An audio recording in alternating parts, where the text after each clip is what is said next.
What-da-da, what-da-do. Hold on, please hold. Okay, live on YouTube. Hell yes. Oh yeah. Okay, so navigation filter. Yeah. Yes. Navigation filter. I want to say is in the controller.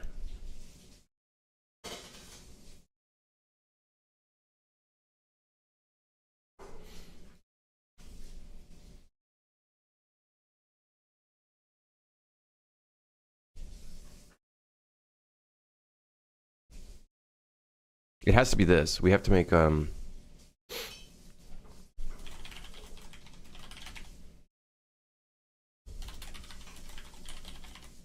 we'll make a default navigation filter.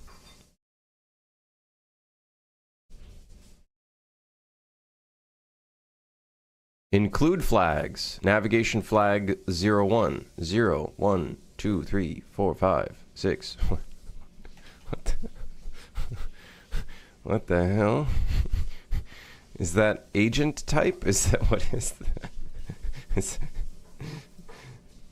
What is the what What?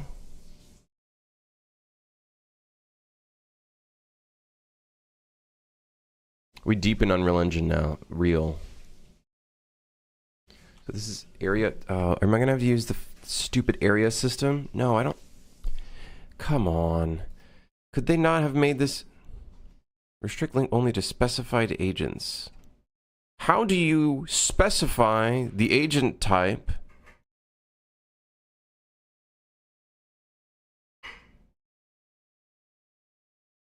What is navigation flag 0?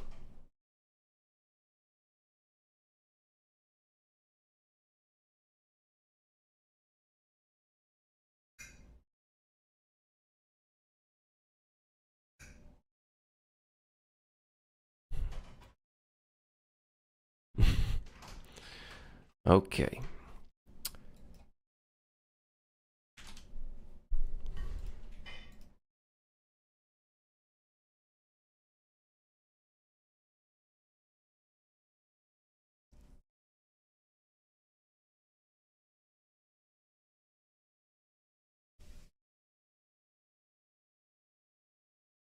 Hold on.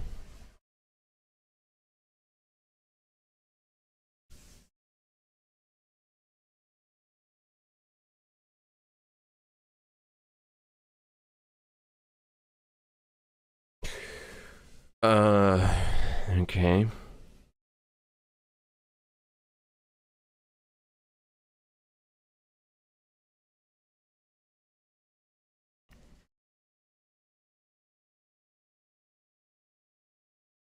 I don't remember how to use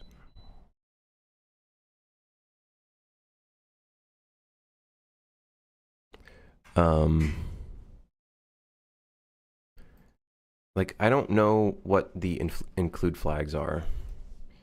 I don't want to use area classes. I'd rather use the flags if I can. I just have to determine what those are.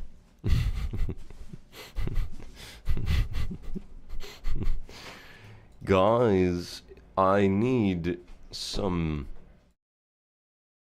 direction. That was a rhetorical question. Don't actually give me any direction. That was a rhetorical request. I would say it. So what does it say? Nav flag.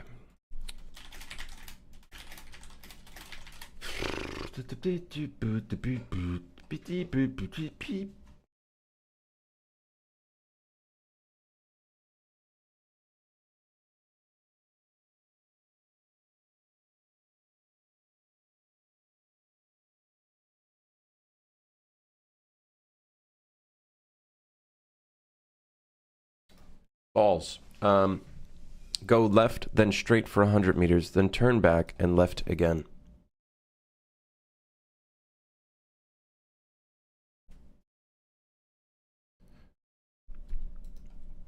What? Man, this GPS fucking sucks.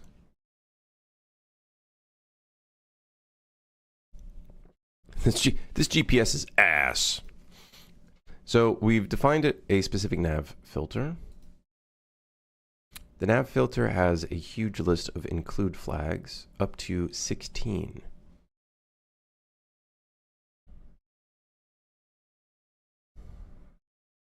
I'm assuming that is not the support agents. It's very likely if we restart the engine, I wonder if these would populate with the names of these two agent types.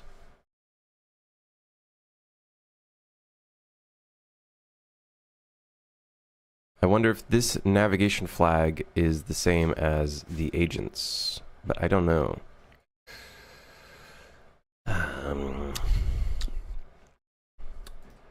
Yeah, I'm getting a little mad. Can't you just test it? Let me try restarting. I'm staring at the Discord live channel waiting ping. Oh shit, you're right. I'm sorry.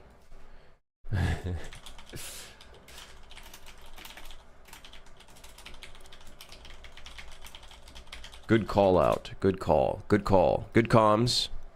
Thank you, Bane. Thank you. Good comms.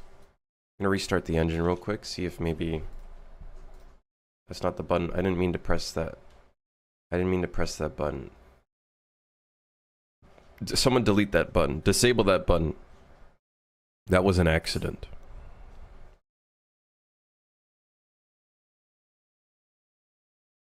Okay, so navigation flag, moment of truth. Is that perception component? Interesting.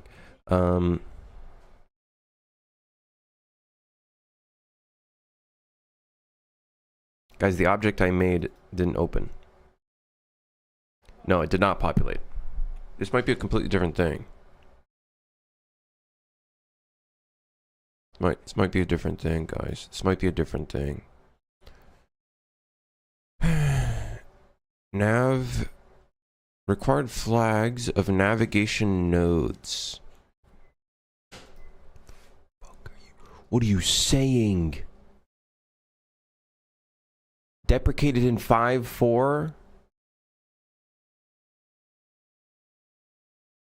Oh, it's just for that specific include.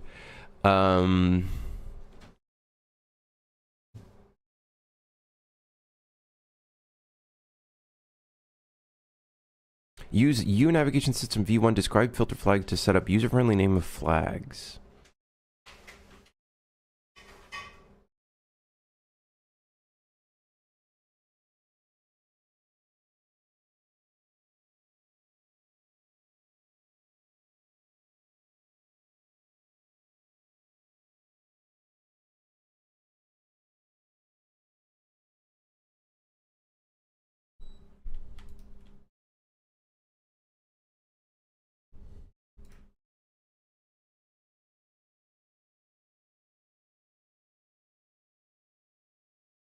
What's the button to do a find anywhere? Middle mouse, right?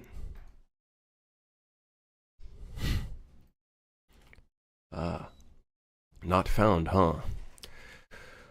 Huh. I don't even know how this is used. Oh, wow. Okay, so the agent system, how do I specify? I think I have to specify in C++. How to set an AI NPC agent.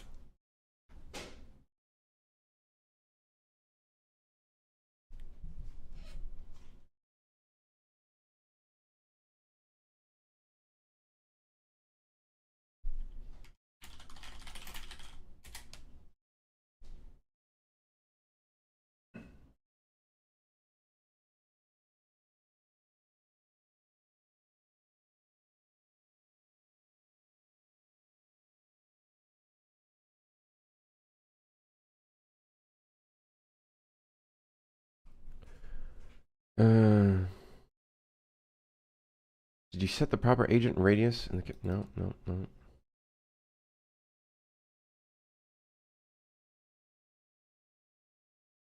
How do I set the supported agent in the actual, like, in the rat? Is it in the class defaults? Maybe it's in class defaults. Maybe I just missed it. Agent. It's not there. Is it in here? There's something in here.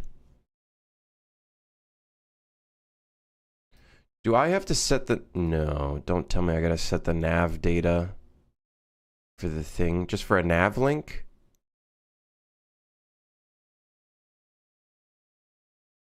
Okay. Okay. Here's the plan. Okay, here's the plan. This piece of shit right here. That piece of shit.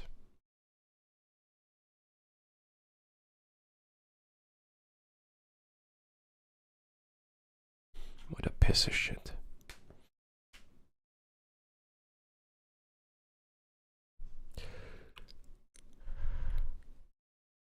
It's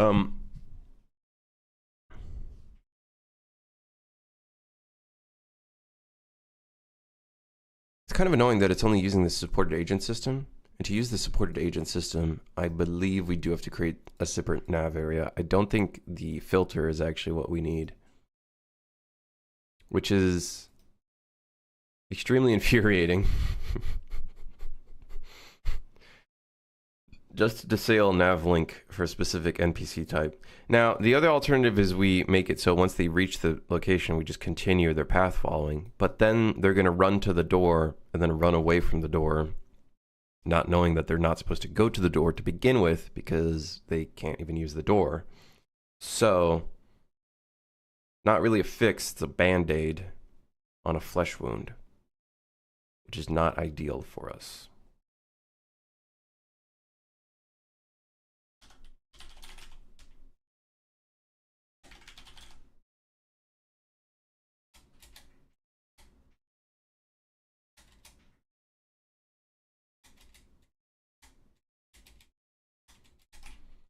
Where is support agents?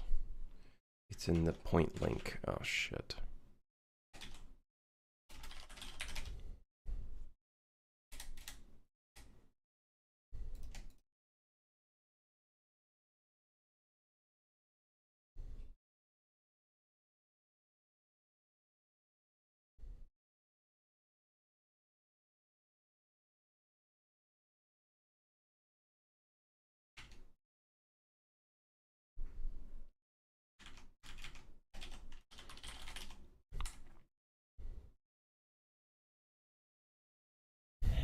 Where?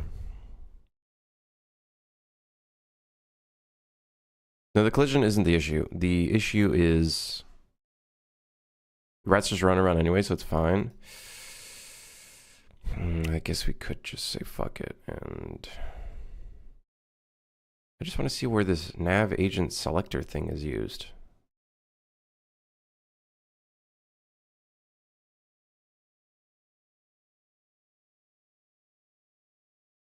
That's 16. Maybe the navigation flags are the agents. They just don't update with the name and don't use the same flag, which would be really stupid. That would be really dumb and shit.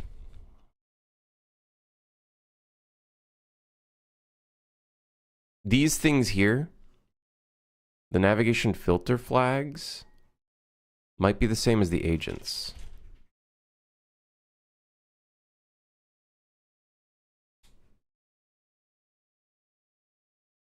It is very likely that it is. What's the issue? Current issue is that we cannot specify, well, we can, because there are agent systems. There's an agent system to allow certain types of AI NPCs, or monsters in this case, to use doors, and some should not use doors. The problem is there's an easy way where I can just check like a actor tag on the agent, but then that means they're still going to run to the link and attempt to go through the door, which will just make it look kind of weird. In the case of rats, it's fine, but what about other monsters?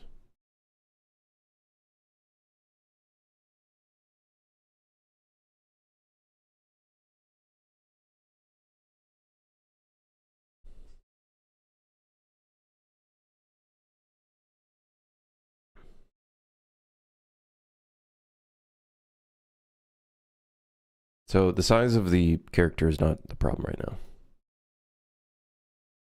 Not the problem at the momento.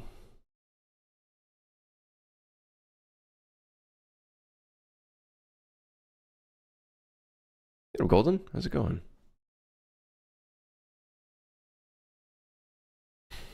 And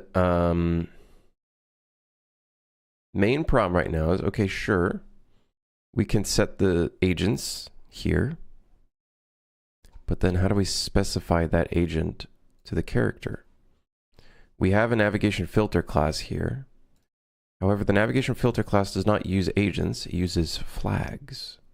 So unless the flags in here are very similar to the agents, if for some reason they just don't use the same system, as we know, Unreal loves to do that sometimes. You have one team doing one thing and the other team doing the other fucking thing. Thanks, Unreal. Or are these actually two separate entities, two completely separate things? And I just don't know what this is. I don't know. It could be anything. It could realistically be the same system. Just for some reason they have different names. 0 could be 0 and 1 could be 1. I guess we can find out if I just turn off 0. I just allowed this one. Actually, that's the default. Let me duplicate this.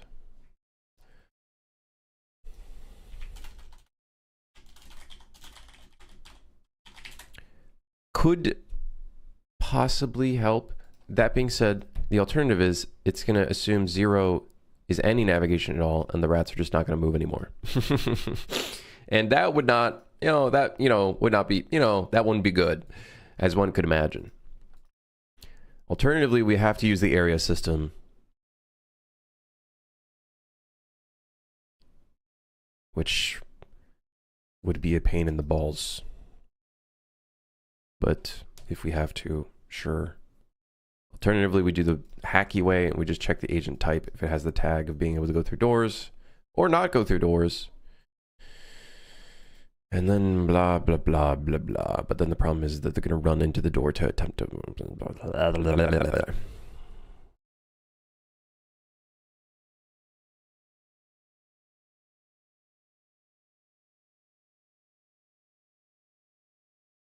Well, let's see if that's actually the case. I also might have also broken the rats, by the way. That's another thing to consider. Because I did set their detour system to something else. Oh, I forgot. I haven't even started the game yet. Okay, hold on. That's pretty important. I was like, wait, hold on. I'm not seeing a bunch of print strings pop up. It's supposed to be like 50 of these. Oh, hey. Perfect. They actually spawned in. He's not, you okay? He's not moving. Some of them are not moving. Why are you not moving? That one was moving. He's no longer moving. He was moving.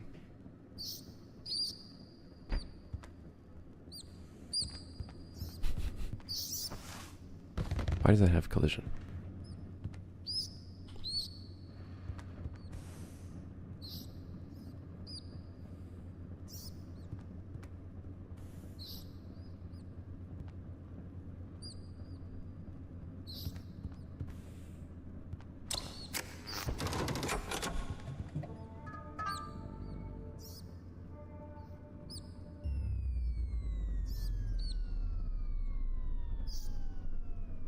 I want to say it's the detour crowd. The detour crowd controller. Let's change that to just the default AI controller. I don't want to have two separate issues at once. Just because I'm trying to do one thing, I'm not going to try and fix two issues at once. That's not fucking happening. So let's just specify this to the AI controller that it was on. I'm not going to try to fuck with the detour crowd or the grid path right now. We'll just do normal AI controller. That way, I'm not dealing with two headaches at once. We're just going to deal with one issue at once. Okay. Then I need to make sure that the rat has that still specified. Okay, good.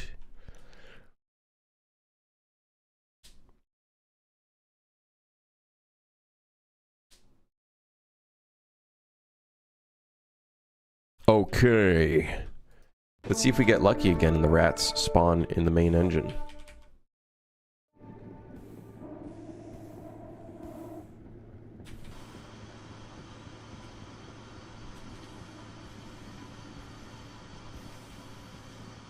Oh my god. Luck of the draw. When I get close to them now, they just break. Why?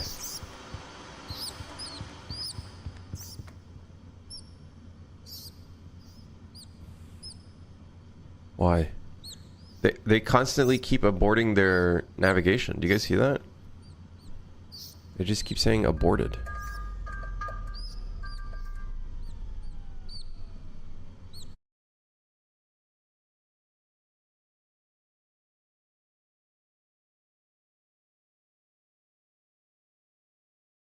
Why? Why? What's wrong? Why? Why? What's the problem?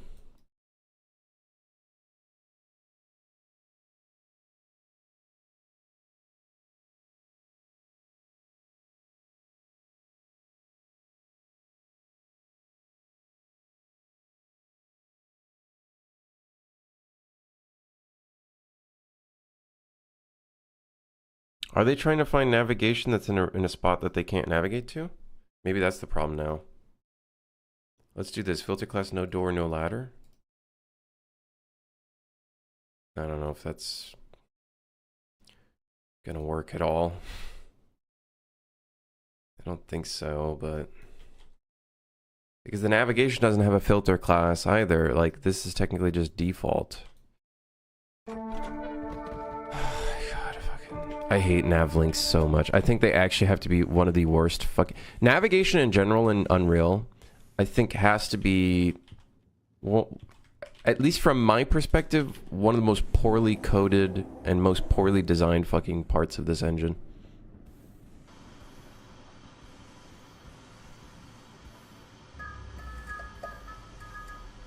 Like, everything feels like it was coded last minute. That's how it feels. There's a heap.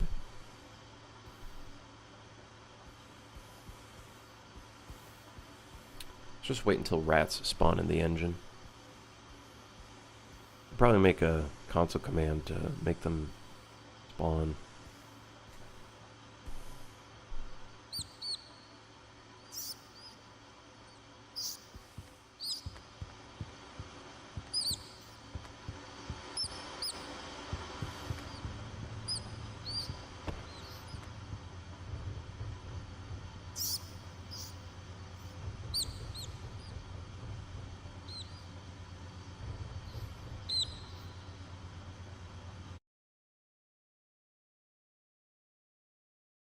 Well, now they're just broken. Okay, let's just make it so they use... Okay, let's just make it so they use the default system for now. Default navigation class. It's very likely that we need an area class. But they were moving just fine, but it's very likely that they need an area class in here.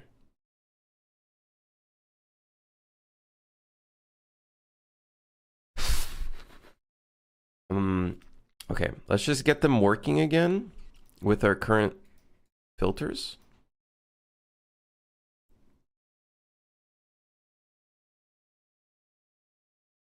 Let's just do that. I think the default is going to need default area.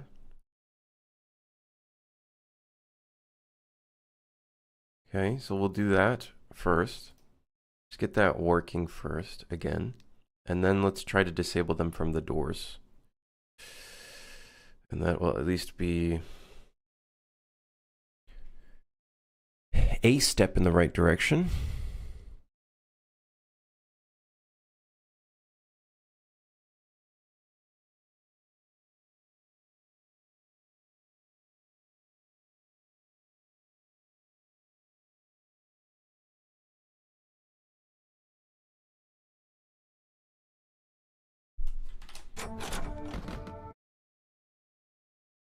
Use nav classes and filtered per character to find who can use which path. Yeah, the annoying thing is like...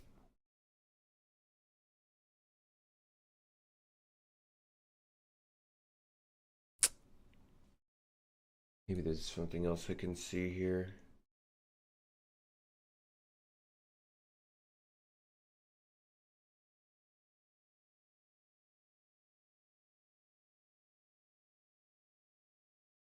All you need to do is create a blueprint class from U navigation query filter, and then set the following on it. Then on your non-jumping AI, add the filter to your remove to slash actor slash location calls, and you're done.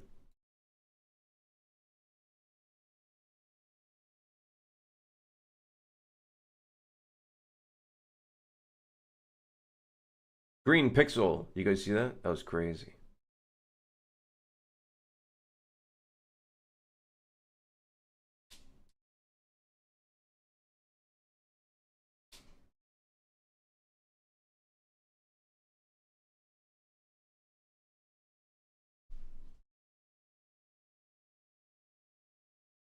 Oh.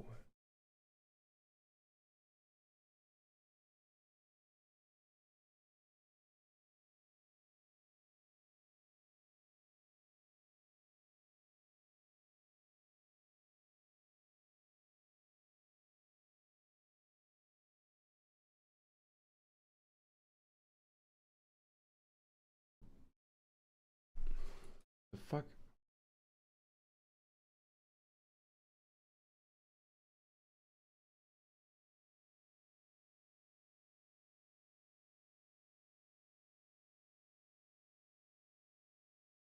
God, I hate... Dude, oh my god.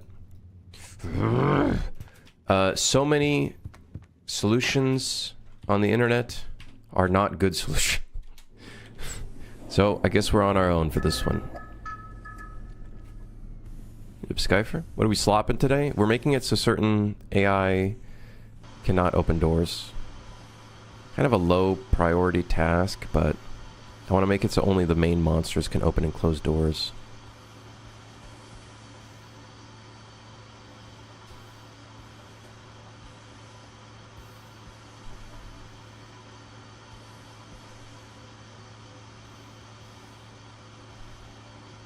Why don't we want rats to open the doors? We do not want the rats to open the doors. We want them to stay in their unit, in their area. If one of the doors are open because a player opened it, then that's on them. It would seem that there are rats in the next door neighborhood. Okay, so it seems like their code is working again.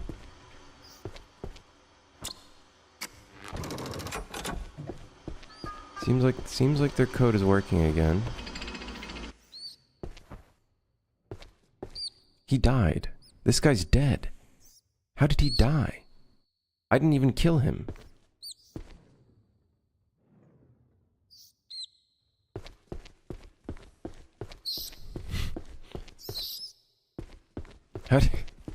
How did he die? I had to donate my California King bed mattress today? What do you mean you had to donate it? What happened?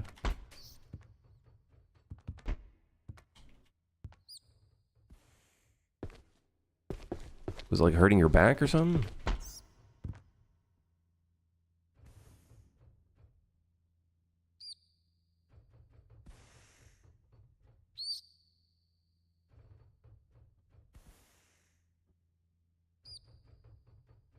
Is that slang for someone stole it?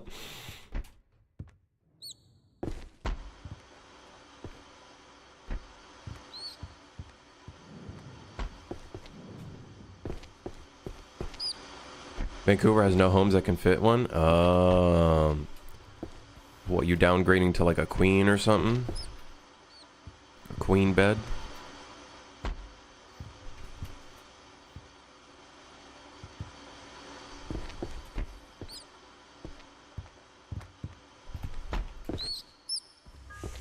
Did I stand on top of the rat? Yo, wait. Yo, hold on. Hold on. Hold on. You can stand on top of them and then they get confused.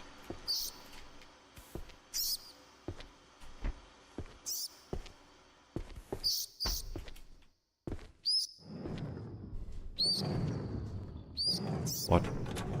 Okay, so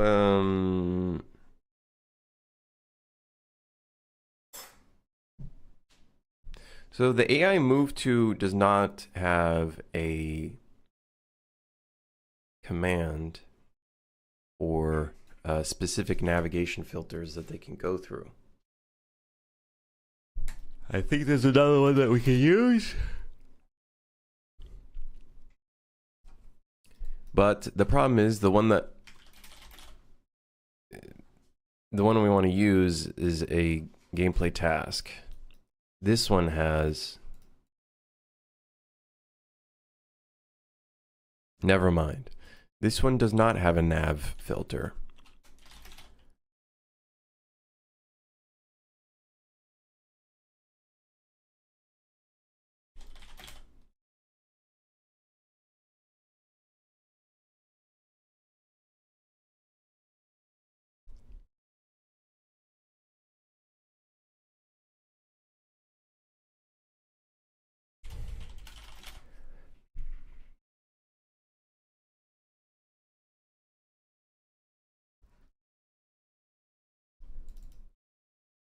Please show me the. I want to see the C++ code for this, please. Oh my god, I hate you. Oh my god, what are you a part of? What are you a part of? Oh, I don't even know. Are you just part of Pawn?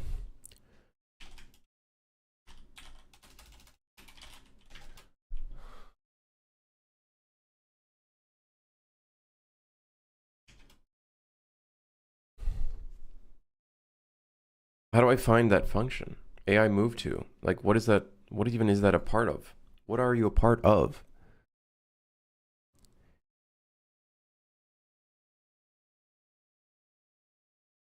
Where are you? Where are you? AI move to is Kismet library? AI controller?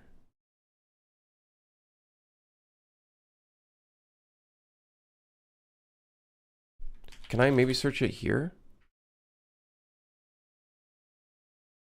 K2 node AI move to. Is this it?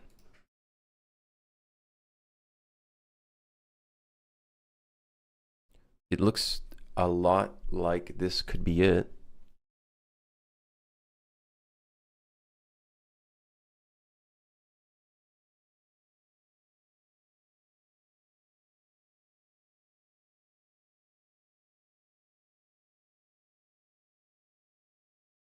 This kind of looks like it's just a bunch of localization stuff and text, not the actual function.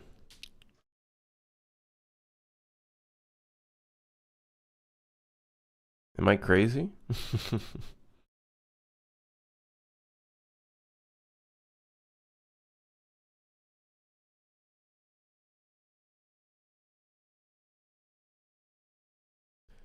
Is it in here?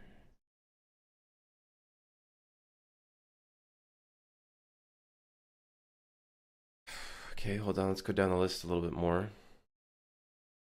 AI task move to is the other one, I think.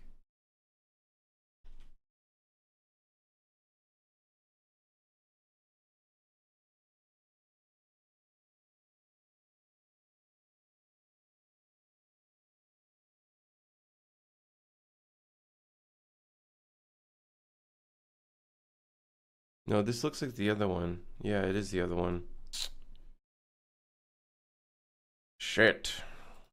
Shit, man. Proxy factory function name. Get function name checked. Create move to proxy object.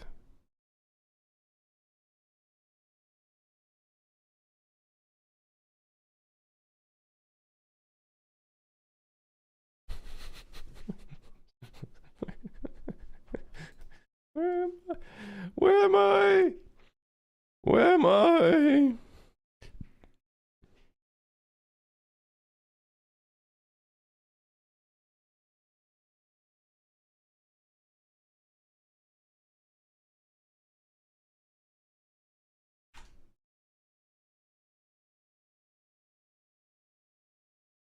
Pawn, destination, target actor, acceptance rating, stop and overlap. But it's called create move to proxy object. So this is this, but then it renames it to this, which is AI move to. So there's a file that takes another file and renames it and then handles all of the localization within it. And then we have the node title right here.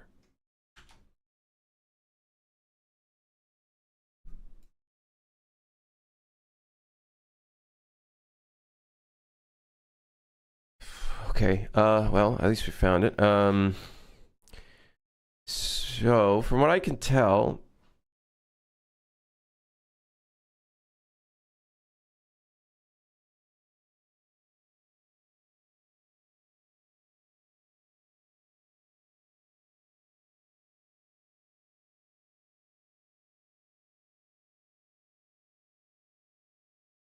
it calls move to, move request. Move request is a struct.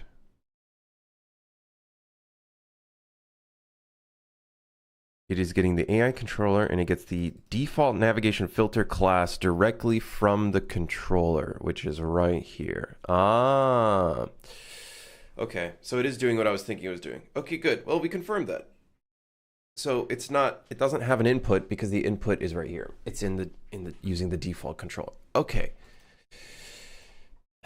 Okay.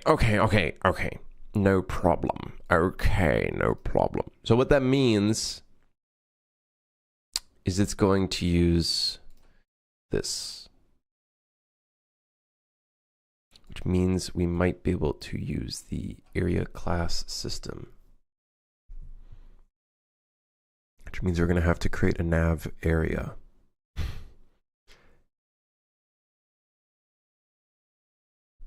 So we're not using the agent system.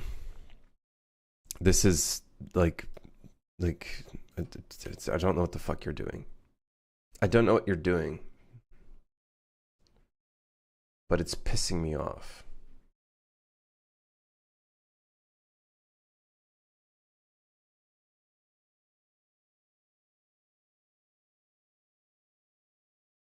Area class to use when the link is enabled.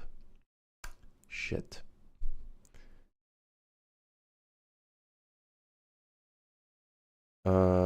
Okay.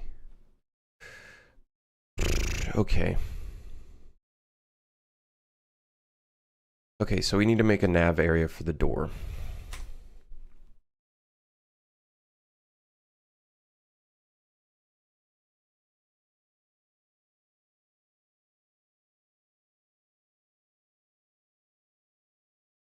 Yeah, well, I suppose nav area base, we're probably going to want to use from nav area.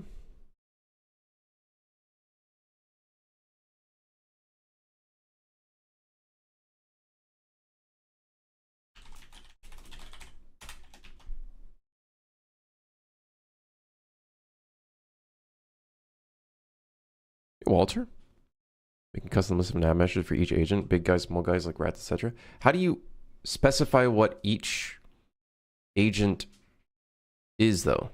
I forgot how to do that. It's very likely that is only in C++. It is. It's very likely that is only in C++. Because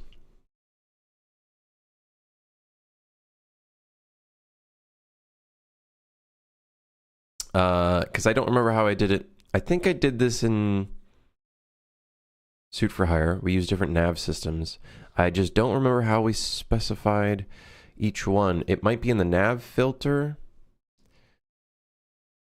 I don't remember. So here we'll have default, but then we'll add another one and we'll do door, and then door will be excluded.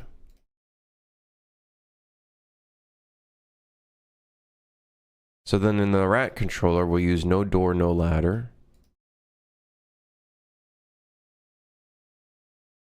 Door is excluded, default is not. That means they'll still use default. Then we got to go to the nav link, and then we got to make it so area class will be door, and then enabled area class will be door. And then in default, what we'll do as a precaution is we'll put door to allow it. And now I am very curious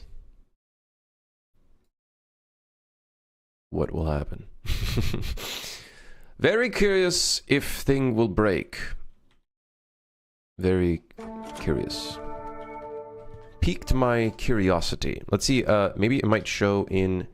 Oh, okay, so it's showing pink for the doors. Well, only now the only thing we can do is spawn in the rats.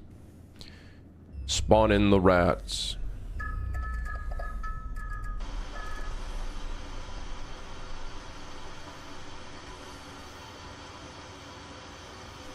Look at that, we got rats. Let's see if they open any of the doors. So far, so good. I don't hear a door being opened. He is trying to go through the door, which I'm okay with, or maybe he's just running away from me.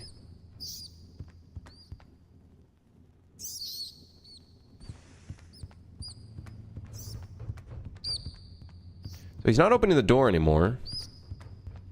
He is trying to go through it, though.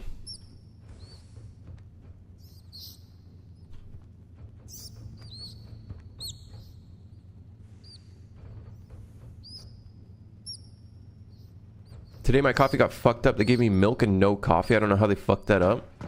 Bro got a cafe au lait, but without the coffee.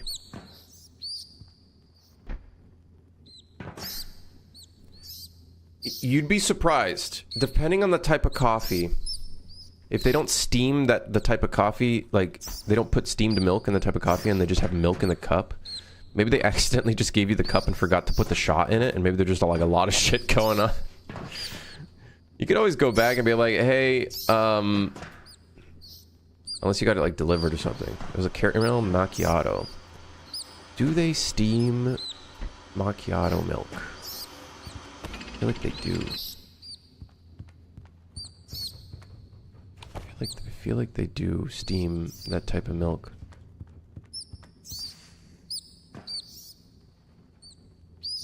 If your coffee gets fucked up, take the day off. It's what we do here, right? Yeah. No, it's seriously.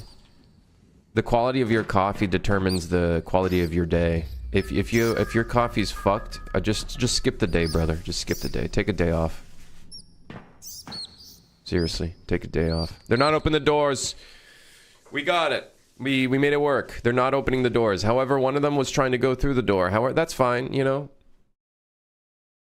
The desire for freedom is in all of us. However, the desire for the freedom for the rat, not a freedom they can have. So, we got it. Is that a task in here as well? No, it's not. No. No.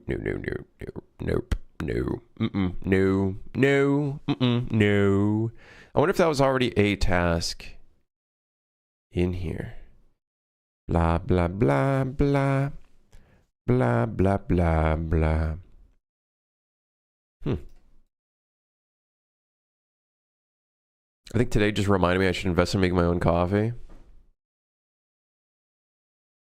The only thing is, getting an espresso machine, I can understand it is quite pricey. That being said, I do find it to be a fun little hobby that you can do every day, every morning. You make your little coffee ritual or whatever. It's nice. Just mention it on stream and then write it off. I don't know if you can... This is not financial advice. I don't know if you can do that. Wasn't deadmau5 in here one time and he said that he wrote off a toaster? That was like a Lamborghini toaster or some shit?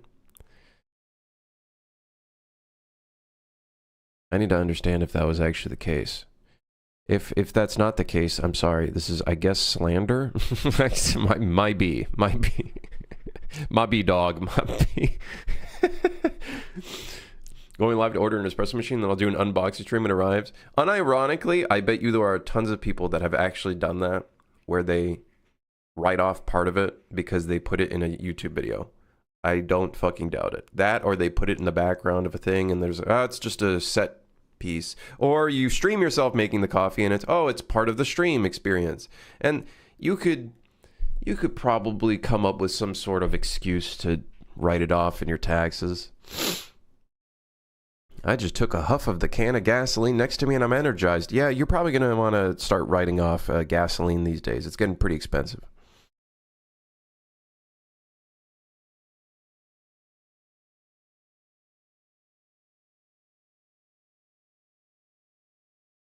Let me stream outside my house so I can get that shit for free too. Let's be real. People are probably buying properties in a separate company that's like a real estate company, and then they're writing that shit off. I'm assuming that's what they would do. You start a new company, or you put it all under your company, so then you're dealing with less taxes. You got lots of money from Superfire? Just get one? Just get what? A house?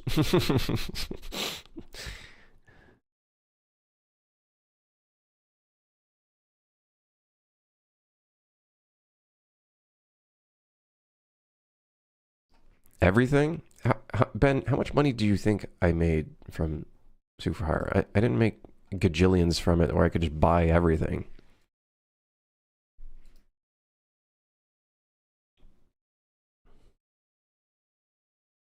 Like, don't get me wrong, I was able to go full-time. I was able to invest a little bit, but I didn't make like a gajillion dollars where I could just fucking buy anything, splooge on anything.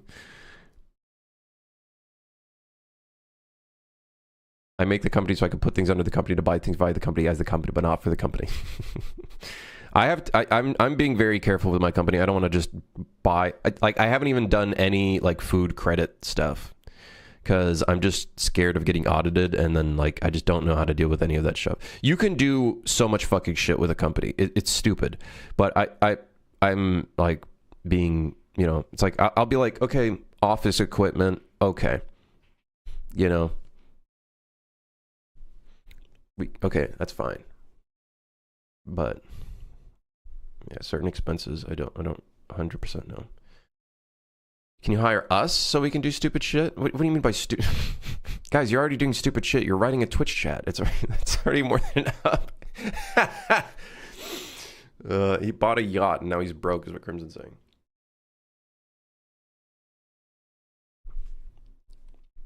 I would say there's three types of success in game development, I would say, from a financial standpoint. You have level 1, which is like it's bringing in passive income that allows you to maybe buy food once in a while, blah, blah, blah, but not enough to pay for all of your expenses. I would say that's level 1. Level 2 is it made enough for you to have savings for maybe a year or two and pay rent and expenses and blah, blah, blah. Maybe a little bit of like, buy an espresso machine or whatever. But that's about it.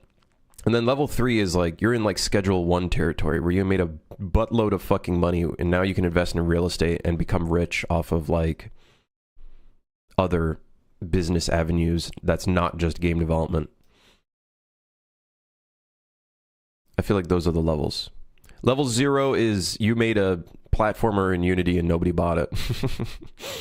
Maybe your mom did just to make you feel better.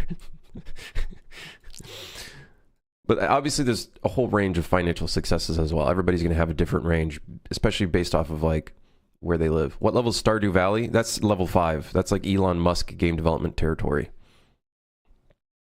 Actually, who's a better rich person that I can use an example so I don't have to fucking say Elon Muskie? Big Dog Muskie. Is there any rich person out there who's not a jackass? First Crimson. Okay, come on. Motherfucker, I'm not rich. Guys, they're all kind of shit. Yeah. Bezos? That's one of the bad examples. Gaben? I wouldn't really glorify Gaben. Maybe Gaben is, I guess Gaben's one of the okay ones. I guess Gaben is one of the okay ones in the list.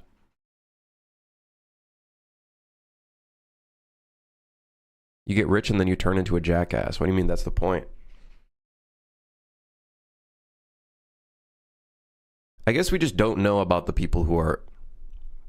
I guess, yeah, the people that are rich but not, like, known are probably the okay ones. Or some of them are okay.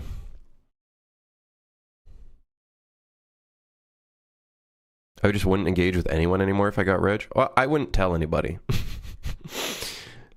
The problem is people are going to make assumptions because they can see the Steam review count and be like, oh my god, this guy made $1 billion. That guy made a lot of money. It made a new character. I don't know who it is. Twitch chatter.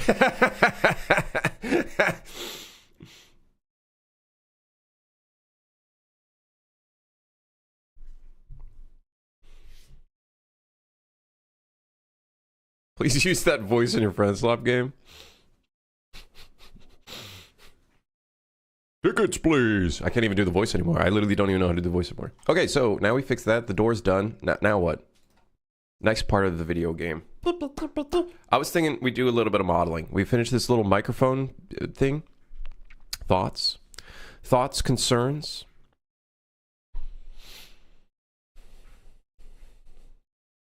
Matthew Bromberg? I don't know who the fuck that is.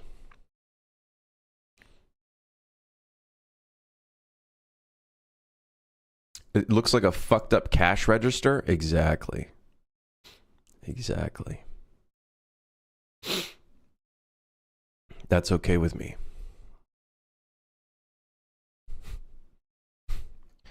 Me at Walmart. Hello?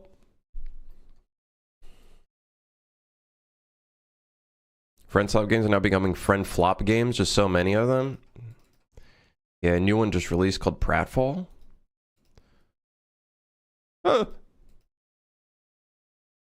How is this one looking though? It looks like a fun time. It just looks like Reverse Peak. Grimmy. Hello, I'm a Walmart worker. Hello, I'm a Walmart worker. Wait, do I still have this thing? Does this still work? Hello? Oh, can you hear me? Does that still work?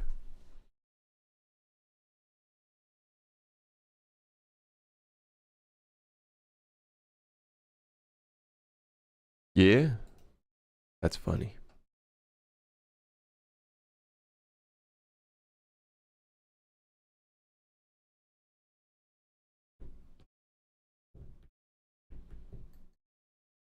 We finally heard your real voice. This is my real voice. Third maturity. Third puberty. This is my third puberty voice.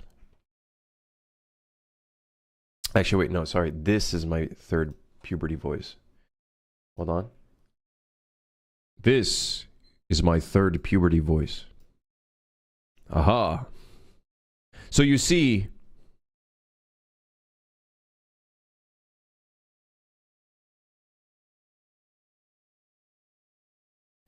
This can only go further.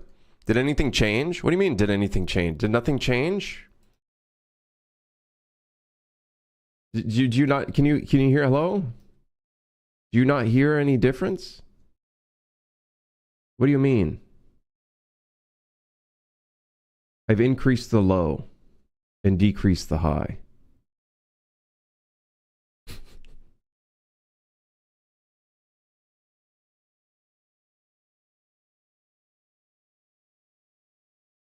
I'm going to make a game where you shoot CEOs and lawyers, and I'll call it the worst person shooter.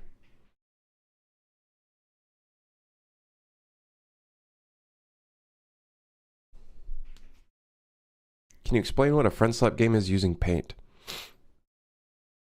No. That guy's on a list somewhere. Well, after writing that on the internet, potentially.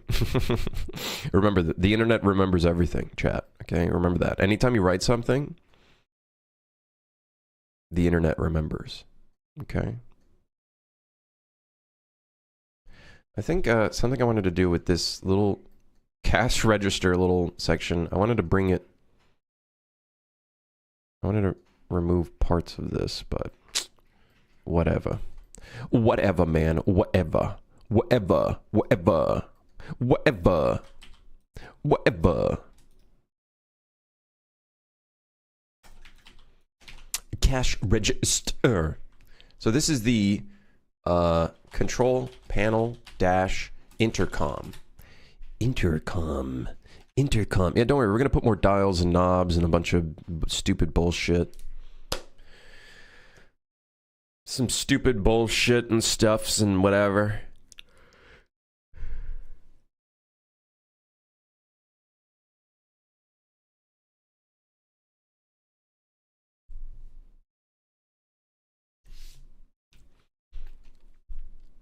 Grim, do you know who Robaz is? Yeah, he's a bit of a... I know who he is. When I found out he watches Asmongold unironically, that was when I was like, you know, we have differing opinions. But I like the fact that he does game development. Very cool, very cool. But I think we have differing opinions.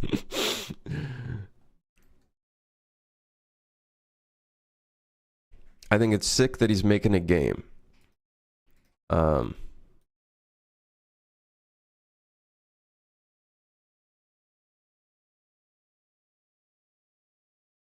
I saw Coding Jesus interview Tokyo Spliff. Coding Jesus my balls.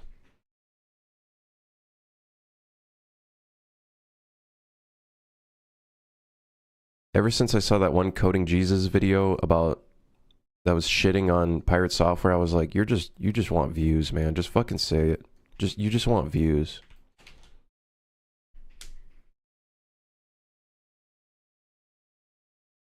Sick equals bad or sick equals good. Sick, like, it's cool. It's cool. It's, yeah.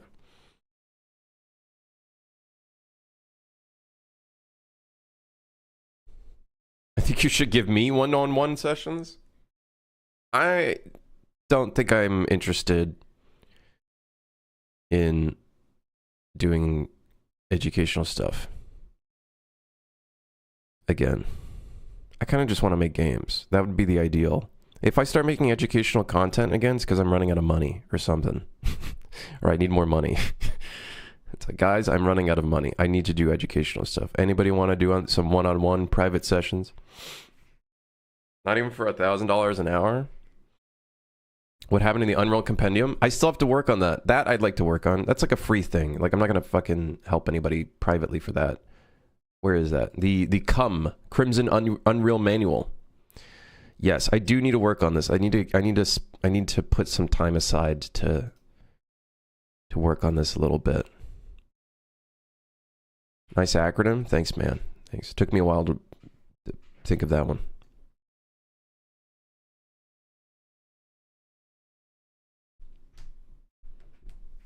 What do you mean not interested? It's about me. It's about you.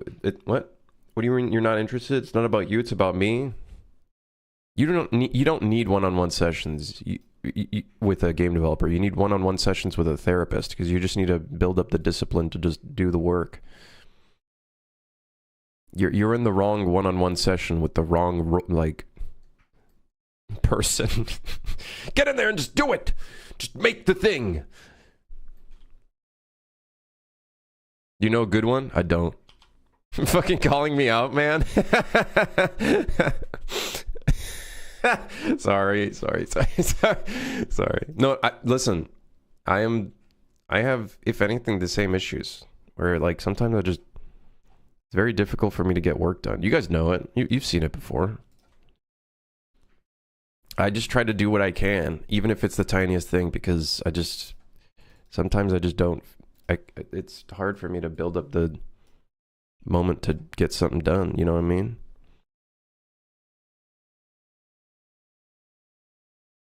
You know what I mean? Sometimes I'm just a bit special. Sometimes I'm a bit special.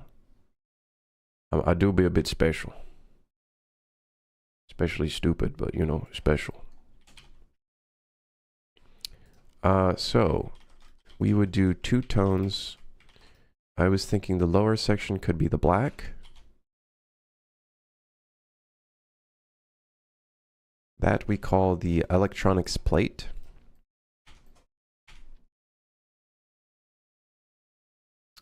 And then the electronics is the main one. Electronics plate.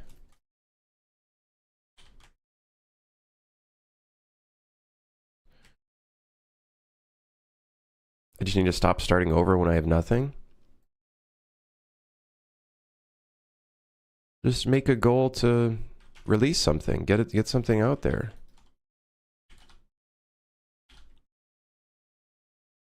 Get something out in the open.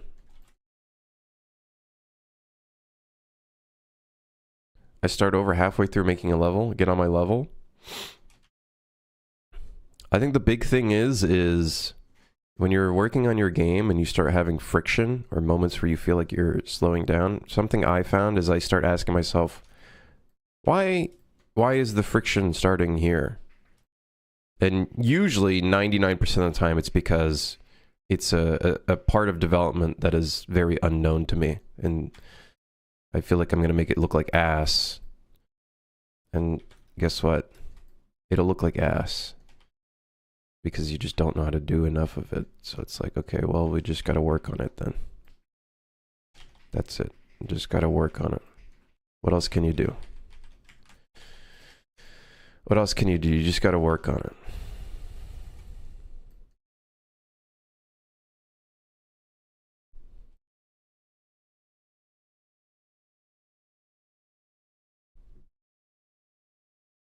I ask what the heck I'm doing and then I delete the project.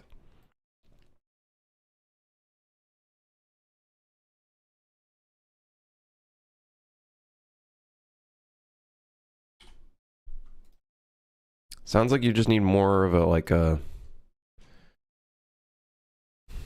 I don't know. Just get something out there, man. just get something out there.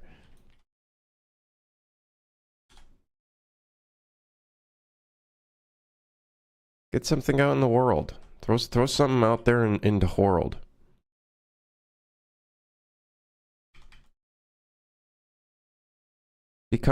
Make yourself accountable somehow. Invest a little bit of money into it or something, you know, so then that way you become accountable to some extent.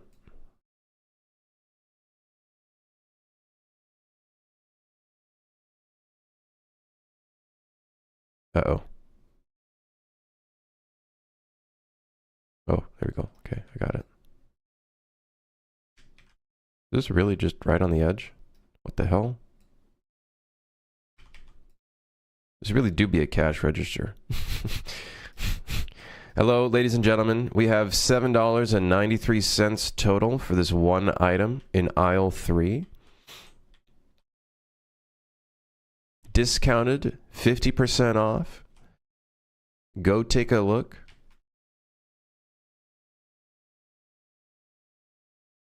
Investing money doesn't work for me. I pay for Houdini, but don't use it. Okay, and then figure out something else that can make you accountable.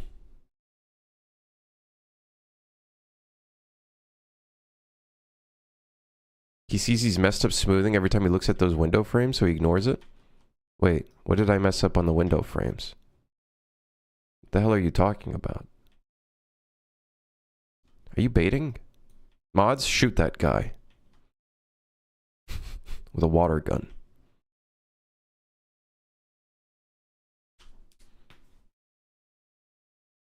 I should really get in debt by some loan shark, so I have to make the money. Okay, that's not what I meant by investing into your project.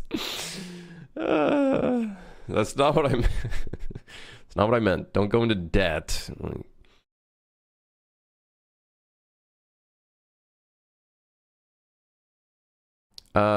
Listen, here's the reality. There's no one-size-fits-all answer for people. You know what I mean?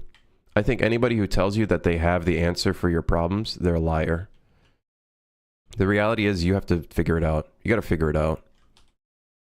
You have to be honest with yourself, discipline yourself, and, I don't know, determine what it is that's causing you to not want to finish the thing that you want to make. You need some sort of driver. Maybe it's like you want people in a certain community. You were invested in a community of a type of game, and you felt like you just wanted to do something a little different. So you want those types of players to play your game or be interested in your game, and you want to show it off to them. I don't know. Just find something. Find something that drives you. Maybe there's someone that's like, yeah, you can't do that. And you're like, fuck that guy. I'm going to show him wrong, and I'm going to make that thing, which was kind of a driver for me in the beginning. And then I, grew out of that, and I needed other drivers. Just find something.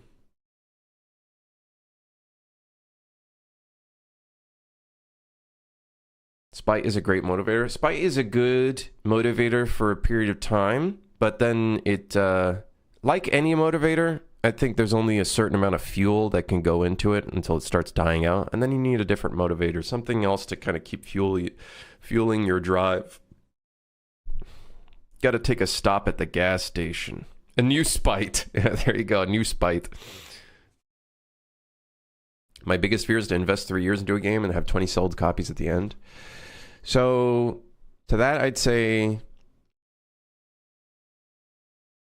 test often. Test with people that can be honest with you. Test with people that you've never met before. And then the number one thing is, if they're giving you feedback, determine, don't ignore feedback. If you feel like people are just not playing your game or not even interested in it, then that might be an indicator. If people are not giving feedback at all and they've tried the game, chances are something's not right. Right? So there are ways of circumventing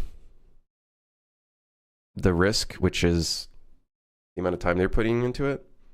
The other way you can look at it, okay, maybe the release doesn't go well, but guess what? Those 3 years, hopefully you learned a lot of things while releasing and working on the game and stuff. So it's not 3 years wasted. Obviously, it's not ideal to not have something that does well. Like, it would suck if this game didn't do well, but I have compensated into it and our budgeting and whatnot, so we could always shift if need be. But I think this should do well as long as we test and keep working on some stuff and whatnot. I have some friends who give good feedback and they play this out all the time. I think one of the big things is playtest and keep the playtesters that have played your game, but constantly bring in new people if you can and when you can. Bring in new people that maybe don't even know you personally. So then that way they can give you critical feedback. If you keep the same players in all the time, they already know how the game works. That's not what you want. You want people who don't know how the game works. Because when you release the game, guess what? Is it people buying the game that know how to play the game? No. It's people buying the game that don't know what the fuck how your game works.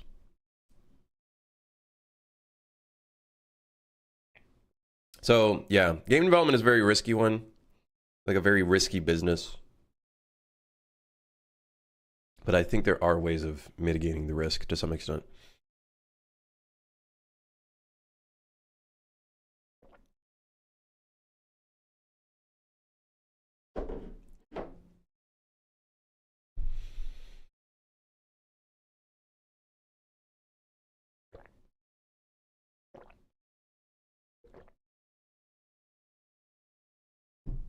I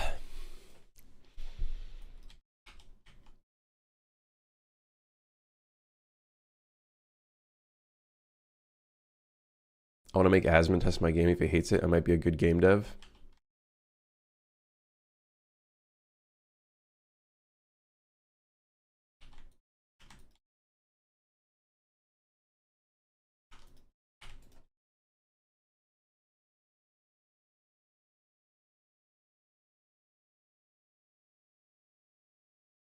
Where's my image of this thing? Oh, did I close it? Oh no. Oh no. Well, it would appear I'm stupid. Yes, that is the case.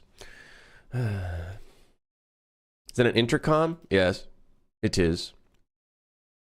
The bar here is going to be how long you have on the intercom, because there's a limited amount of time that you can talk into the intercom, and then it'll start going back up to show you when you can talk back into it, because it'll have a cooldown. So that's what the bar is for anybody curious. We got to add some more little weird thingies in here, and it'll be good.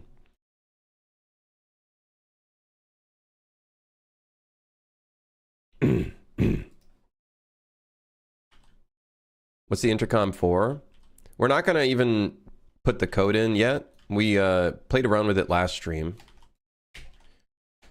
But basically the idea is you'll be able to, players at the front here will be able to talk into it, and then it will resonate through the rest of the train. Why is it being added in? I don't know, it could be fun. Funny, fun. Could be funny, funny. A funny moment, I don't know. A little haha moment. Have I ever spent any money into marketing for Superfire or just wishlist and hopes? I did not put any money into marketing. I messaged a few people for sharing trailers, and they messaged me. And then YouTubers and streamers started playing it and stuff. Would that be an upgrade you can buy at the shop, or is the plan to only have items you bought? I do want train upgrades. I don't know if the intercom would be a train upgrade. It could be. I'm not scared to use 32 vert circles. Max I go is like 24. It really depends on the context. When was the first time Superfire got some large publicity? The third person beta. And then obviously 1.0 release had a big amount of publicity. But the third person beta, when I made like a video 1 or 2 weeks before it released, before 1.0 released, that started to garner some attention. And then yes, I still think there is a huge opening for a game that's like Suit for Hire, though. Like Suit for Hire, I think, is only the beginning of like a game within that genre that can do really, really well. We'll see how the John Wick movie does, but I still think there is going to be a huge interest for gun-fu style games that have like really visceral martial arts grabbing and whatnot. Like, I do think there is still a huge opening. If someone can make a really polished version, like third person, I think, yeah. Suit for Hire, I feel like Suit for Hire only reached maybe like 10% of its actual potential. Jack Frags and Lyric played Suit for Hire? Yeah, no, there was quite a few. There was a Soda Poppin' played it during early access release. That was some pretty big publicity. I think Jack Frags had a bigger reach, I think.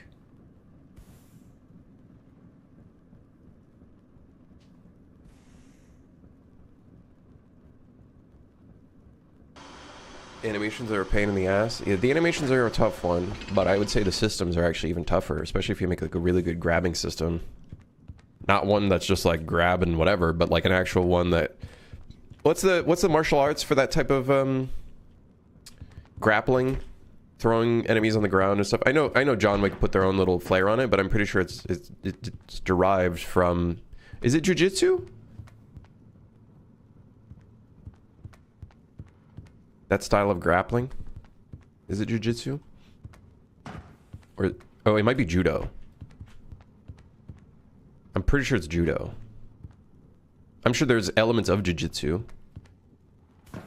But I think it's judo. I feel like I've heard of judo. Yeah, I'm sure there's like a lot of potential for that. I wanted to do so much more with the grappling in Suit for Hire. I might... Like, I really do think, like, if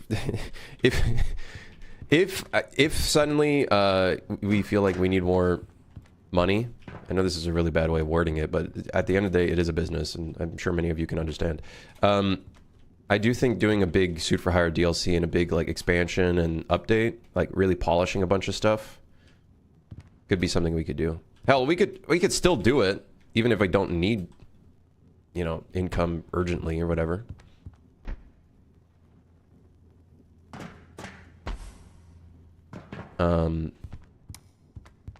I'm gonna boot up Suit for Hire real quick. I was playing Suit for Hire in some of the levels. Yeah, I do think some of the levels are pretty shit. I will say, but obviously I'm not a professional at it. But some of the levels are pretty. Some of the Sahara levels, I think I would really go back into and maybe do a lot of edits to it. I think I would do a lot of edits to some of these levels for sure. The John Wick game is coming, so that'll be a big one to compete with. That is if they hit the mark. They have a big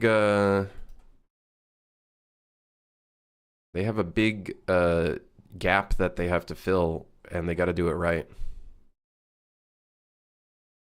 It could very well be very much like Sifu, where it's like, how many levels does Sifu have? Like 6, technically? If the game does shit, it might boost your game. I don't know if that's entirely true. I think Suit for Hire is a very specific type of game. Like, what would I polish? I think the melee combat, there's a couple things I would want to edit. There's a couple little buggy moments. Grappling, maybe? Some camera stuff. I think I would make it a little bit more cinematic in third person. I think we would definitely do some edits to the level. Some AI adjustments, I think, would be a big one.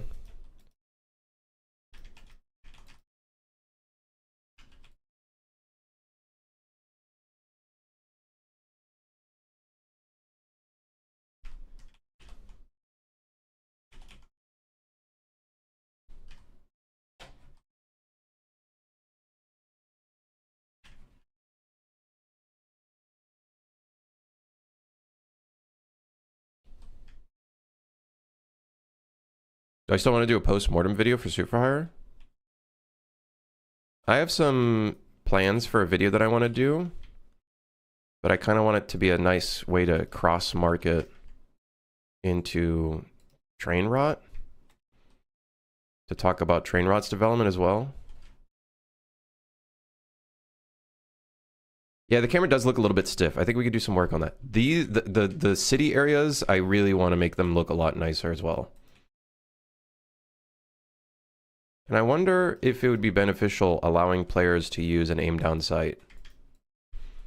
Like, there's moments where I want to hold right click and do an aim down sight. Like, just a zoom in. A very easy zoom in. Maybe slightly slows down the camera a little bit.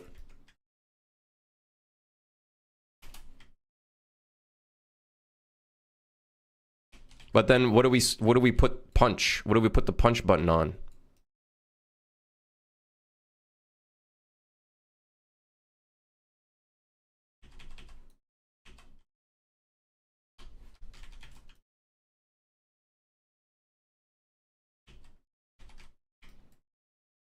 Middle mouse button? I feel like nobody would click middle mouse button.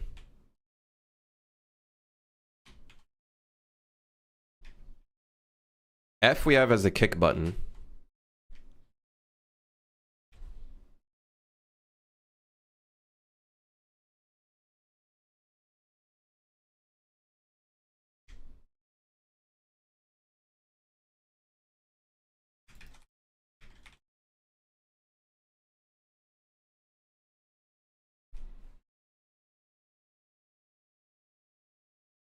We should delete top down. If I made a sequel, I probably wouldn't make a top down version.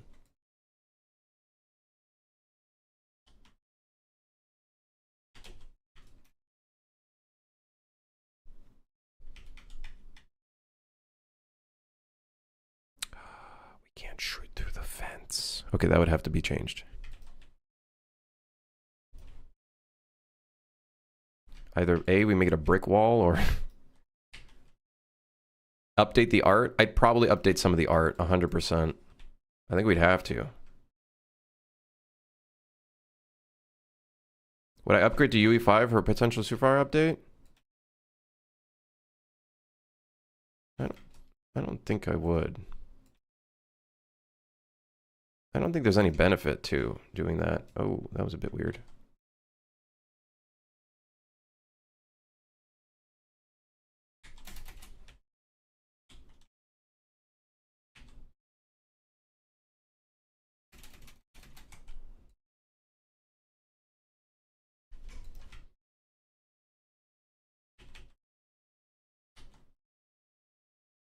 Yeah, some of the camera's a bit awkward for sure.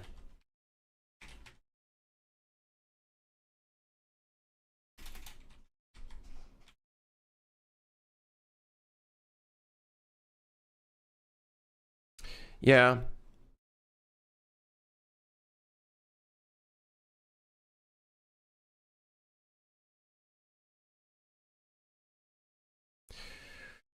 There'd be a lot to update for sure.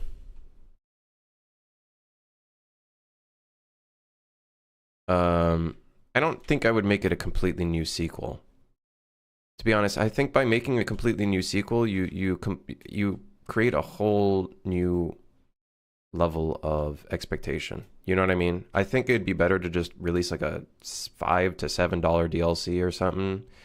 Update the rest of the game. The DLC becomes a way to kind of support the developer while getting like a whole new level set of levels that could maybe have like maybe a story mode to them.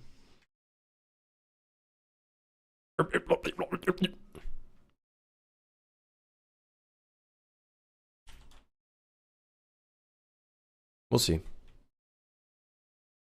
Am I still selling copies? Yeah, somehow.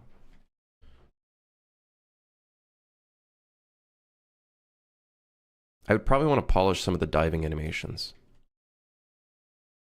Because they're not like the prettiest thing in the world. That Crimson Burger is almost expensive as your game. Inflation, brother, inflation. This was a joke when we started the game development 5 years ago. Now this is just fucking reality. Now this is literally just reality. I don't even know what to tell you. This was a joke. Now it's just real.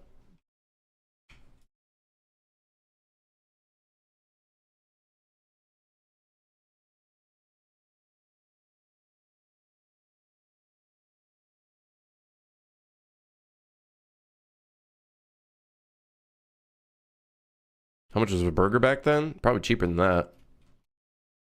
I want to say like $7, $8. Maybe $6. Maybe $5.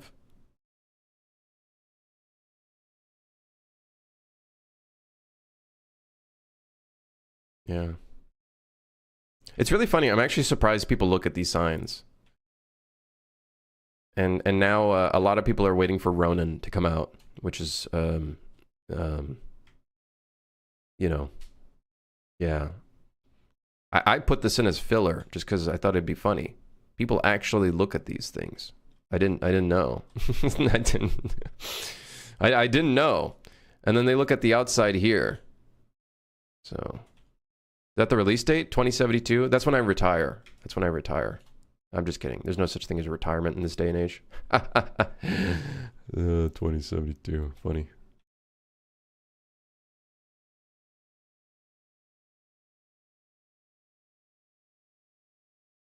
I do think I would make Ronin just cyberpunk suit for hire. Like, obviously there'd be a lot of changes, but it would just be like gun fu cyberpunk. And then that just means I could do so many more.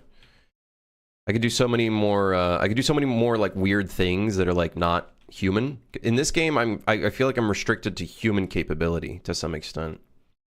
Like, we've done some things that are a little bit more outside of the realms of human capability, but like I feel like I can't do too much like flying drones and like I guess I could put flying drones in the game, but because top down is an element, it does make things a little restricted and annoying.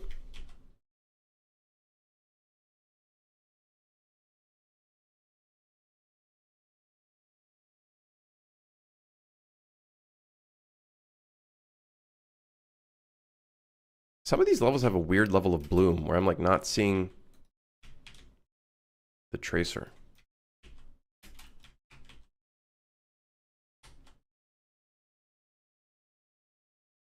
I still do think the top down of the game is very well done. Like, I think we made the third person fun, but I think the top down feels pretty good.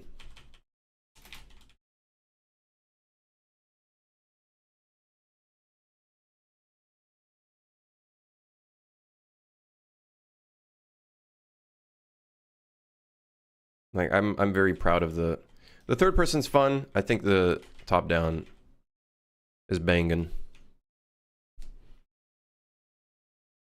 Jedi type stuff, reflecting bullets. Yeah, exactly. I would put that in Ronin, 100%. How do you feel about your game when you play it? Is it like a confident feeling, or do you sometimes wonder how things even work? I'm proud of it, but I do notice the issues with it. Like, definitely. I'm proud of what I was able to make. I think I did really make a fun game. It's not like there was a review that said it really well. It's a fun game, but doesn't really go above what it's inspired by, which I'm okay with. I'm okay with that. I'm not trying to make something that's like, I think we could, with a little bit more work, maybe like another year of work and maybe refactoring fucking everything. I think we could probably bring this into a territory where it's like a classic. But, you know, rather just work on something different. When you say we, how many others worked on it? Well, me and Tallow, music producer. I just say we. I'm just used to saying we. I don't like saying I. Because there have been other people that have worked on the game, like contractors and whatnot. I don't like saying we. Or I. Me. I don't know, it feels narcissistic to say I. I did this. I did all me. I don't know, I just don't like saying that.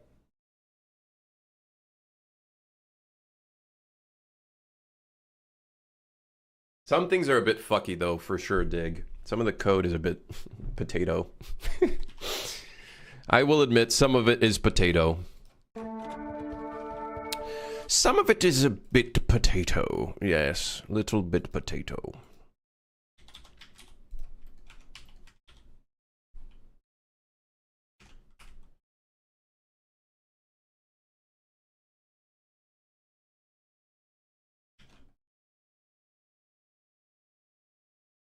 Would I make another game with multiple perspectives? Just stick to one?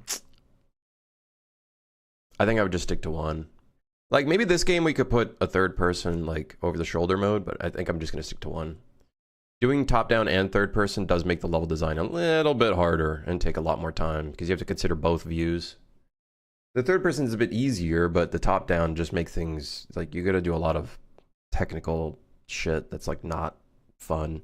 Unless you have, like, a very easy system that handles it all for you, but then you might have some weird edge cases that occur.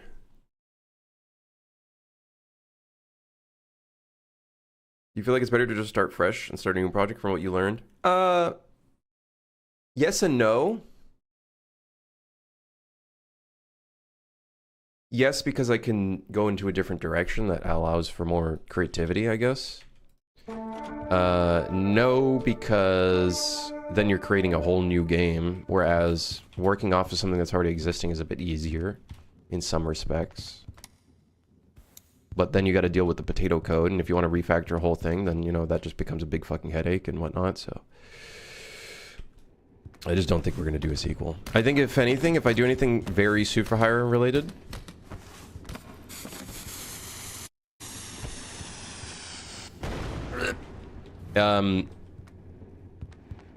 it would be maybe like a DLC, possibly.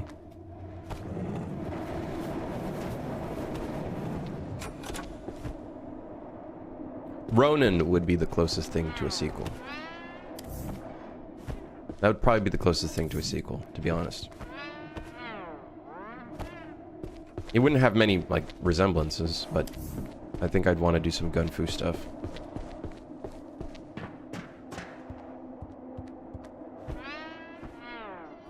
Yeah, exactly, Ding. I think I would probably push it more towards Ronin, to be honest. I wouldn't just keep working on Superfire permanently.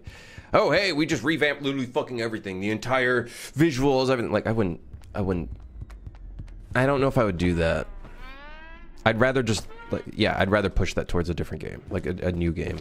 Towards Ronin. Because I think I prefer that... I'd prefer that art style and that world a little bit more as well. I feel like I could do a lot more with it and make it feel a little bit more original as well.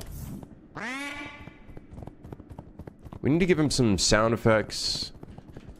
I think that's going to do a lot for the horror element. We're missing a lot of horror elements that a lot of it really comes down to visuals and whatnot. No, not audio, but not necessarily visuals. Although we could probably do a lot of work with his animations. Can he open the doors? I actually don't. I think he can. Hold on. Let me double check that they can still open the doors. Don't hurt me. Yeah, he can open the doors still. Okay, good.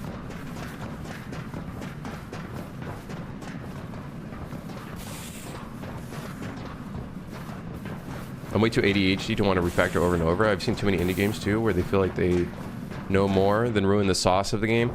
There have been moments where I've seen that occur, yeah. Sometimes the sauce of a game is accidental. it really is sometimes a little accidental. Like a developer doesn't really know where the sauce from their game comes from.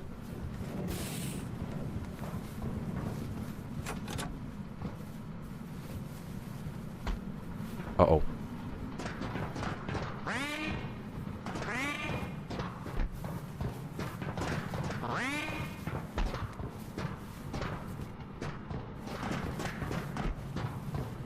You think if I push past the part where I keep giving up and delete projects, I'll learn more? Yeah.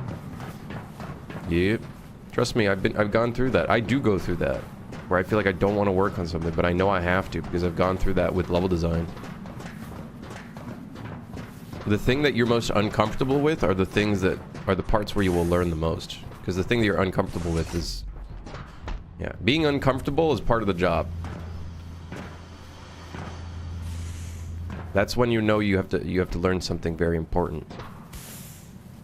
Is when you start getting uncomfortable. It's like musicians who put out an album think that the song they put their blood and tears into is going to be the song, then it comes out and the song they spent an hour on goes fucking nuts. It's the same thing with marketing a tweet. You'll put like 4 months into the most hardest system, and then like that gets like 6 likes, and then you put in some stupid fucking physics or something for something. Took you 2 hours and that thing gets like 3,000 likes. And the reality is that's how it is. This is how it is. And it could come down to like the simplest thing. And I'm sure with music it's the same thing. It could come down to like the bass line could be like the thing, or the way the kick sounds, or some other stupid shit.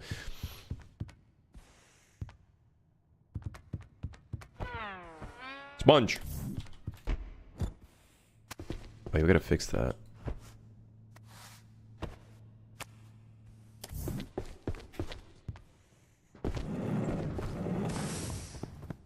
Where is the werewolf? Oh, he's right here. He's walking around. He's doing his thing.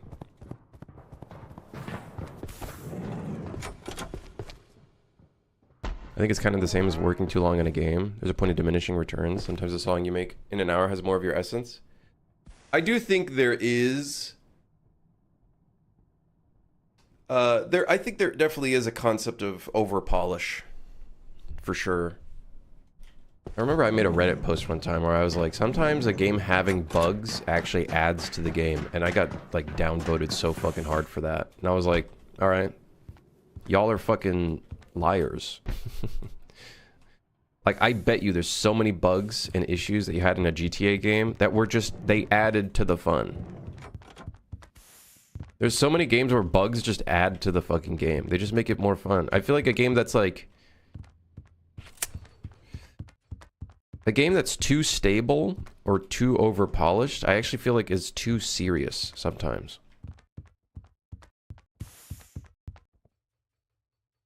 Yeah, the swing that launches your fucking car into space. I swear I feel like I spent 8 hours fucking around in multiplayer with friends doing that swing. Reddit is scary, man. I've actually... It's not even a willing thing. Like, I've just started to actually just kind of step away from social media because... everyone's so negative, 1, and 2. I feel like I don't know, a lot of people are just wrong. A lot of people are just wrong. It's just wrong. It's just outright wrong. So it's like, alright, I'll just do my own thing. I need to find other places where I can just talk to people. Oh. Guys, we've run out of fuel. I'm gonna have to use you for fuel. Yes, come on, Billy. Get in the engine. Jim, get in the engine. Yes. Yes. There's a bomb. Ah!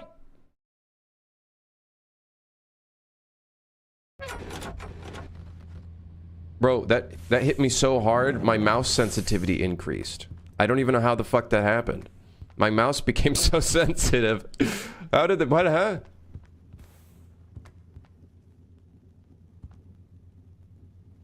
Huh. What even happened? I literally don't even know what happened.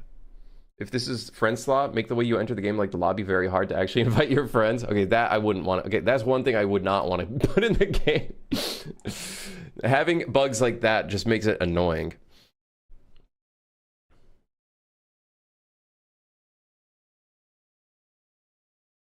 Vocal minority type of stuff? Yeah, that's the problem. A lot of people on social media and whatnot just don't bother.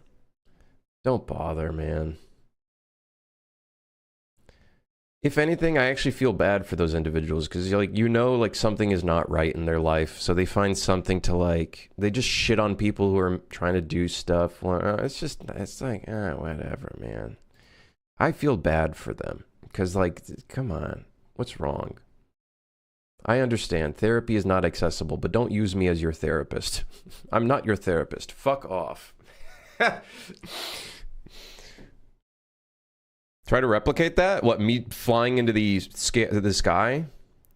I think it was because I died from the bomb, so it launched me into space.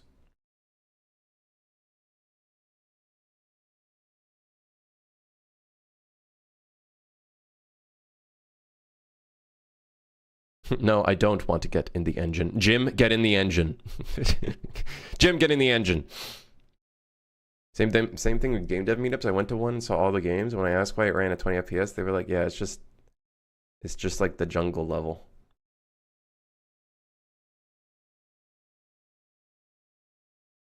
Was it like a finished game or like a game in development? Because in game in development, okay, sure, optimization passes happen.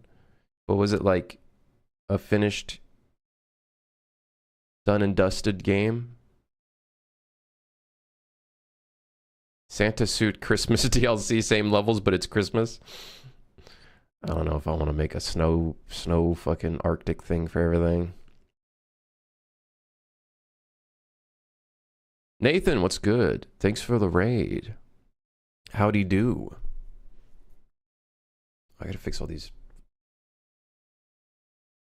non-access calls.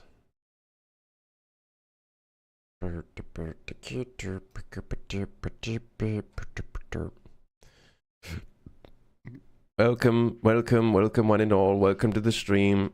I forgot what we were talking about. Oh, right. We're talking about like how just so much wrong and negative information is on like Reddit and YouTube and all these spaces. And I'm kind of just like, it's actually like just tiring me out where I just don't even want to look at any of that stuff anymore. This log looks like fun. I think this is just inaccessible equipped item, probably because there's no item equipped. I'm assuming. Access index -1. Yep.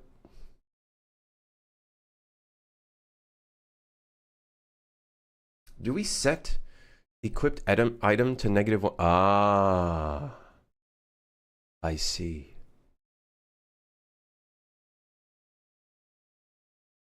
So I guess what we could do is check that equipped item does not equal -1.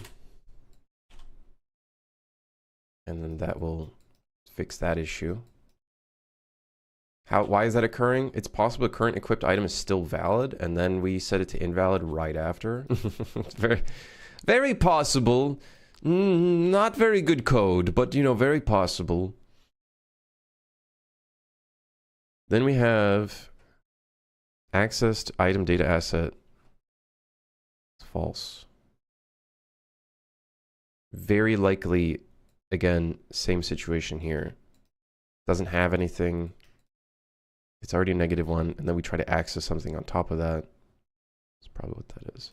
Here, though, we have an access none on possess. That's for the spectator. Did we die so hard that the controller didn't exist anymore? And then that was...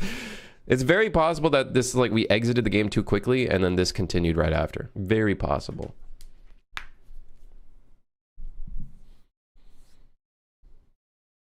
Basically, people were showing half-baked games, and on that like marketing push, when I ask about things like optimization or whatever, they were more focused on making the Steam page look nice, wish lists, etc. You know, maybe they're doing the right thing, maybe we're doing the wrong thing. I don't know. But listen, I'm in my own zone. You know what I mean? I think that's why I always tell people just make your games, determine your own truths, you know, not what other people's truths are, which is, oh, but the Steam page needs to look nice and the wish list, I gotta have like 10K wish lists before I release, or else it's gonna fail. It needs 10K wish lists, or else the whole game will fail. I'm never doing that voice again. That hurt my throat. Wow. I need to lubricate.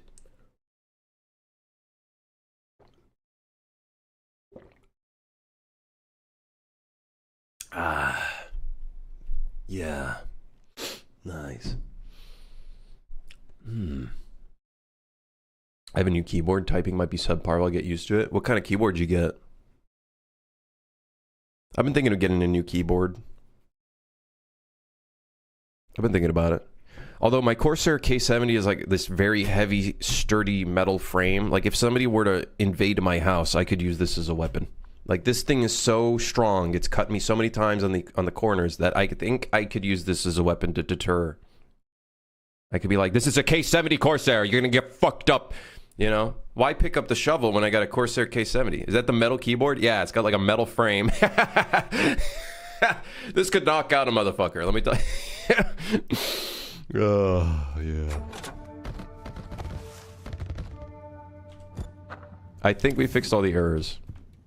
Perfect one for World War III. Yeah, exactly. Could use it as a frisbee.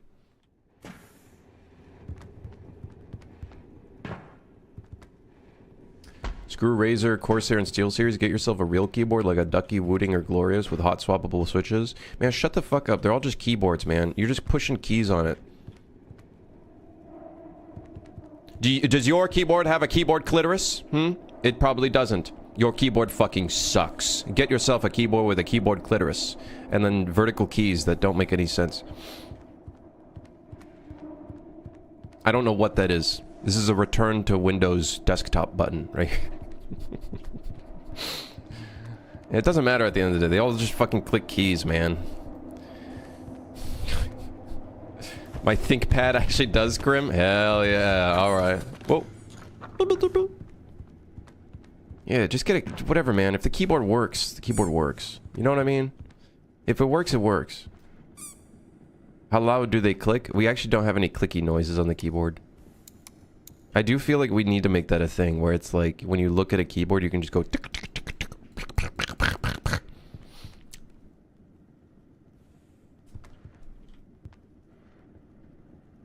It's a bang santh. It's heavy as balls, but there's not many options when you want a UK layout with the numpads, wireless, and backlit. Interesting. Interesting. My partner bought some keyboards that are really nice, and I think she has a spare. They're really nice. They are Epo Maker. Epo Maker.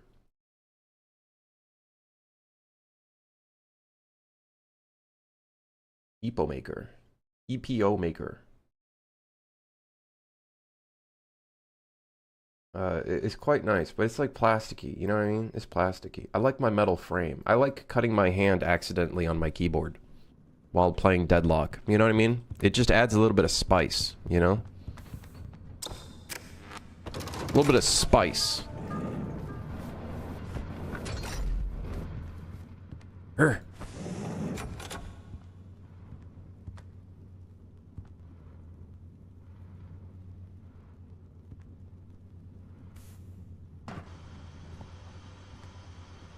Get a nicer keyboard is for ergonomic reasons. Yeah, my wrists are a little bit, you know. My keyboard is pretty low in that I don't need a wrist guard, I feel like. It's pretty low profile, I feel like, so it's okay, but it's not as low profile as it could be, I'm sure. You know what's better than that, though? Or at least a good thing? Taking breaks. And here I am. I'm going to take my break from my hands, my wrists. In fact, I'm going to stand up real quick and do a little stretch. Give me a second. Ooh. UC system for the keyboard. I feel like little things like that add to the game. It's completely useless, but, you know, whatever. Oh, hey, 5 push-ups? Alright, fine.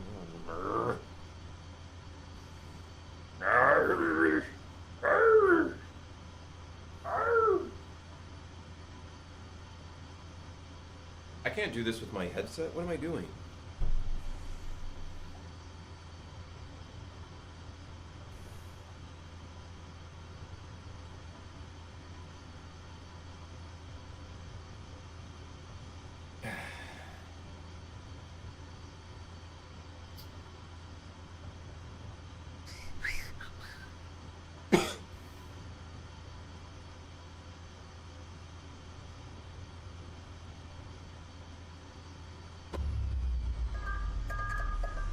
I got the Glorious because I fell for the Corsair trap 3 times.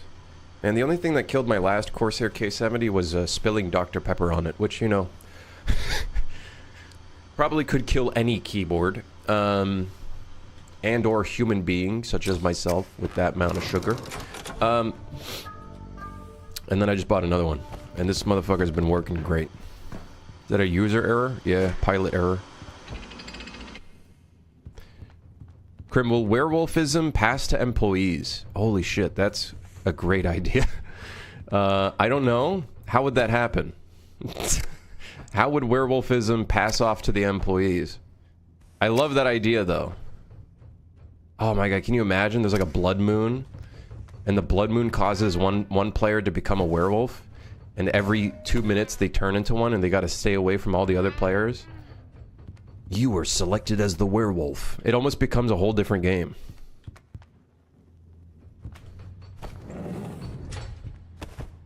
Or it's like, there's a werewolf, but you have to satiate yourself by drinking blood bags, so you don't turn into the werewolf. That could be interesting. That adds a new spice to the friendslop genre. That could add some spice. A little bit of black pepper in there. Hell yeah. A little bit of Old Bay. Slap some Old Bay in that fucker. Why do we have so many rubber duckies? Why do we have so many rubber duckies?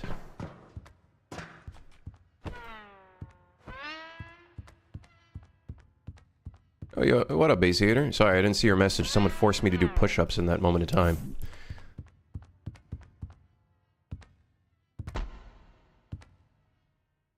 I was watching a video about ergonomics with computers, and the gist of it is essentially just start powerlifting. The solution to it all. Just start lifting.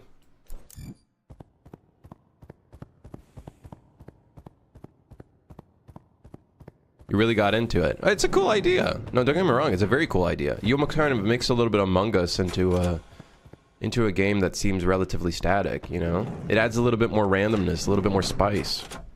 It's a cool idea for sure.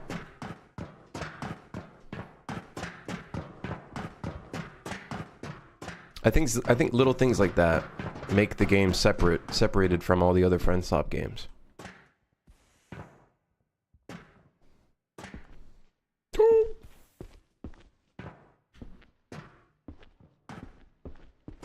I'm just tired of every co-op game being advertised as a chaotic co-op game. I want to add a lot of like mystery puzzle elements to this game. Like you go from station to station, you determine different things. One station interacts with another, and then you got key codes that open things. It's like blueprints, but friendslop. A little bit of meta progression. And then you like unlock doorways that then permanently unlock a whole ass different like section of a station. And now you got like little mini games that you could play with friends. And then maybe that unlocks new secret stuff. What's the secret message? 67.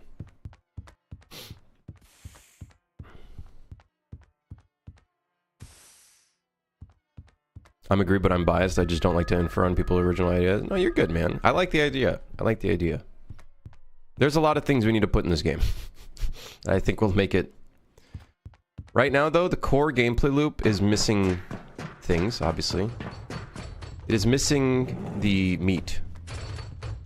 We got a little bit of the rib sauce, but we need ribs for the rib sauce to actually be put on. You know what I mean? We got some of the rib sauce. Now we got to do something with it. What the hell? Rats.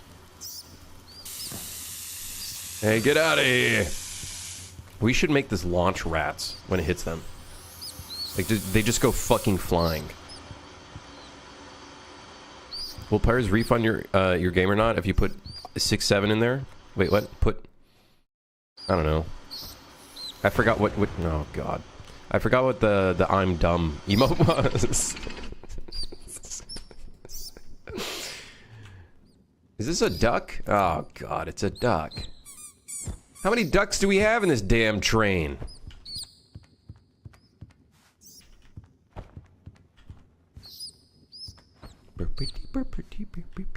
Oh. Daddy duck at the front. And then all the kids. Any more ducks around here? No? Sad.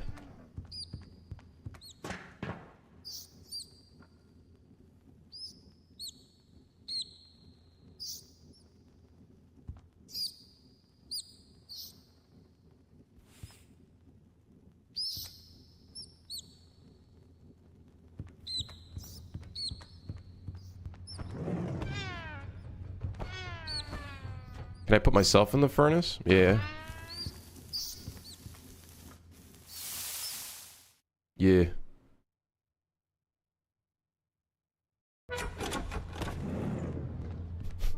Now we just reset the whole run. Anyway. Can we get a cleaning in aisle 4, please?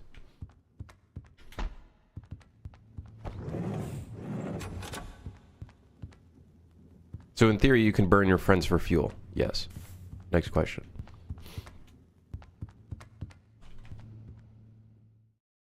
Oh my god, we should have a grocery store car.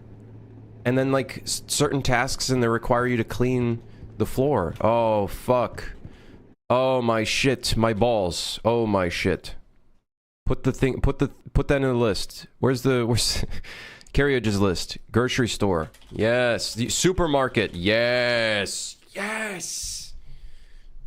Yes. How about some normal train cars? That is a normal train car. Apartments is the closest to a normal train car. What is a normal train car? Define normal train car.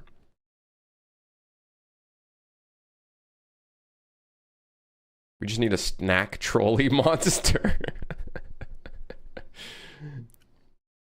Isn't this just called feature creep? No, I just put this on the board and then we work on it later. At some point. What about lecture hall train car? It's like a school room. Now we're just copying blueprints.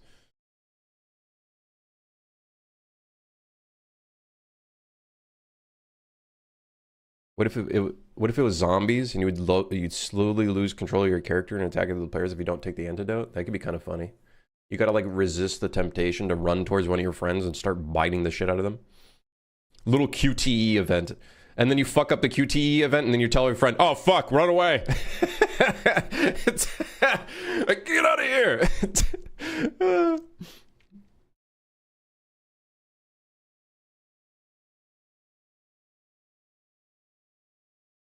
A medical bay is a good idea. That is a good idea. A medical bay. We already have dining hall.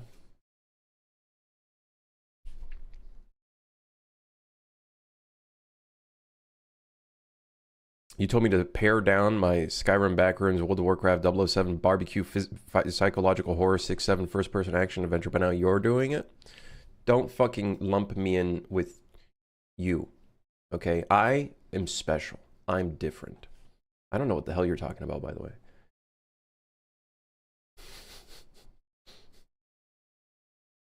Assuming you have voice chat, the person has to talk constantly for like 1 minute. Talk or die.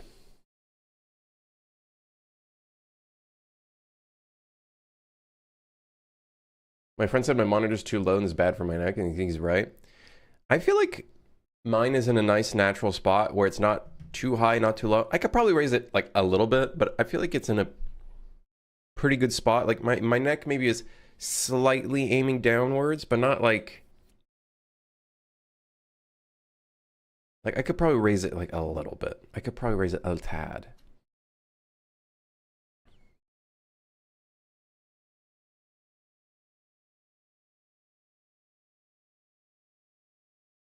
What's your typical method for finding the meat, or is it just bash your head against the engine until you find a smidgen of fun?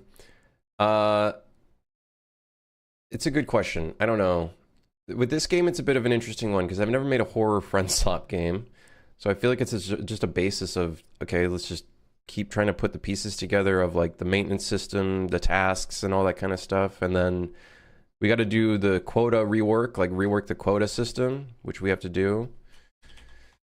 And then as we do playtesting, we'll determine, okay, where are the pitfalls? Where is it kind of just really annoying and too much friction? And 5 push-ups. What the hell? Have I ever seen Zork, the Grand Inquisitor? They have an underground railway, but the train has no brakes, so a giant hand grabs you and tosses you on another platform. It's like real life. It's like real life.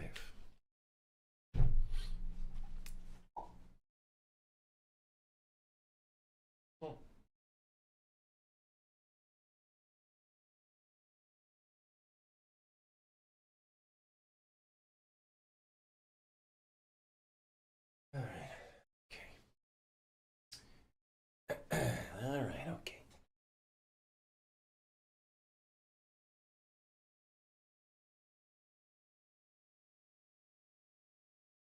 Emergency generator room. There's just a room full of exercise bikes. Oh my god.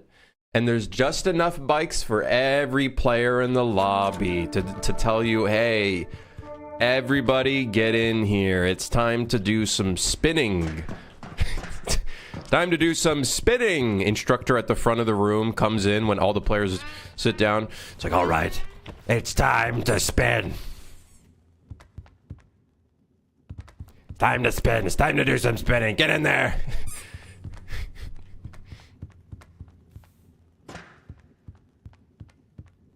And the way that you spin the wheel, the character, you go into third person. The camera goes into third person, and then it goes towards the pedals, and then you gotta spin the fucking pedals, and that's how you gotta. Oh, dude.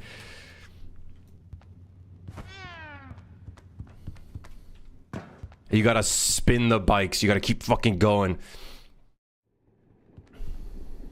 If one of your friends get lazy, then everything goes to shit. Oh, that'd be so fucking funny.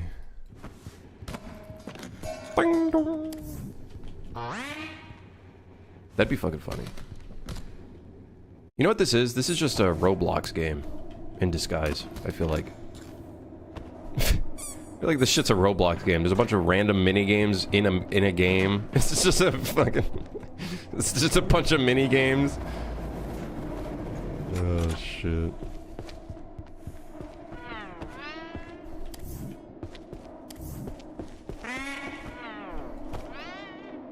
Engine switch incoming? No, I would not bother with Roblox. Are you fucking kidding me?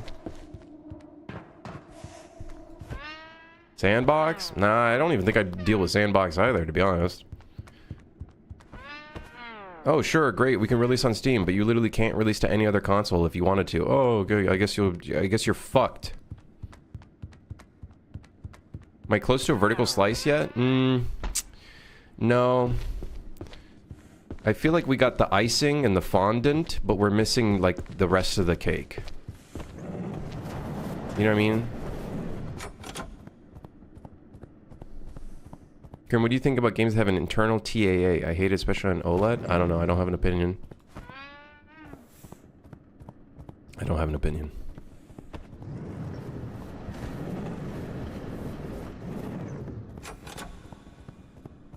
Sorry. I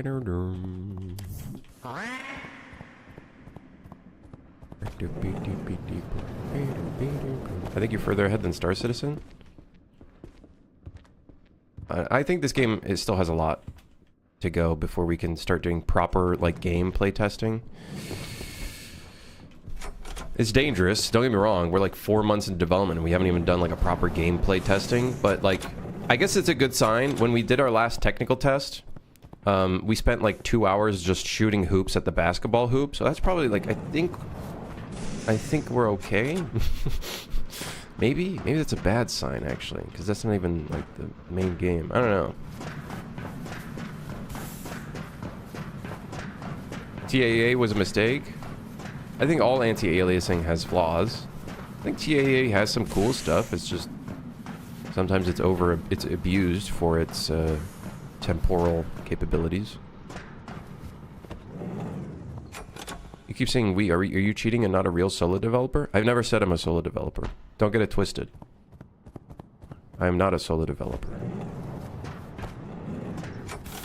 My partner does modeling for the project. She modeled the air horn.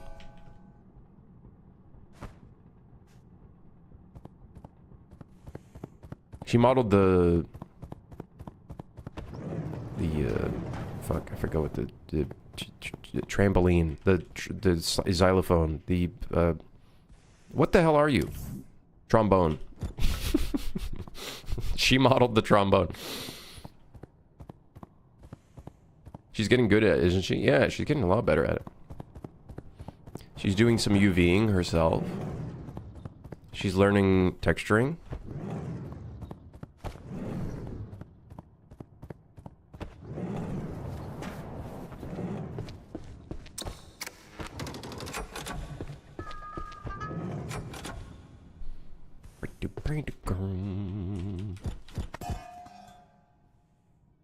How about a turd on the front of the train that blasts away leaves on the track? The more you miss, the more you get slowed down. That could be a fun little mini game. The thing is, though, speed of the train is no longer an indicator of if you can complete the track or not. Because, in the future, this whole thing is going to be more a quota system. You just got to feed enough fuel into the furnace. Can't wait to convince my girlfriend to become my unpaid artist and convince her it's couple bonding time. Don't get it twisted. She's not doing unpaid work. It's not unpaid. I would not do that to her. I would not do that to anyone. I don't like when people do free work, or when they say, I could do work for you for free. It's like, no, fuck off. I'm paying you. You jackass.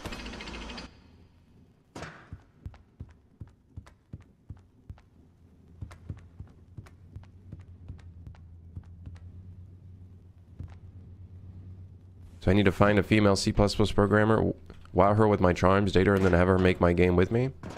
No, more like you just need to stop being a lazy asshole and learn some fucking skills, asshole. Sorry, hold on. No, maybe just find like-minded people. I don't know. Get to work! Get in there and get to work! What the hell? How did that go through the door? God?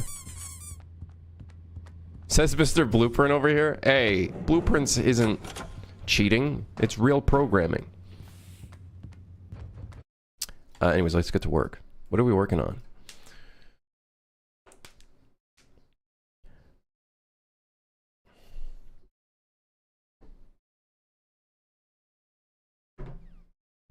Scratch game dev looking ass. Let's make a game together. Anyway, you have 3 art assets due by Friday. No, I'm a pretty lenient developer. And maybe a little too lenient sometimes. There was a time where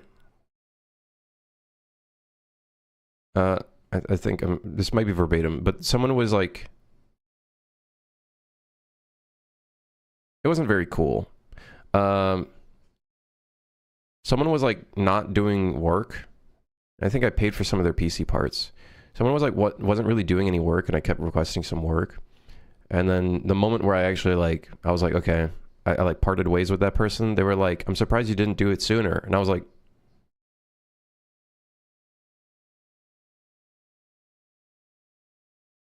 the fuck does that mean?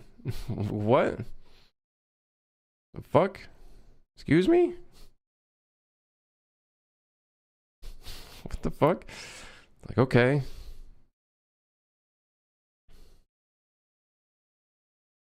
So yeah, I can be a bit too lenient, but you know, I catch that a little bit sooner than leaving it too long.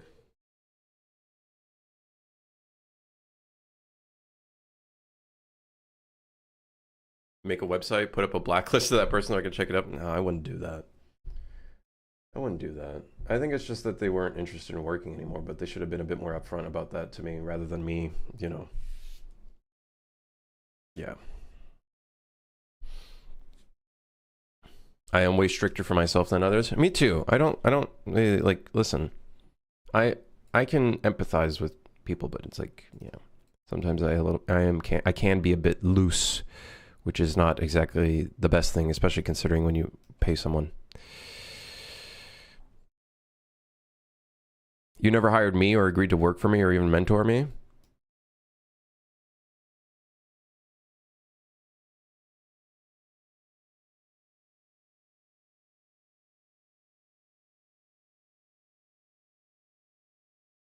What?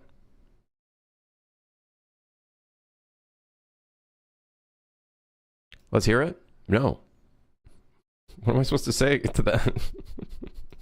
What am I supposed to say to that? Mentor you? Okay, how much you gonna pay me? How much you got? Let's see what you got. What's your budget?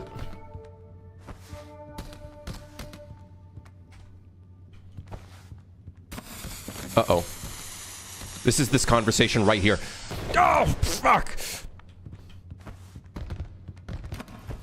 29 Swedish crowns is all I got. Take it or leave it. Isn't that like literally like a $2? Isn't that that's like $5, I'm pretty sure. I don't think that... I'll pay you in coffee beans. Okay, I'll take it.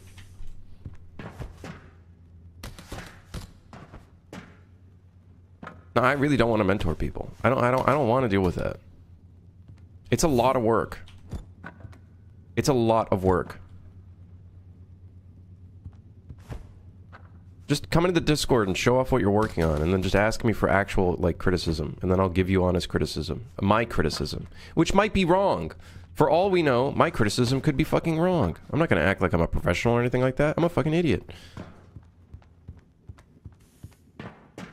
I have $10. Surely I win this one. Okay, 10.05 what?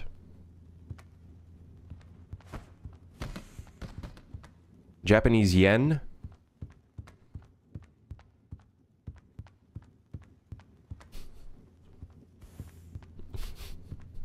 £10, 5 pence?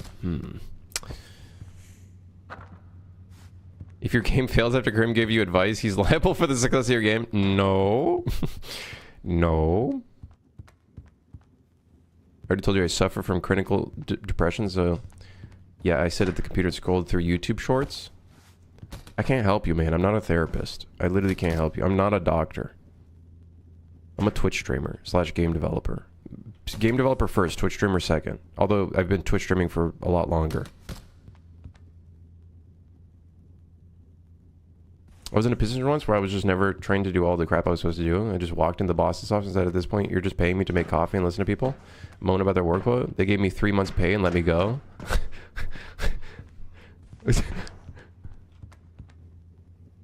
What? Well, at least you were honest with your boss. You could have literally been. You could have just been leeching. You could have just stayed there, and they were just like, "Hey, it's coffee guy. It's the guy with the coffee." Obviously, you wouldn't have been spending your time very well because you wouldn't be learning anything. You'd just be making money by being a runner, I guess. 5 Porsche owner? I'm not. I wish. I don't even need 5 Porsches. I don't even need a Porsche. I want a Porsche. I don't need a Porsche. I just want one. It's a cool desire. I don't even have my driver's license yet. I gotta get that. Nah, I don't even need a car right now. I'd love to be coffee guy now, as long as I don't have, as long as I can still have the brain power to make my dumb games. I don't know.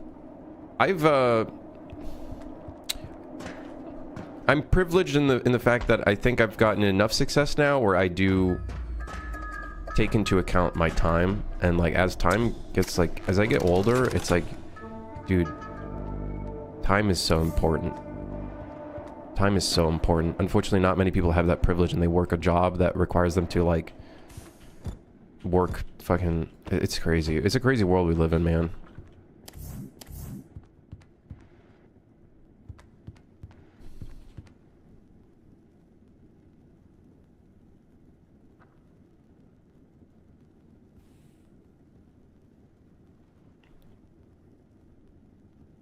I don't need another Porsche. No, I don't need a Porsche.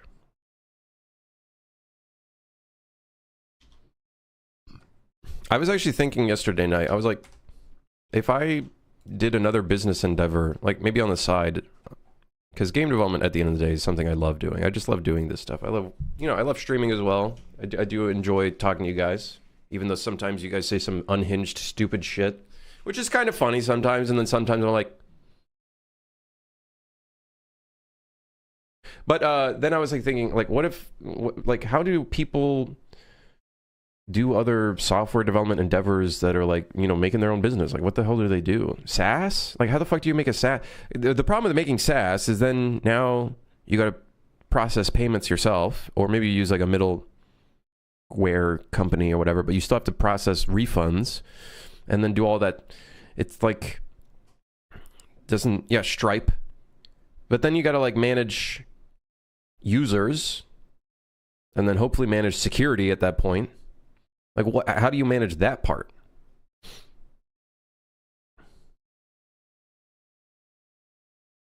Making commissions for VTubers is the tech.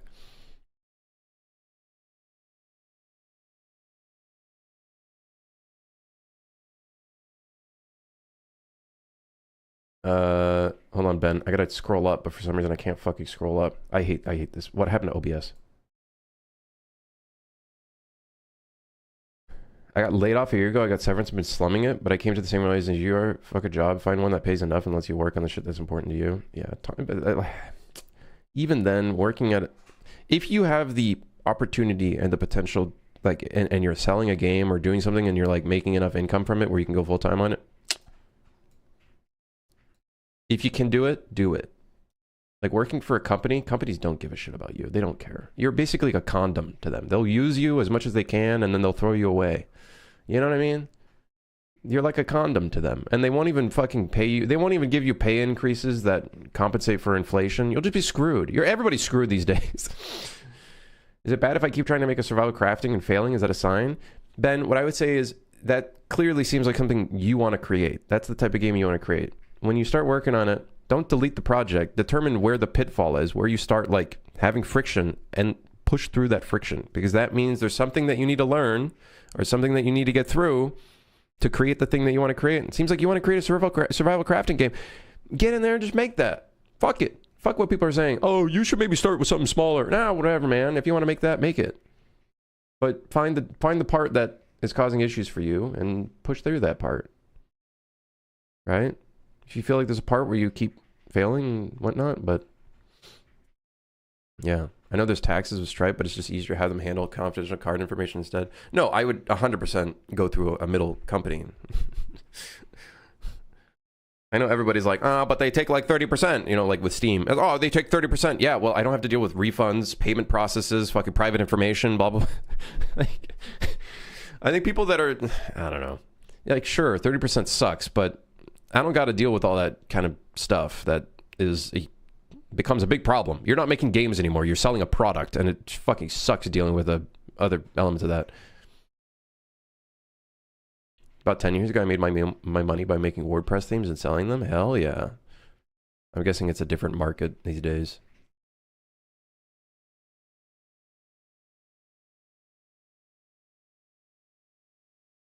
Oh yeah, Miyazaki? Yeah, I guess it would be quite life-sucking to make like SaaS products or whatever. Why is Jobs still an emote? It's just funny. It's just funny. Find something that pays enough with a longer term goal of working for yourself. For sure, Ding, for sure. For sure. Try to find a place where you can actually start building up savings and then invest that, and then it's hard these days. It's so hard getting work. I understand people's struggle. I get it. I can't fully empathize with them because it's like well, no, that's not true. I did struggle with finding work for a bit. But current day, looking for work, oh my God, man. It's definitely a privilege to be in the position where I'm in, where people are buying my game and whatnot. I know it took me 5 years to work on it. Sure, I put in the work, but still, I feel like there's still a privilege to that, to be able to work for myself and whatnot.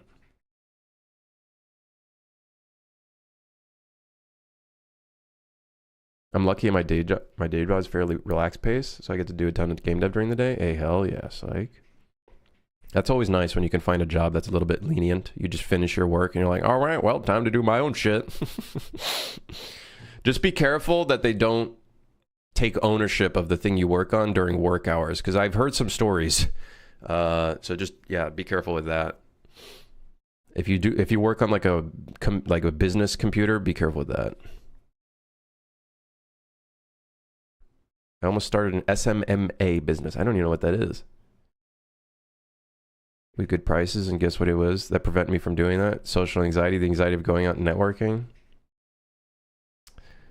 Yeah, social anxiety is a tough one. I still remember I like printed out a bunch of like business cards when I went to TwitchCon, and I think I only gave out some of those cards to like friends, and I was like, I could not just go up to people and talk to them about my stream, and it felt so.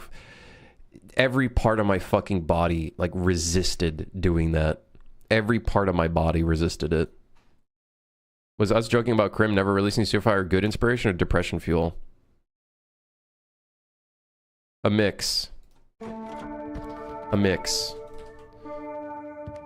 That's why I told you guys, be careful with some of the negativity that you guys say. Some of it was kind of like, oh, whoa, whoa, whoa, whoa! Happy birthday! I don't know, what are we working on? Guys, it's time to work! Oh, we're reworking on the intercom? What the hell am I working on? Do I have ADHD? What the hell am I doing?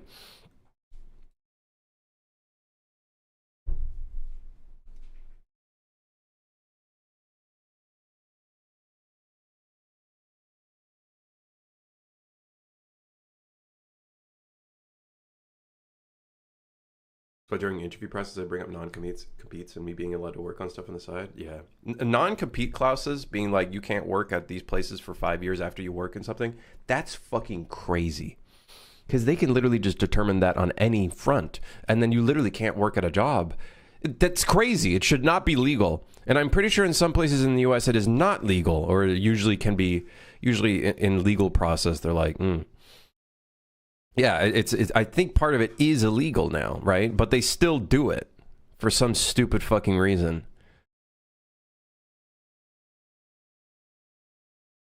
Luckily, I'm remote, so I can do all my game dev on my own desktop. Ah, okay.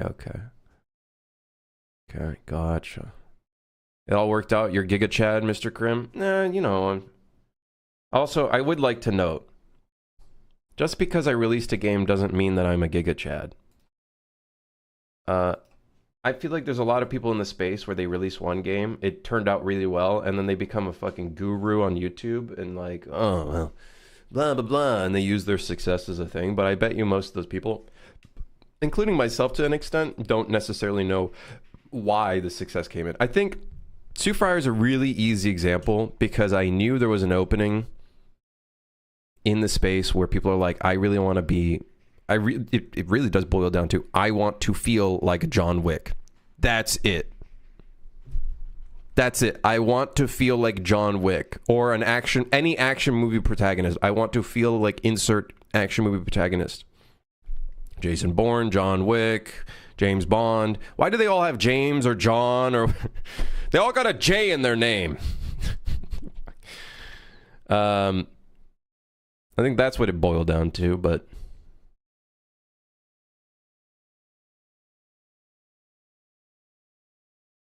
you don't even need to sell a successful game. There's plenty of content creators who talk like an authority, and you look at the release games, they got no games. I think what I learned, which is why I always tell people just do your own thing, find your own truths. Some of it has some context, some of it helps, some of it is just straight bullshit. But a lot of times, at the end of the day, you got to find the thing that works for your game, your genre, your space. And that just comes with self-discovery, comes with finding the thing that works for you. It's not going to be some random YouTuber or guy who says he charges $500 an hour for some mentorship. Nah, man. I don't know. Why not name him Johnny Wick? And Johnny Wick. Johnny Wick. That's how I image Johnny Wick. He's got big fucking hair. Yeah, Johnny Wick. I need more coffee. I need to eat. I'm getting hungry. Johnny Wick, man, Johnny Wick. Eats like 6 Big Macs a day, goes on fucking snorts cocaine, you know. 80s, he's from the 80s.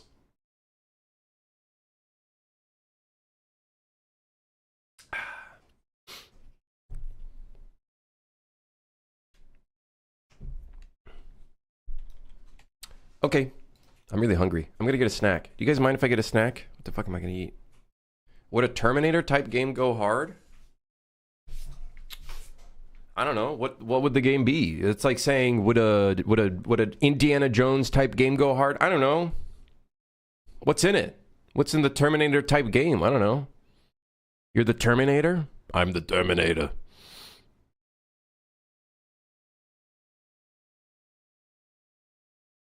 The Indiana Jones game did go hard. That game looks really pretty. Very pretty game.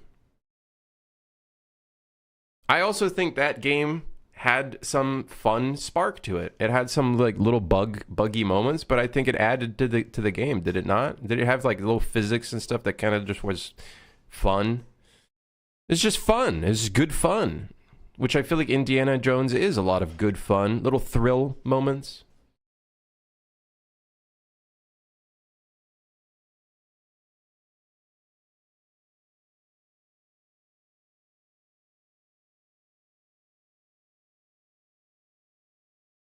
Yeah.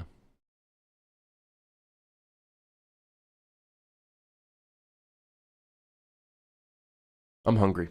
The IRB.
Hello.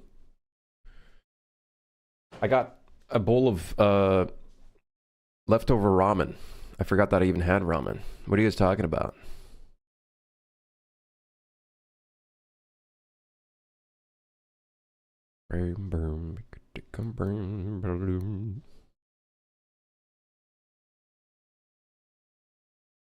Finally a good game on screen? You mean a game in general? Take creatine plus 5 push-ups to bulk him up.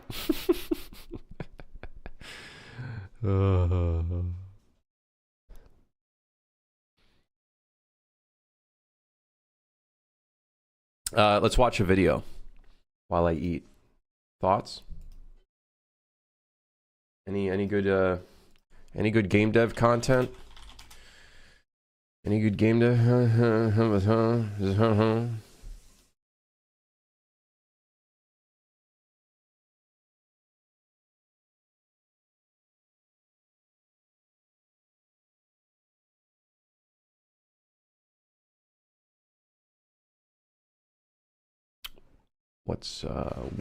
What's going on?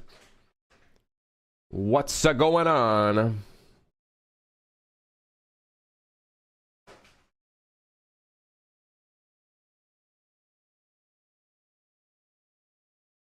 Hey, this looks like a fun video. Let's check this out. Making the next big roguelike in under a year.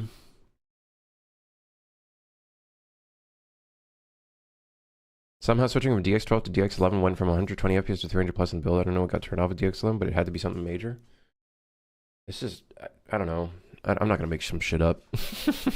I don't know enough about DX11 versus DX12. Virtual Iliada. Okay, I'll take a look in a second.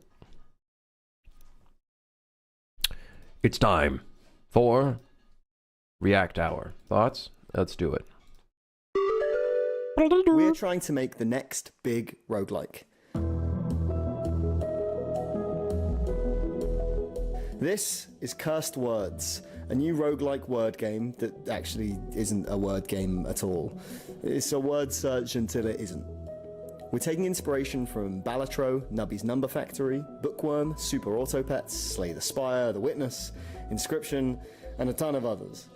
In our game, you write words, and a lot of other stuff that doesn't look like words at all. Did someone already do this? GMTK. This looks very no, it doesn't really look similar to GMTK.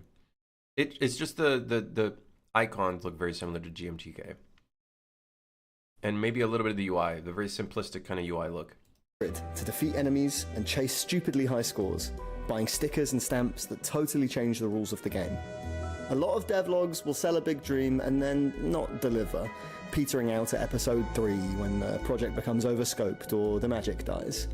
Well, I promise you we won't be doing that because we have a little secret. This game is actually already finished. The whole thing was made over the last year. Did we finish working on these mechanics? Yes. Did we come up with cool boss fights? Yes. Did we add in all the secrets and Easter eggs that devs always say they will? Yes, we did. We got published. We've been playtested and people do love it. The review scores are really high. People have put tens of hours into it. It really does have a chance of being the next big roguelike.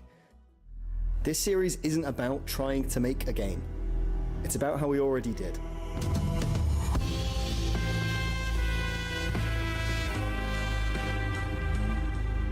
Let's start at the beginning.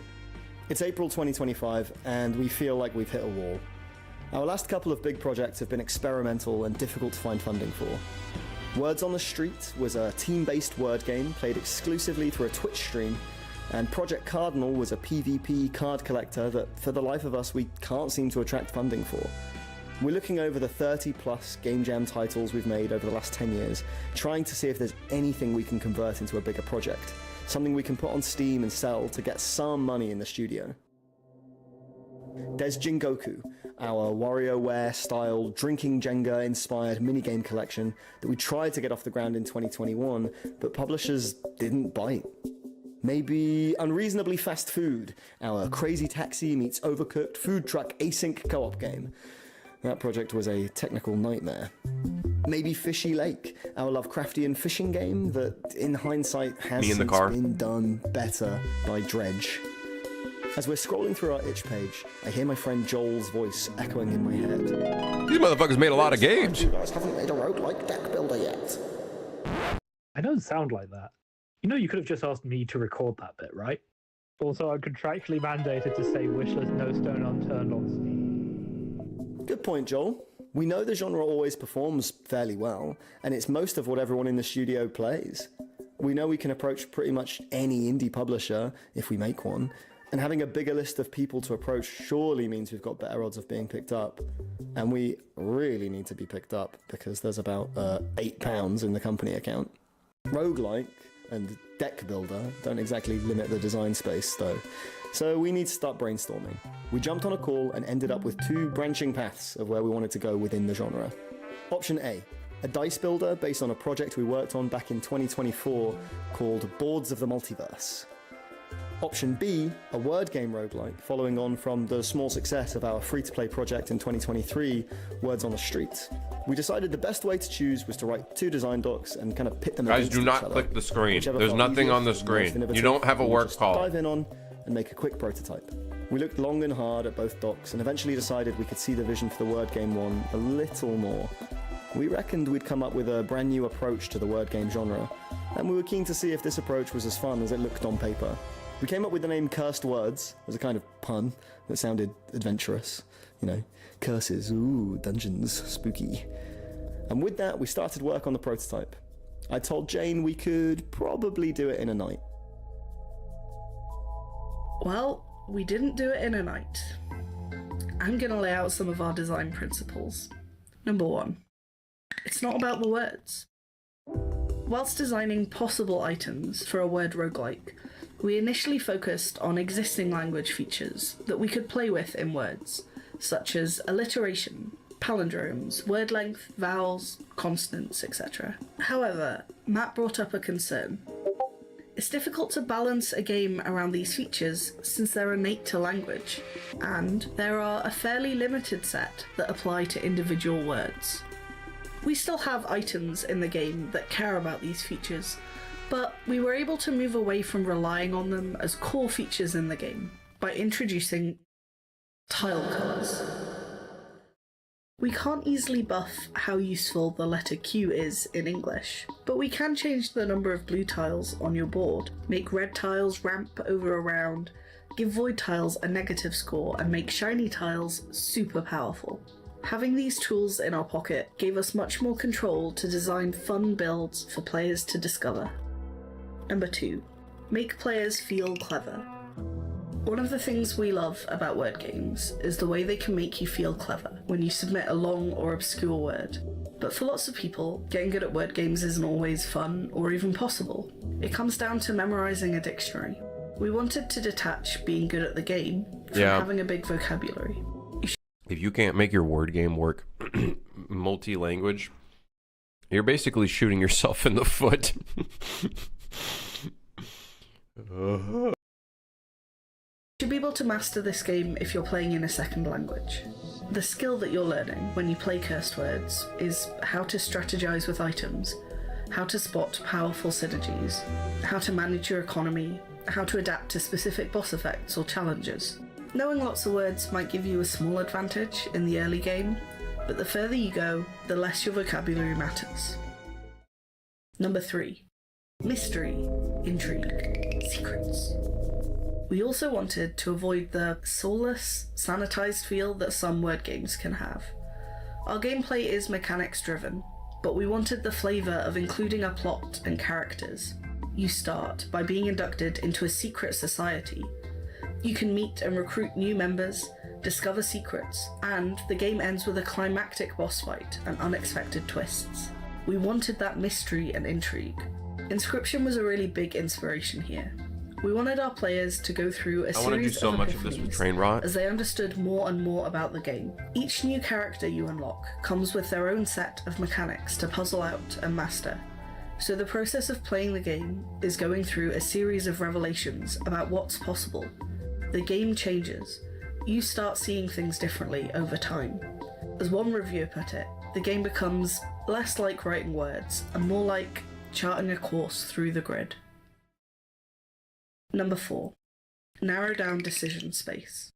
For games where the player inputs words by combining letters or tiles, there are two well-trodden paths. Your game can work like Scrabble or like Boggle. In Scrabble, players have a collection of letters which they can arrange in any order to make a word.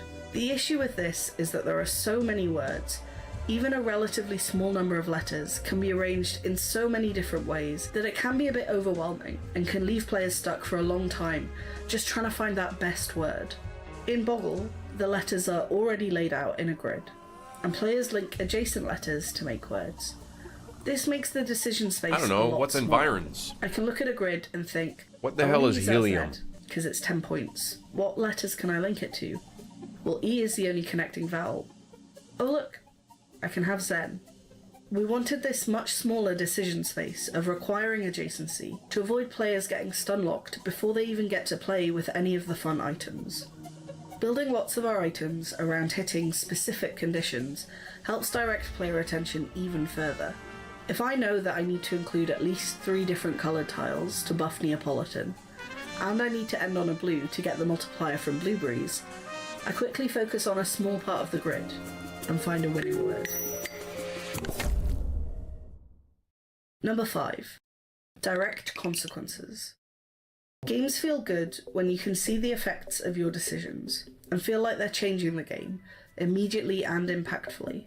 A classic deck builder move would be to have players affect the pool of tiles that can appear on the grid, allowing the player to craft a deck over the course of a run. This is a tried and true method, and it works really well in some games that we love, but it does have some downsides.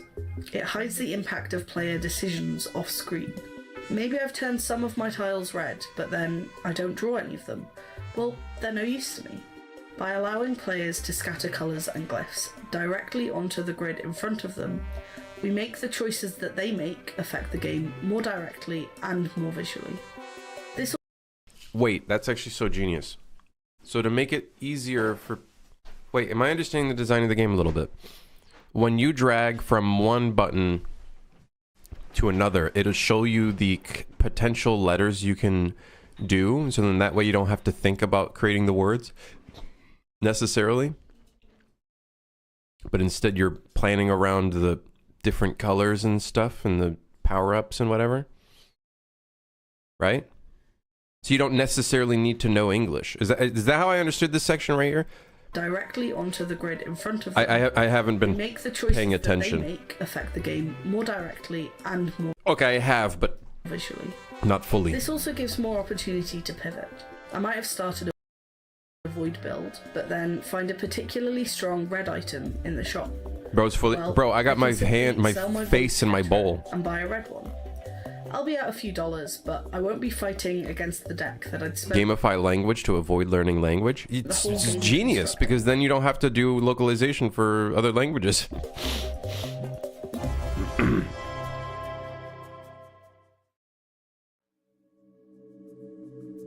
If you've been listening so far, you know Cursed Words is a game about finding words on a grid and buying items to help you out with that. That's the moment-to-moment gameplay, but... What if you just made your own language like Tunic? You could do that too. What makes Cursed Words a roguelike? And which games inspired our This Muppet is killing me. game mechanic choices?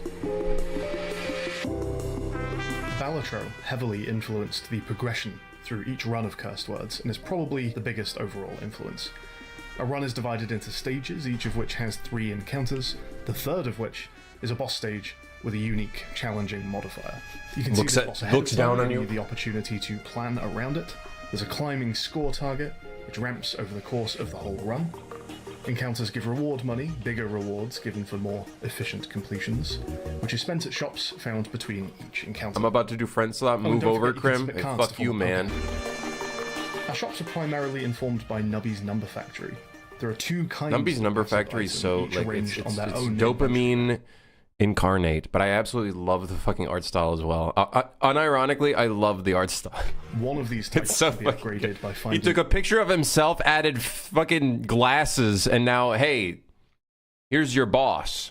A duplicate of that item in the shop. If you can't afford something, Here is in the shop, you. you can freeze it for next time. And then there's the obvious. It's a game all about numbers. We like Slay the Spire's idea of a rack of one-time consumables which can be used to escape sticky situations. In Cursed Words, this takes the form of tiles which can be placed on the grid in case you're a letter or maybe a colour short of that perfect word.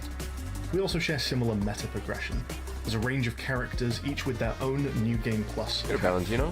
Completing a run with a character allows them to play at the next difficulty level.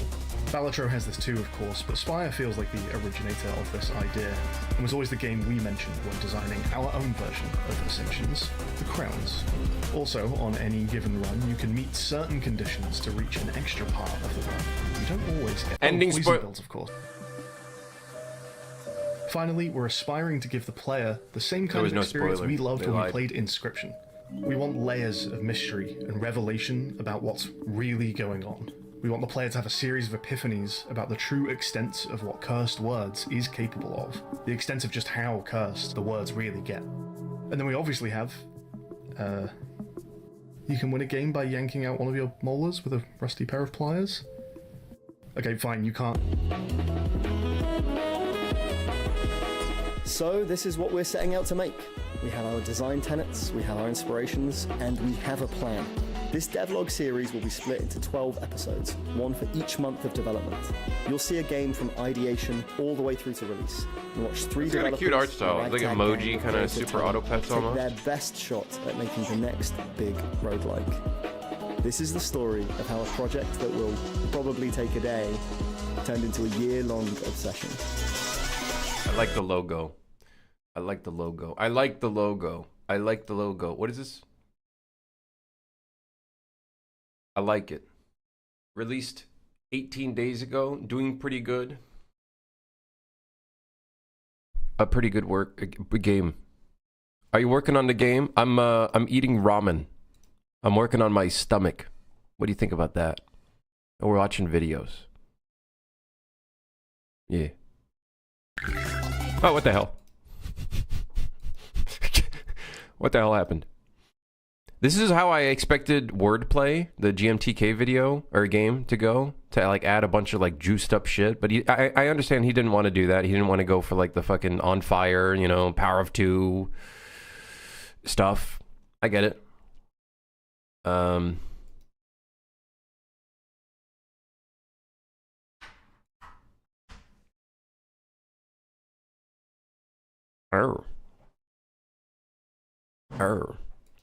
think it was good.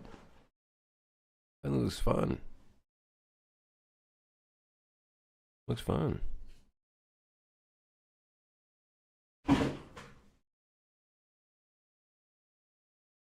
Looks fun. Looks like a good time. Yeah. Yeah. Man, what the hell are my recommendations? What the hell happened? Harry Spotter 7? What the fuck is this, man? Fucking brain slop? Sloppy... slop. It's just slop. What the hell is... Okay, I still got a little bit more ramen. Hold on. Hold on. Please hold. Welcome aboard the train. Vacuum that shit up? I'm about to. I'm about to vacuum this shit up.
Yes. Stop procrastinating and get back to game deving streamer. Listen here, motherfucker. How long the lunch breaks do you take at work and shit breaks? Pooping on the job, huh? I don't take that many breaks. Listen, give me one break. Listen, I gotta eat, man. I gotta get some sustenance, you know?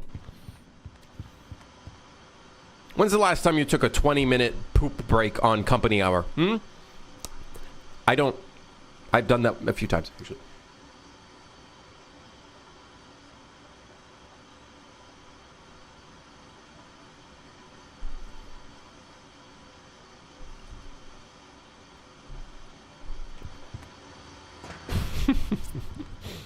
I'm on it. I'm working. I'm back on it. My lunch break is over. Here is a bomb.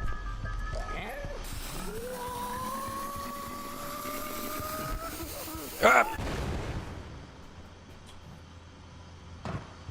Can I ragdoll into a weird spot and then get stuck?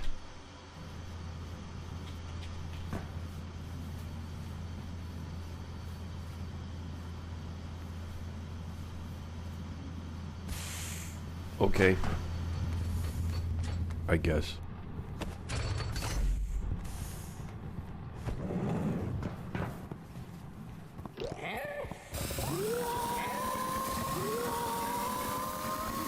Uh-oh. Ah! Oh, motherfucker.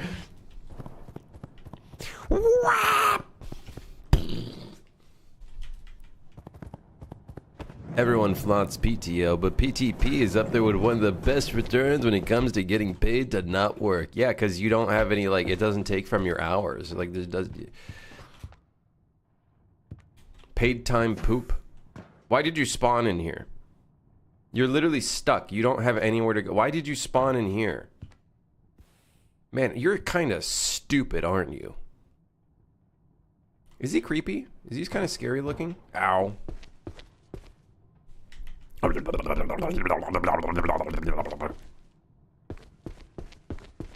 his tongue. Is he scary looking? I feel like he's not very scary. Is it because I modeled him? When you model something, does it become, like, not scary anymore because you know, like...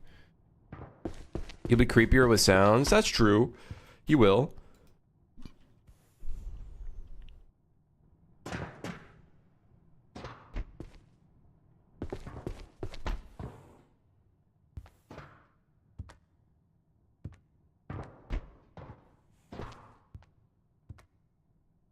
Am I ever adding mimics? Yes. Some of the luggage will be a mimic.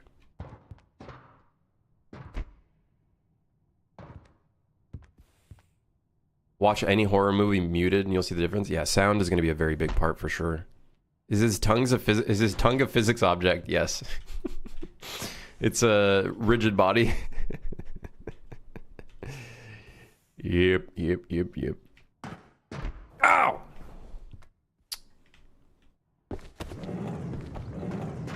Oh. Oh.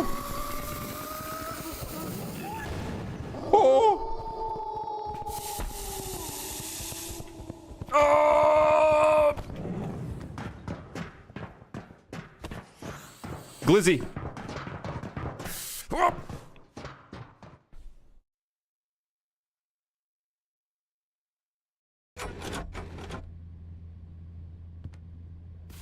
I was trying to fly away with my fire extinguisher, but then he killed me before I could fly away with my extinguisher.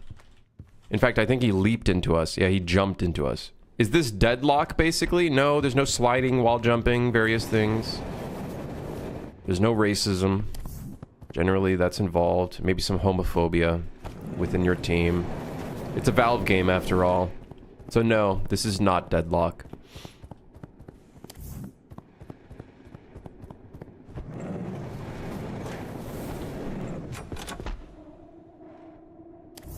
Why do I have 3 air horns? Someone explain. Can someone explain? Why do I have 3 air horns? Okay, so now doors opening and closing is a bit creepier because only the monsters can open and close doors. You know what I mean? Let me up.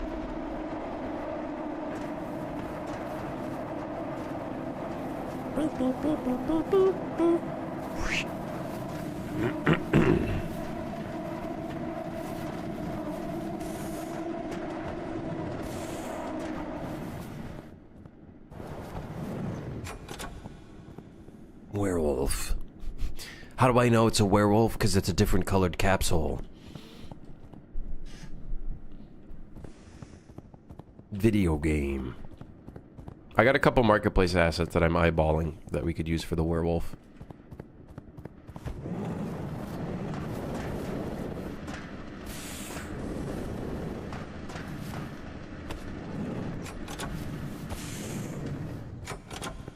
But we're gonna have to like very retro-ify him. Whatever you do, don't turn around. Thank you. Just keep everything as capsules, but with different heads. He's got some spooky numbers. Yeah, he's doing math. It is pretty scary, huh? What's the retrofy process gonna look like? I don't know. Decimate the fuck out of the object until it looks disgusting and ugly.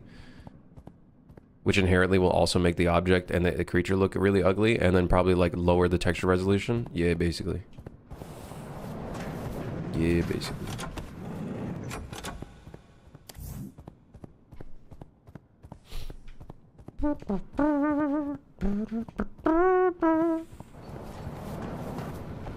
Add a pixel shader for my visuals. That's why we're going to set the screen percentage to 70 in the actual game. So then everything looks lower resolution. Just add more eyes, it'll be creepy then. We have a different monster for that, which I have a marketplace asset. That is going to look awesome. It's going to look awesome. It's going to look so awesome.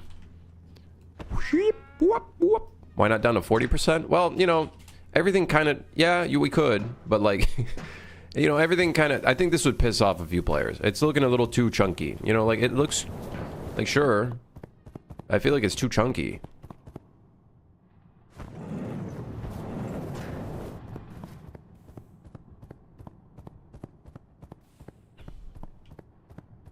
I feel like it's too much. 70 was like a good sweet number. I think 60 was okay.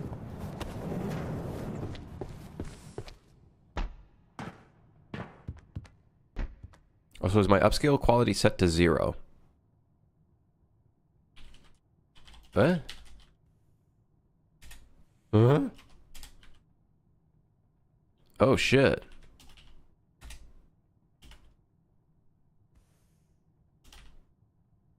That does make a difference. It's like smoothing it.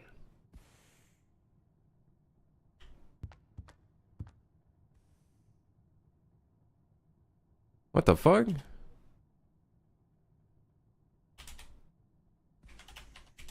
What is upscaling? Defines the quality in which screen percentage windowed full screen scales the 3D rendering. What the fuck? What the shit, man?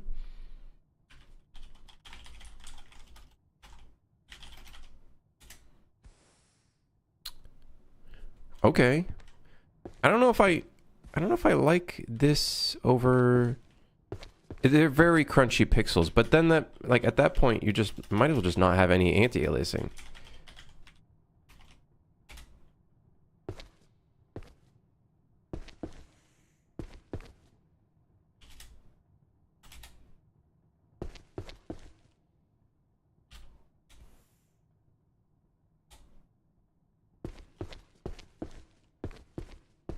How do you access that prompt tab in-game? It's the console key, tilde. Put it down to 35%. Guys, come on. Come on, guys. Come on. 35%, really? I didn't even know that was a fucking setting. No, this looks too chunky. 10%? Motherfuckers, you guys... What the hell is going on? Jimmy. Bob. I forgot his name. Employee 233, get out of here. Now release it on itch.io. I'm gonna puke. I'm gonna fucking puke.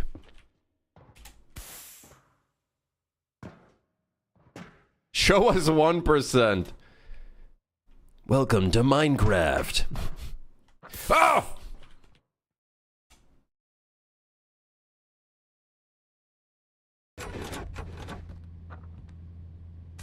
I'm getting a headache. Guys, what are your thoughts on 60%? Interesting. So upscaler was... I literally didn't even know that was a thing. What the fuck? Because... Huh. It does make everything look very... very pixelated.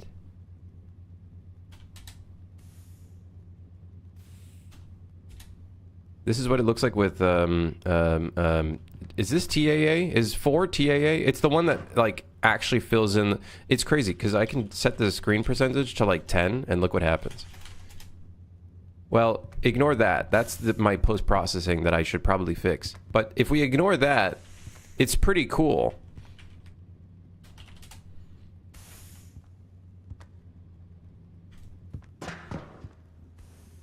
It turned into a AAA game. It looks like it's AI generated.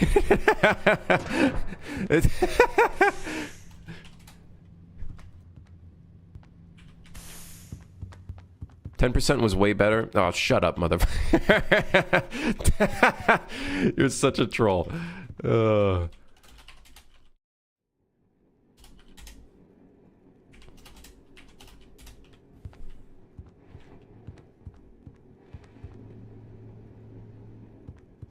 It did make the screen jitter, I think, worse.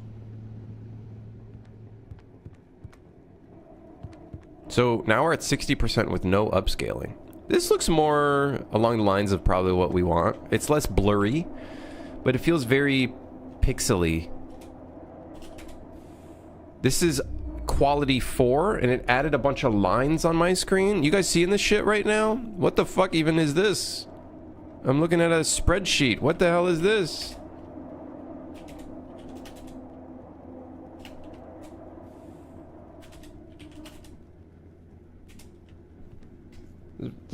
Scan lines. It feels much more stylized. It kind of does, but it does. We do get a lot of pixel jitter.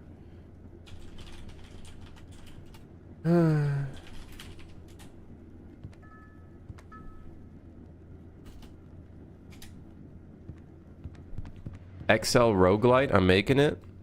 This guy's gonna get no fucking players. Brother, nobody wants to feel like they're working a job. I think 70%, guys, I'm telling you, screen percentage 70% is where it's at. I think this is where it's at.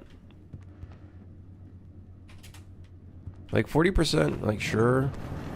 You could do 40%, I guess.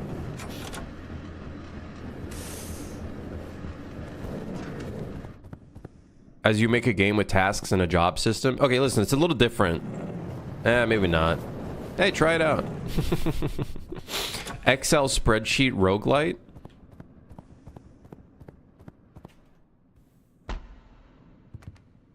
Okay, but like, how do you interact with the Excel spreadsheet? What's the challenge?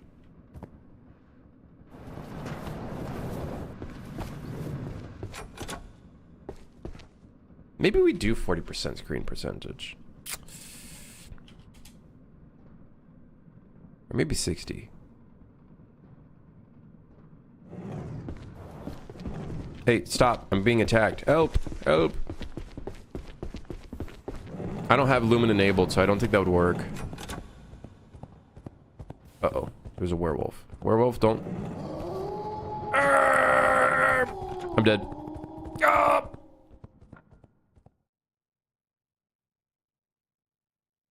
One of the offices in that train car has to have an Excel sheet on one of the screens. We can get that done. We can look into getting that done.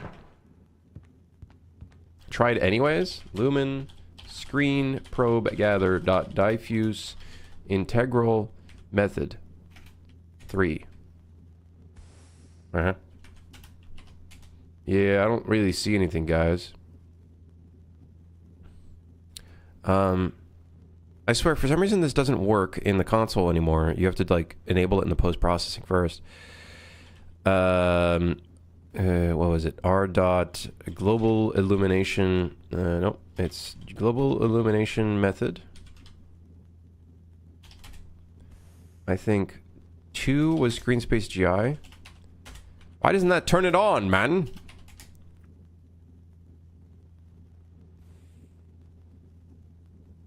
I have seen a game made in Excel, 3D game, if I remember correctly. No, not made in Excel. I mean a game that's about Excel. I think he means a game that's about Excel.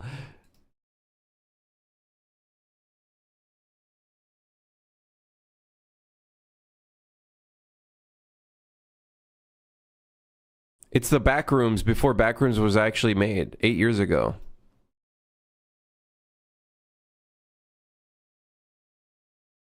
This motherfucker got too much time on his hands. Even has like a light shader system. He's got enemies. What the fuck? What the hell? Let's see what putting a little bit of changing our dynamic global illumination to screen space. I wonder how that would look. Probably not very good.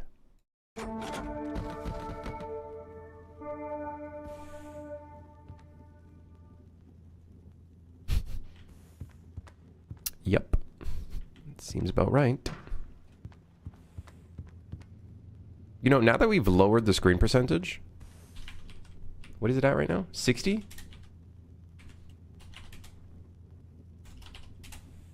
Okay, what's with the jittering?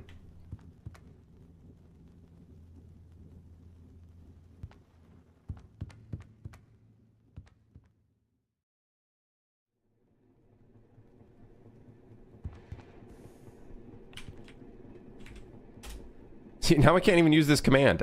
I don't know why they... Oh,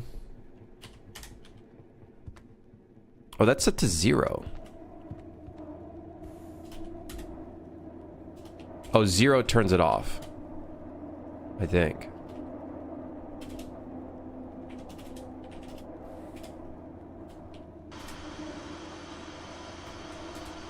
So this is what it looks like with it. With it off and then with it on. I don't know. I don't know if I like screen space GI. I did at one point and then I'm like,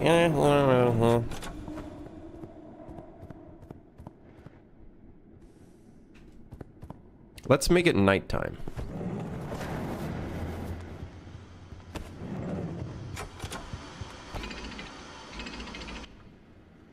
But what? That steam was making it light? What the fuck? Oh, because it's emissive. Yeah, whatever.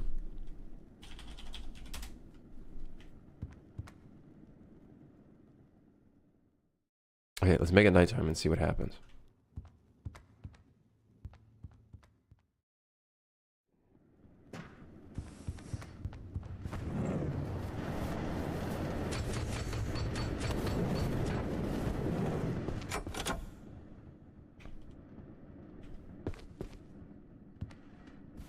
Hey, Ripper Junkie. Yeah. Cool. Bomb. So now we got screen space GI enabled. I wonder if the flashlight's even providing any screen space GI. I feel like it's bullshit, man. Can I just say, I feel like it's bullshit.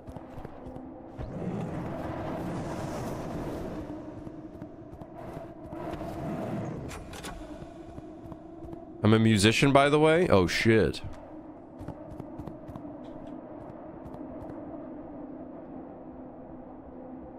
I guess it provides a little bit of screen space GI. You can see the bouncing on the right side.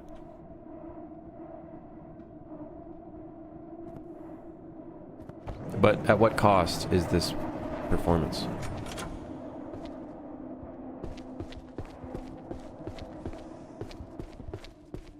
Ooh, I kind of like the look of the game right now.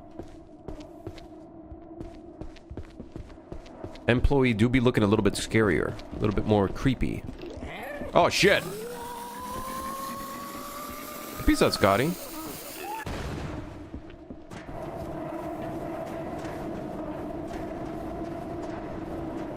Why does it look like we're not moving? We're moving at the same pace as the tunnel. Look at this shit. It looks like we're... Huh? Don't look at me like that. He's in the ground. How did that happen?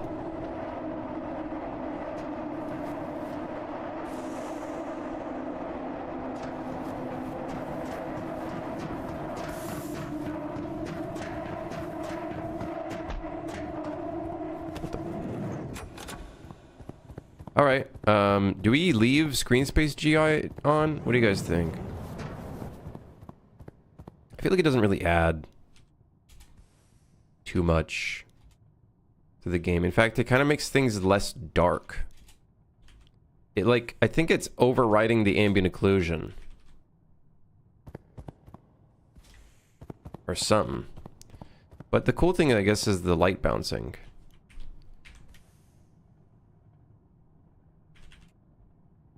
We don't have any light bouncing. I just don't think it's worth it, to be honest. It's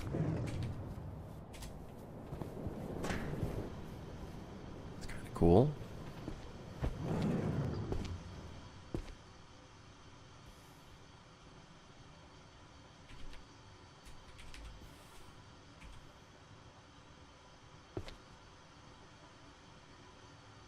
It's just very noisy. It's extremely noisy. Hold on, I gotta crank my shift.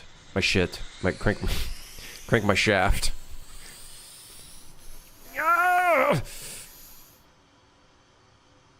Kind of makes everything orange too. That's because it's, I think, bouncing off of the crate.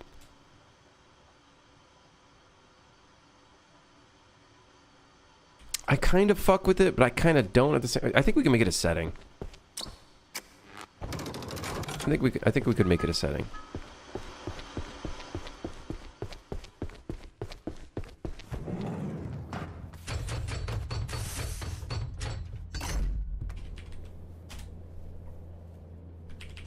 I do like the turning off the upscaling though. We got to remember to put that in our project settings. This actually looks a lot cooler now. What are we at right now in screen percentage? I think we're at 60.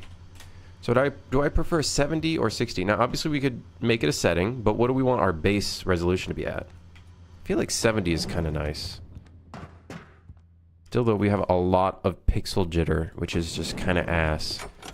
I will say that's the only thing I don't like about turning off the upscaling. You still get pixel jitter even with the upscaling anyways.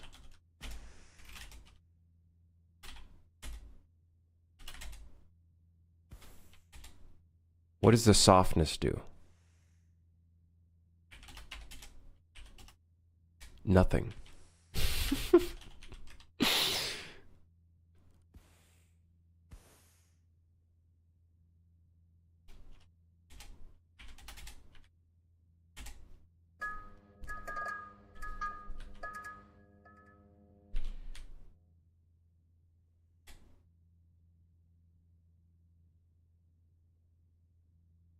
I'd play this in chunk mode. You're crazy if you play this game in chunk mode.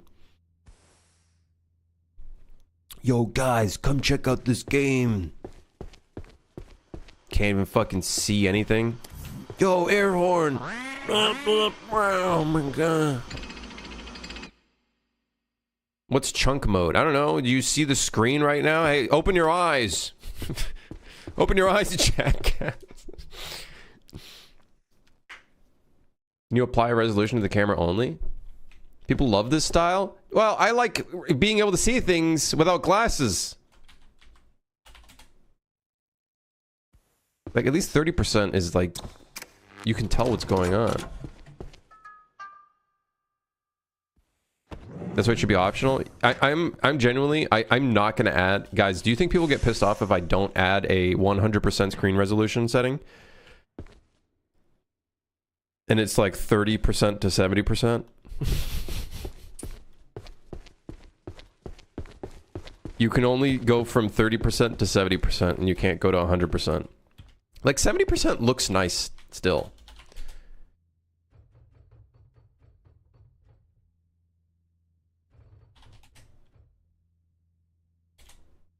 Someone said 65. 65.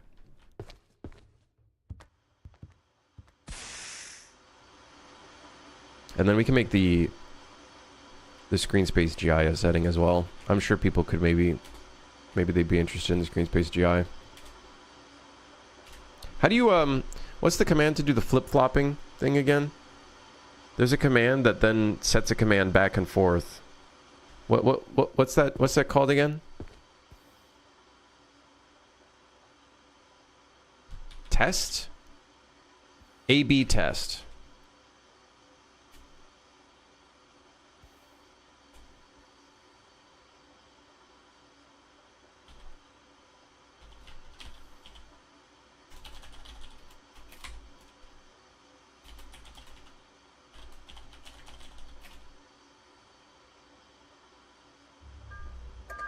See, now it's flipping through the two.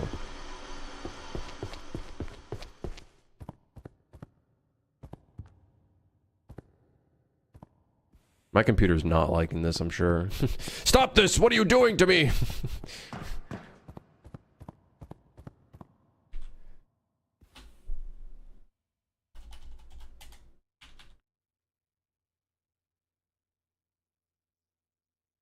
How do I stop? Ah, thank God.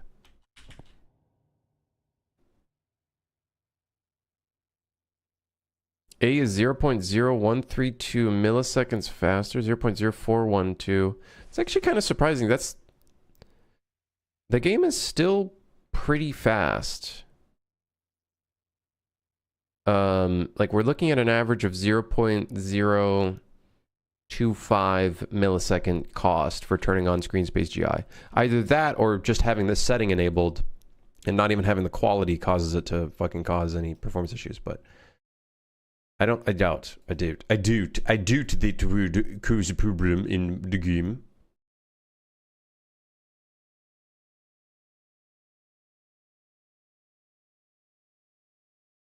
I doubt that would cause a problem in the game.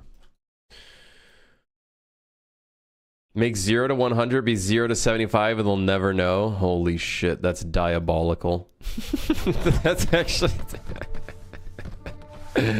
That's diabolical. I like your thinking. Arr!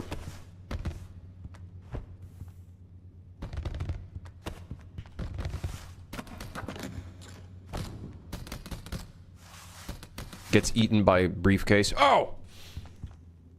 Can I ask, how do you picture the soundtrack of your friendslop game to be? Funny, silly, or scary? My sibling is actually working on the sibling. One of my siblings is working on the soundtrack. We're kind of leaning in a Severance, Loki, kind of somewhat playful, but also thriller / mysterious kind of vibe. That's basically what we're kind of aiming for. Kind of whimsical. Whimsical is another word that we've been throwing around. Whimsical. Because a lot of the game is quite whimsical. Now, don't ask me what the definition of whimsical means. I don't fucking know. Don't ask me that. But, yeah, those are kind of the vibes we're going for. 2 air horns. Perfect. 1 for left hand, 1 for right hand. You can't actually do that in the game, but we should maybe do that. Whimsical means full of whimsy, if I remember correctly. Alright. Alright. Alright, smart guy.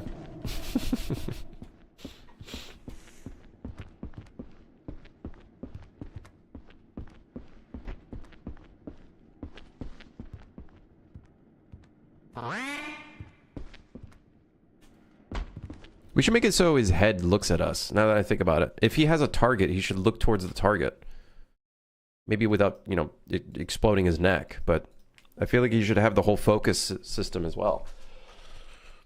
You know, there's great potential here to make it look a lot creepier than it is. Yeah. Add a big smile when he looks at you. I like that idea. That's fucking disgusting. It's such a... Ugh. Ugh.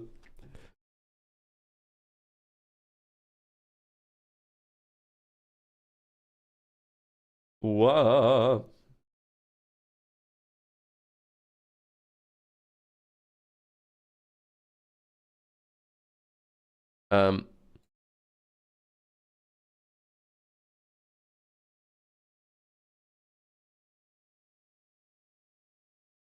Where is he? Where is employee 233?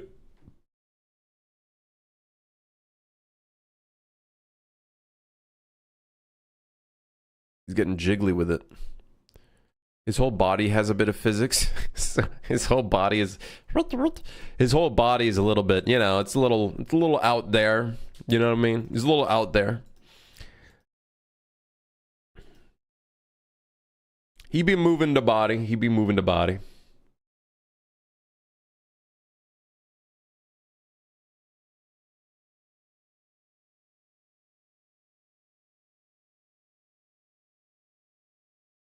How does our looking focus system work again? I literally don't remember. I don't remember. I quite literally don't remember.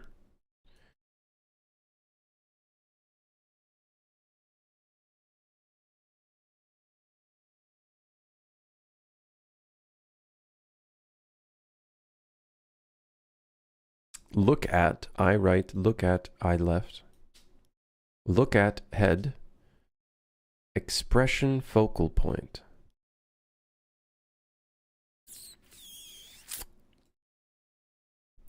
Okay, now how do we determine the expression focal point? Isn't there a whole system for this? Where is that?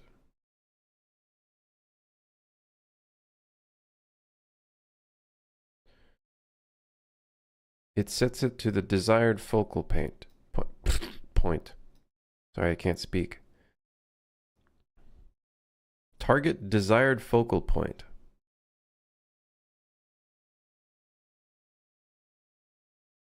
Don't tell me I do that in the event tick.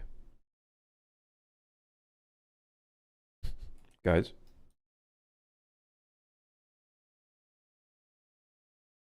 I don't. Huh?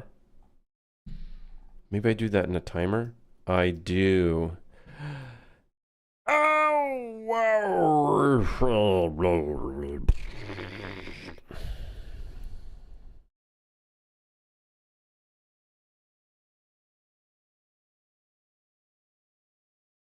Oh, it's an interface. Wait, what? Is there an interface that sets the expression parameters? The expression parameters have 3 thingies. And then... Wait, what? How do we... What? Huh? Huh? Huh? Huh? How do we... How do we use that? We just... What? Wait. What? What is this?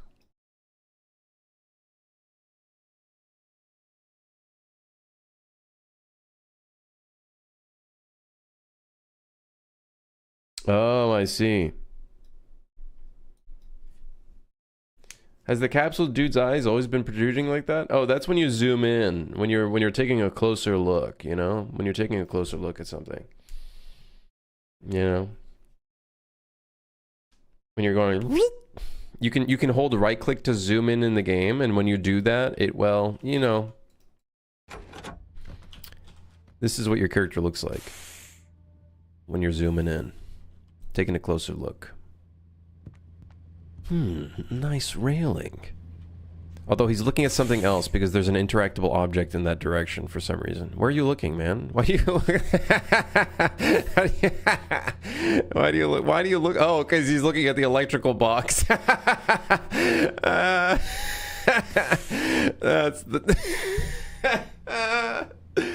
Oh, fuck. Oh, that's so stupid. You know something I want to... Oh my god. You know something I want to do? I want to figure out how can we take... I want like a... When you're doing the tutorial, you go into a spot, you go into a photo room that takes your badge, your employee badge.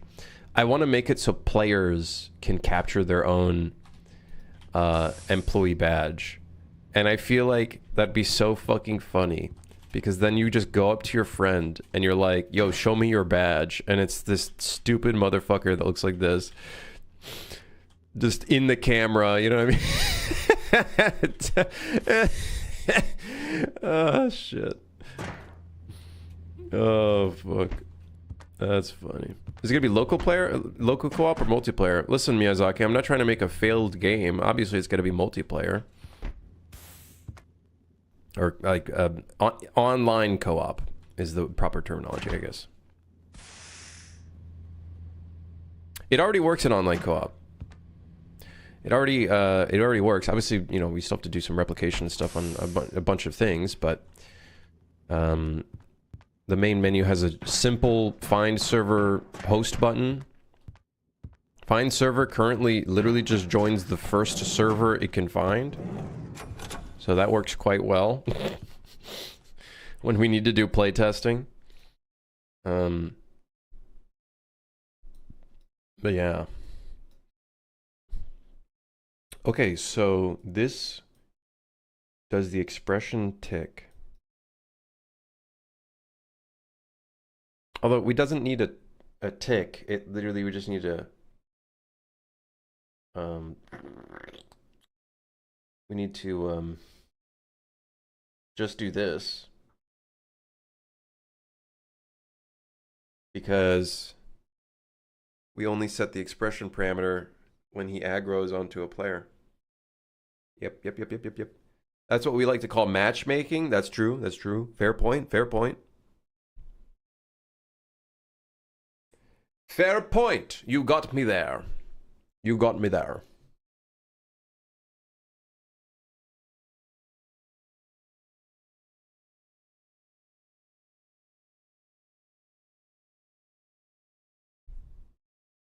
You got me there.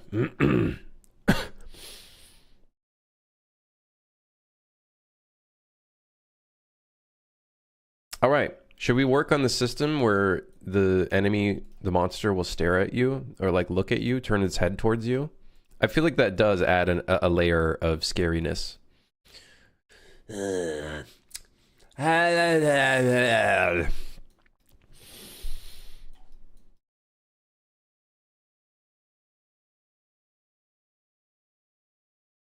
Maybe you can save the photos the same way people save custom textures in Unreal. So the one option that we can do for saving the badges is each time you load into a server, your client sends to the server a set information. And that set information could be the direction you were looking in, the rotation, that kind of stuff. And then we just capture a render target then and there dynamically when you join in, right? That could be one way we could do it. So then that way it's like we're basically recapturing what you did, right? At least that's how I'm thinking of it in my brain. That could be one way that we save the badges, the badge photos.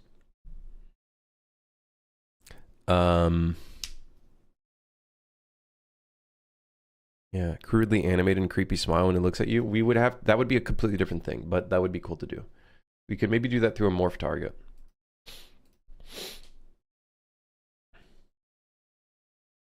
Morph target.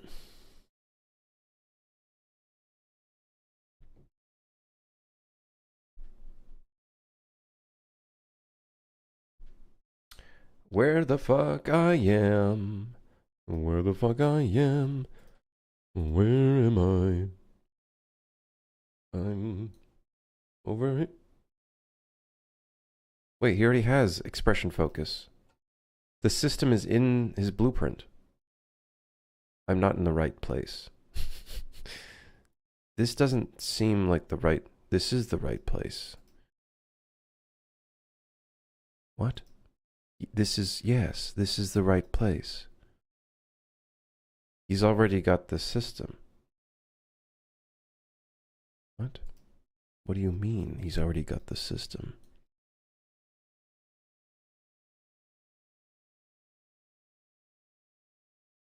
Really?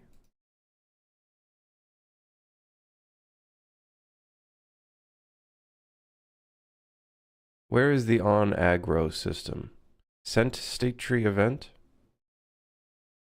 I think this is the... I think that's the one. Yes. So we call a parent function. Then we do this. We replace this with the skeletal mesh. Okay, really, man? Just cut the blue wire, man. Cut the blue wire. Ugh.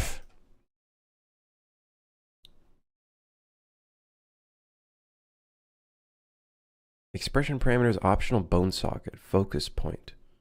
What the fuck are you saying? I don't know, the replay system is a pretty good base to start from if you want to replay mechanics. We could do replays in this, which is funny because it's replicated. We obviously tried to fuck around with it in Suit for Hire, but we couldn't because obviously it's not multiplayer. I think we tried to mess with it a little bit, set some stuff very simply to like on rep and whatnot, but there should be a UE plugin where if you randomly cut a bomb blueprint and you cut the wrong wire, your project fucking explodes. Brother, we already have those dangers. It's just called randomly saving at the wrong time and then your project corrupts. Or you make a blueprint struct, you add a variable and then you try to go back to one of your files and then do something and kablamo, it explodes. The difference is there's no visuals for the explosion occurring, so you don't actually know until you reopen the project and then everything's fucked. Anyways, use C++ structs. Anyways, use C++ structs. Do yourself a favor. Oh, that already sets the target. Current target. Oh my god.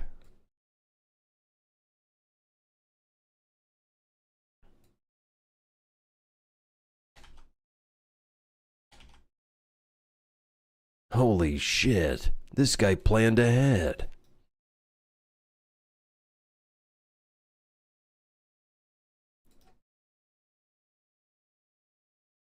Never use blueprints or anything but data configuration. Yeah, well, I'm just, I'm just special. I'm just special. I don't know how to do C++ very well yet. So I just, I kind of just, yeah. I kind of just, yeah.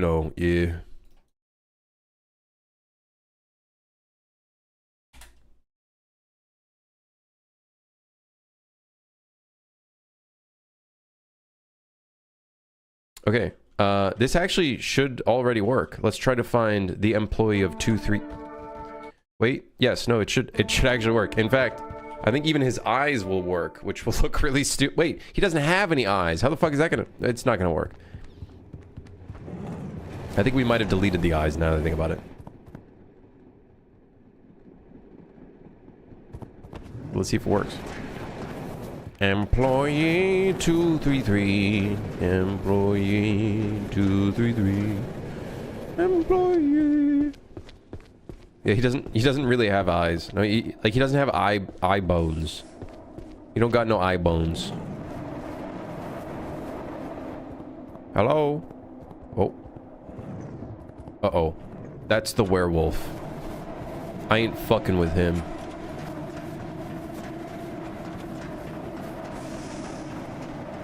I'm looking for employee 233. Has anybody seen employee 233?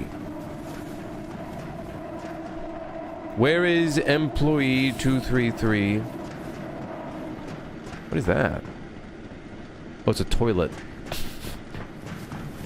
I saw like a purple silhouette and I was like, what the hell is that? Well, it was the toilet. Guys, I do not see... Oh, there he is.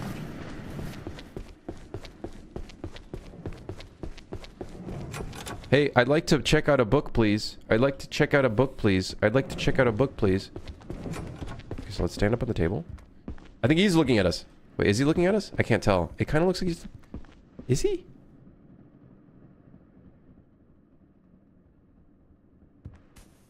Oh my god, he is looking in our direction. He's looking in our direction, but he's not like 100% looking at us. We got to change that.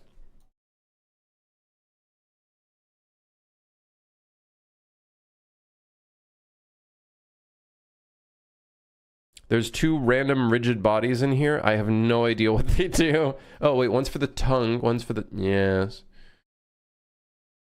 Oh, he is trying to look with his eyes. Boing. Oh, he's got a clamp. Let's just set that to a little higher. Fuck it. We ballin'.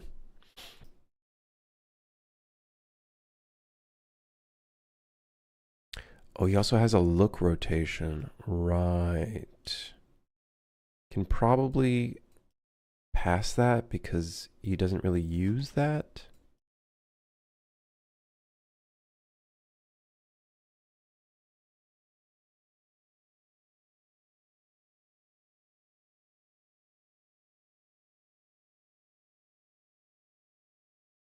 Oh, he also has an alpha scale bias, so we need to set that to a lot higher.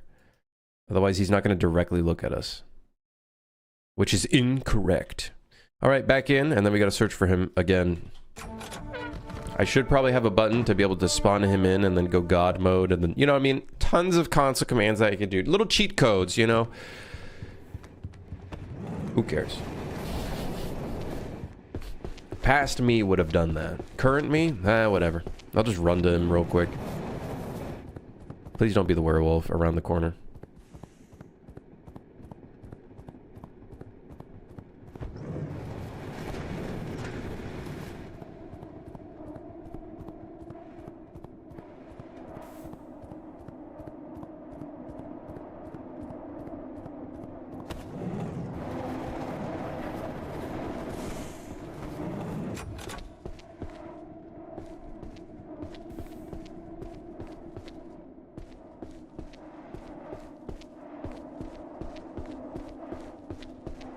Almost as bad as Niagara was. I didn't try Niagara in its early stages.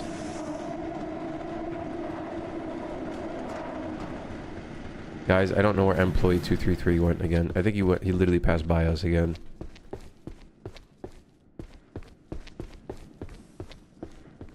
What? Where is he?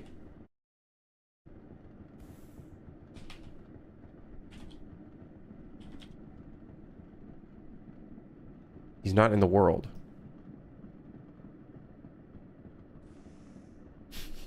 I accidentally added another folder and now I'm scared.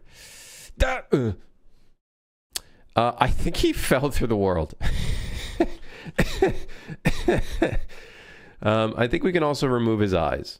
We'll leave it here, but I don't think we're going to use it because he doesn't have any eyes.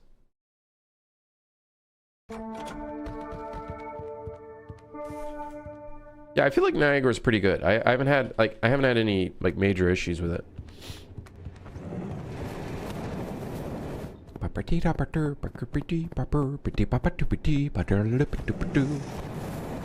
not make his tongue also follow you? What do you mean by that?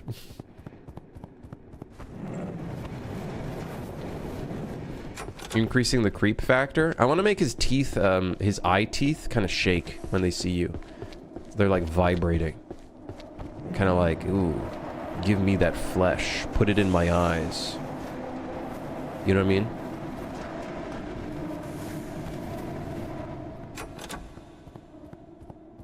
There he is. Oh, shit. Hold on. Hold on. Oh, he can open the door. Oh, oh my fuck. Okay, that kind of got me a little bit there. You son of a bitch. Kind of spooked me there. You kind of got me there. He's not really looking at us. I think the rotation direction is wrong, guys.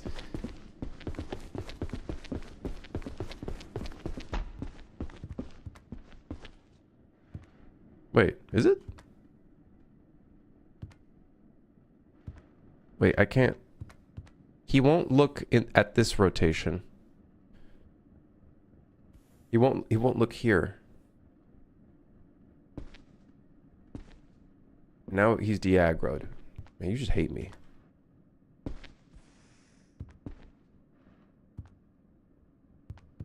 Yeah, it like partially works.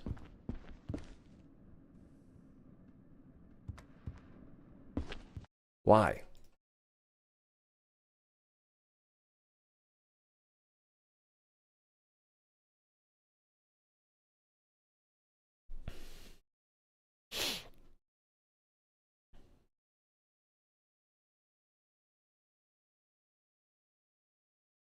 Look up axis? Maybe he's not looking using the look up axis. Hold on, maybe I can.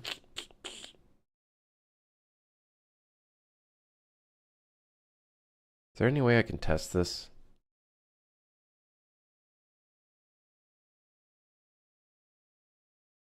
A digital artist I follow picked up 3D. Look how cool. Oh, Wallop? Wallop's been doing 3D for a little while. They've been doing 3D for a while. I think I think this is more like mocap. They started doing a little bit of mocap, which is interesting.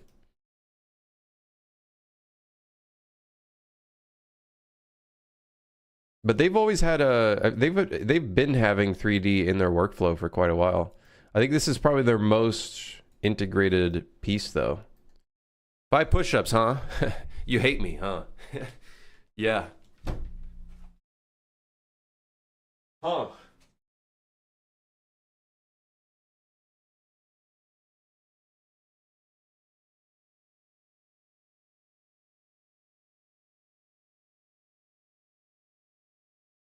Ugh.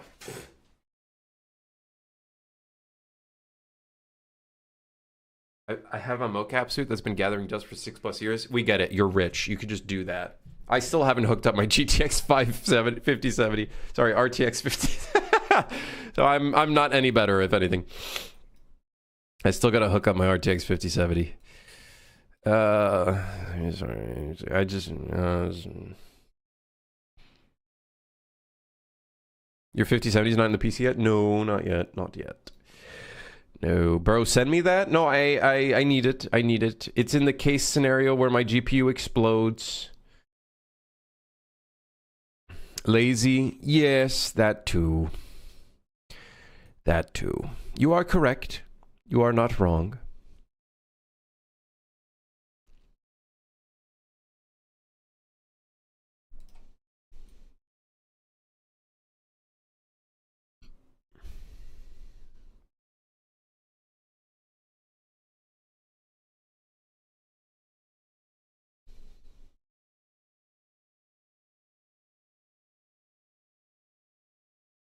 I wouldn't mind it.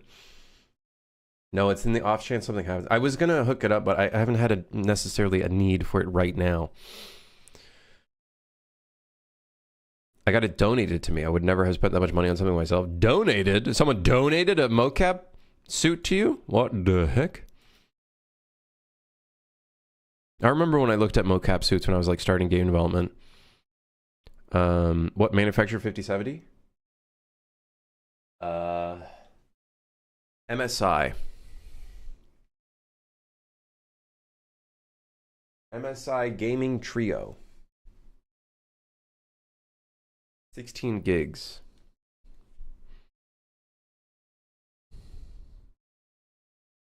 DDR7. Whatever the fuck that means. They just be putting words on this shit these days. I kind of impulse bought it because this was when like fears were coming out of GPUs starting to increase in price now. I don't know if they have. I think they have. And I think they also said that they're not building 5070 Ti's anymore or something. I don't remember what it was. God, I fucking hate NVIDIA. I'm not gonna lie. NVIDIA is kind of annoying. They started to lower, except the 5090. Are you telling me I bought it when it was at a high? Don't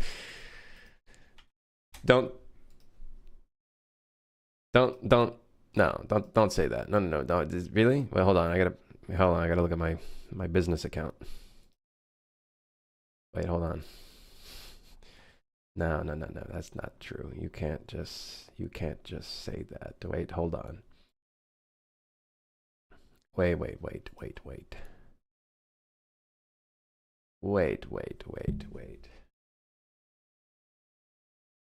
No.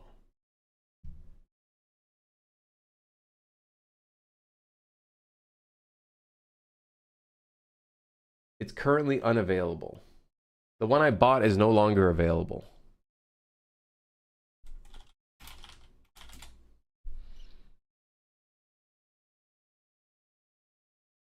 Nope, it looks like they did go up in price, at least here in the big old Canada. They did go up in price by like $300. At least the 5070 Ti.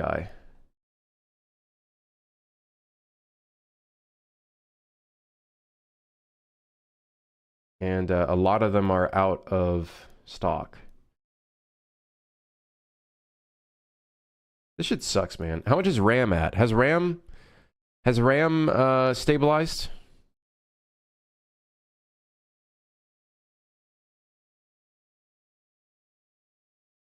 No? Gah. Balls. What hasn't gone up in price in Canada? It's a really good question. That's just the price of RAM now. No, you can't tell me that. We really were privileged years ago when RAM was like, oh, hey, you know, 16 gigs, 32 gigs of RAM, I like $300, you know, no problem. Now it's like, what, like fucking $1,500?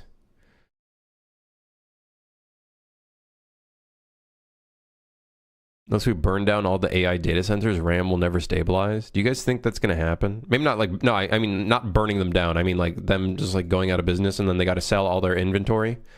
It gets liquidated.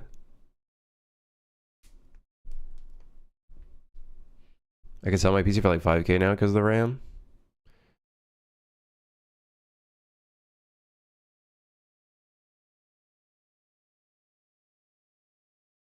I don't even want to think about computer issues right now. Part of me was like, I had a little tingling thought in my brain was like, what if things happen with my RAM and then I gotta buy more RAM? Oh, fuck me.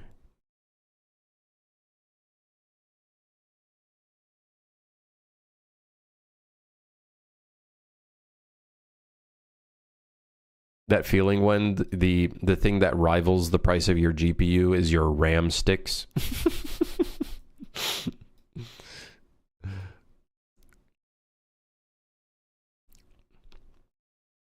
So, why is it that he can't directly look at the player?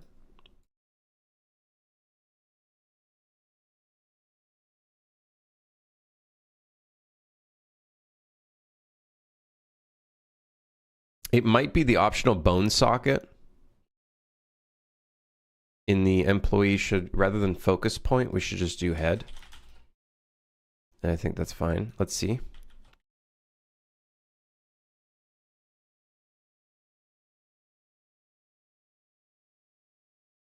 Oh, wait, you know what? I know what the problem is. This does an interpolation to expression focal point. The thing is, when it starts, the location is not in the right spot. So let's just make his interpolation speed a lot faster. And I think what we should also do is maybe...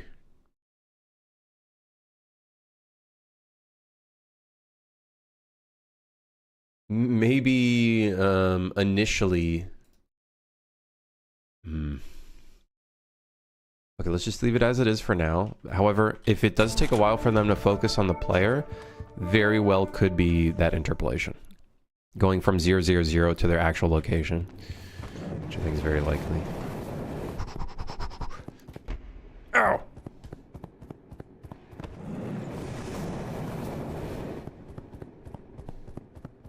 About 64 gigs before the Blackwell announcement. What is Blackwell? Is is that why this whole AI thing started? No, werewolf, I ain't fucking with you, werewolf. You're not my problem right now.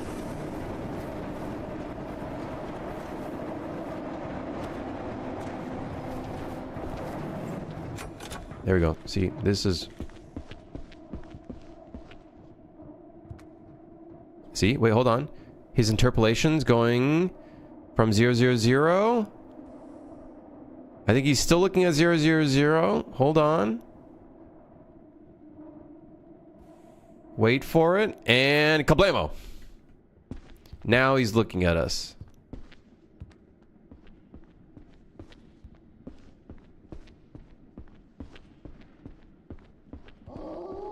No, don't. Oh, stop it. Stop it. Oh, I just realized, by the way, the focus point is...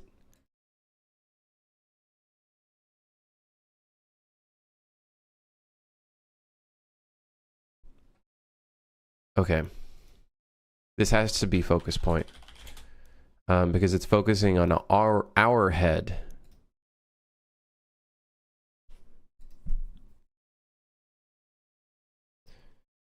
When it does the get primitive focus component, do we have that in the player character? Yes. Okay, we're good. Okay. So now the problem really is,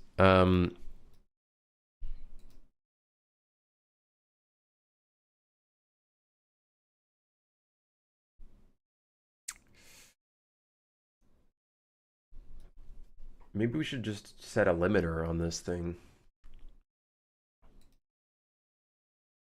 Or maybe we just set the expression focal point to himself. The problem is you guys remember that one bug we had where we had to set a delay and teleport him directly after? Yeah, well, let's just let's just do this. Expression focal point will be actor location of ourselves. And then there we go. We got...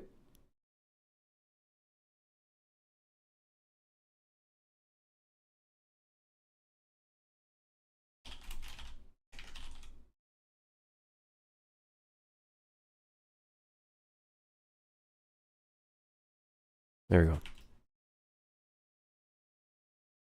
Someone got to take fries away from Canada? What's wrong with fries in Canada? Oh my god, what did they do? Wait, what the fuck? Cotton candy fries topped with blue mayonnaise and cotton candy at Toronto Blue Jays?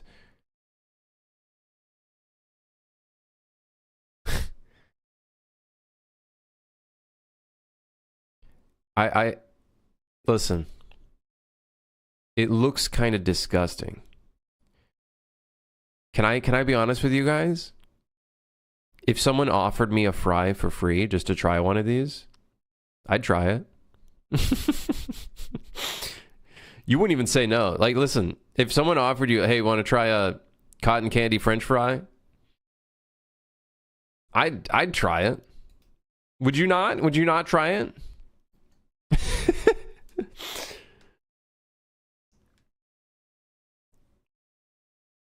Look at the crypto bros still hoping it will actually take off. Meanwhile, Google quantum computing researchers are literally releasing papers some weeks ago on how their QC would be able to crack any coin encryption in a matter of milliseconds using only 500k quantum bits. I don't know what the fuck that means, man. I don't know what the hell that means. I'd try it, but I don't think I'd like it. I would try it. I'm sure it just tastes like sugary French fries, which I'm sure you have probably done something to French fries to add sweetness to it. What's a thing that you could probably do to add sweetness to French fries? Honey glazed sauce. That's a sweetness. What's a...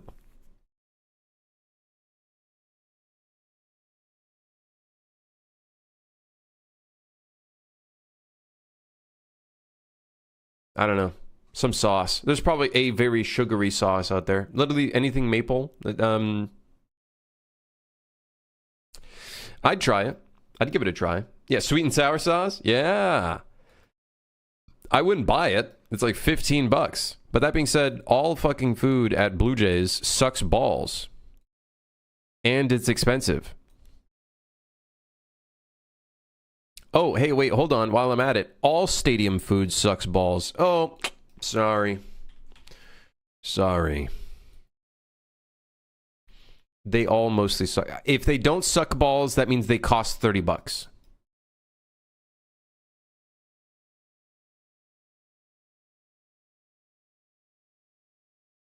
I want some pad thai. I want everybody to stop talking about food. I just had ramen and I'm still hungry now. Oh my. 30's too much? Yeah, but like that's what they be selling this shit for. You know what I mean?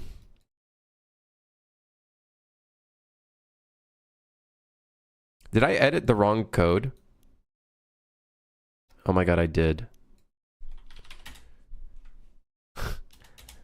I gotta close this blueprint before I cause a ruckus. Did I edit more of this blueprint by accident?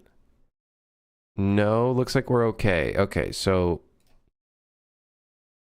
There we go. That's the one that I was supposed to edit. Question then becomes, would you rather suck balls over paying $30? Okay, maybe not. Okay, I take back my sentence. Sometimes I just say things. You guys know me, right? It's not what I meant. What I meant is it's a figure of speech. Okay, it's a figure of speech.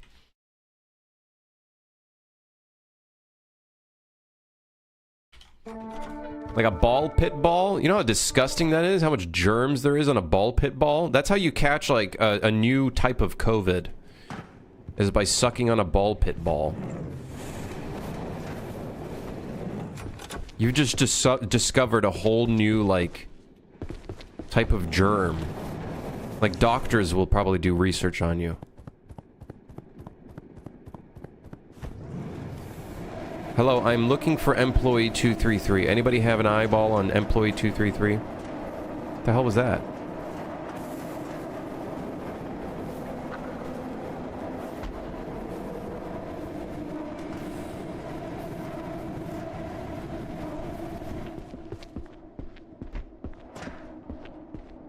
The werewolf is in here. This game is starting to get a little creepy. I'm liking it. Oh, shit. Hey, man.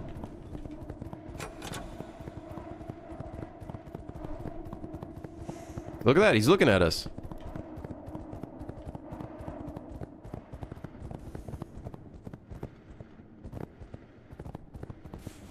Please help. No, no, no, don't. No, no, no, no, no, don't bump me off. Oh, you can't run over here. Oh, he's... Oh. Uh-oh. Well, the employee mostly spawned in the office. I feel like it should. It can't... We could do that.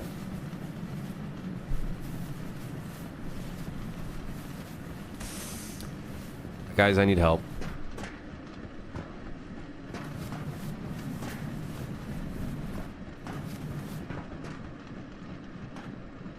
This is a great little test. Can he look up? He can't look up.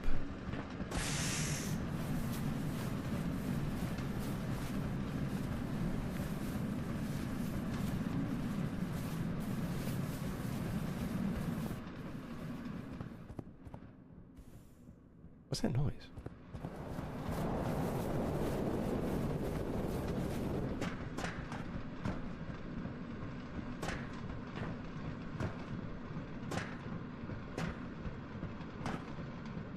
I also feel like he's not directly looking at us.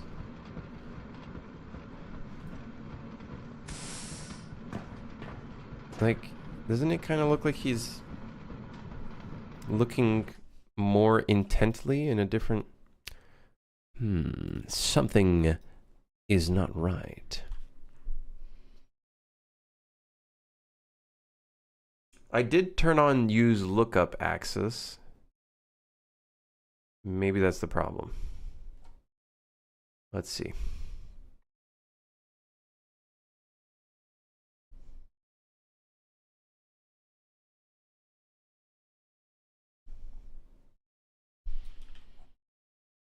Bum ba dum bum bum ba dum bum bum bum bum ba dum bum bum bum push the button bum bum bum. I'm on my way, employee 233. You stay where you are. Wherever you are. We need to get the energy drink in the game so I can run more. Run faster.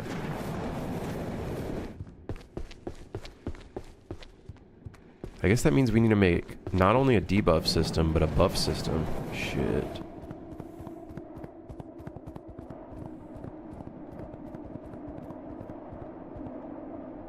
Please don't be the werewolf. Oh, it's the fucking werewolf. Fuck you. Where's employee 233?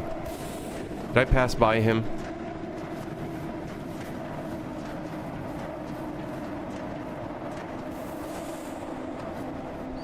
There's rats in here. I think he broke again. I don't... He's not here. What is caught? He's spawning in a space that's making him fall through the world. Oh, come on, man. I have work to do. Okay, hold on. You know what we're gonna do? We're gonna go here. And then we're gonna see when he spawns in. Should be right about now.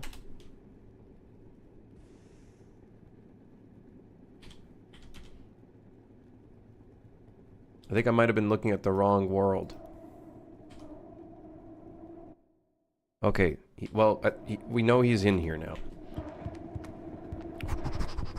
Shit. Shit.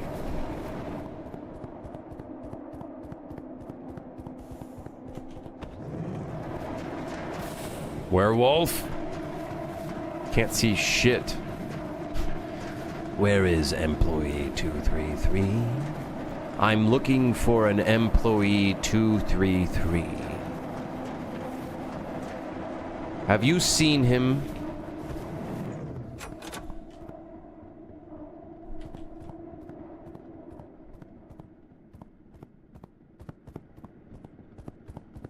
He must be in the back here. He's in the office, doing his job.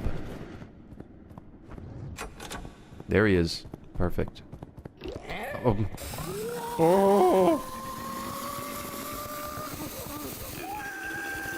Oh! It feels like he's looking in. Actually, I think he's looking up now. I think he is kind of looking in our direction. Kind of. Like he's kind of looking in our direction.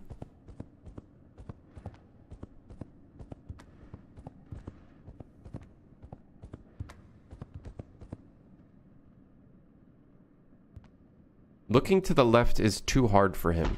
Ow.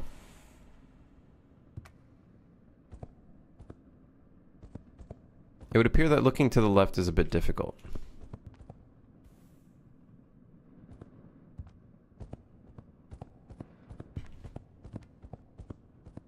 See, this is one thing I do want to fix, though, is like if you get in an accessible spot, you know, like something should happen here. You know what I mean? He should be able to attack you, not just, you know, you literally just, yeah.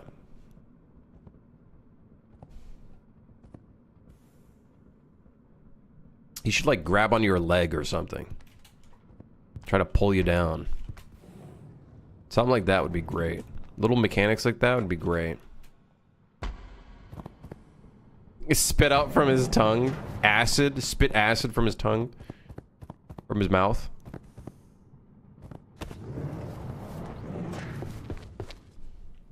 Wow! Wahoo! Ow!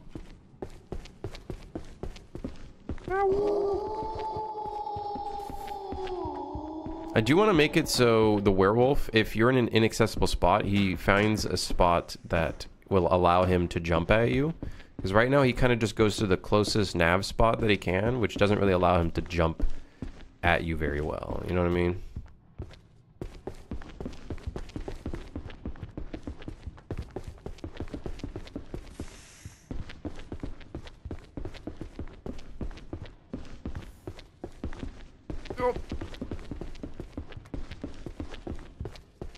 Begone, beast.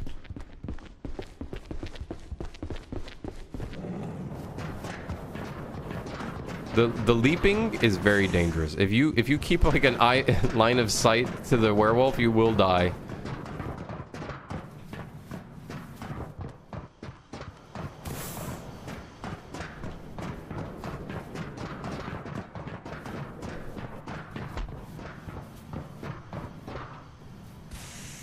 See, like right here, he could leap up here, but he's stupid. And so he's not. You gotta make the audio follow the werewolf when he howls? Oh, right. Good point. Yeah, might be a good idea. Might be a good idea. Maybe. Maybe, potentially, maybe. Oh! Uh-oh, I'm dead.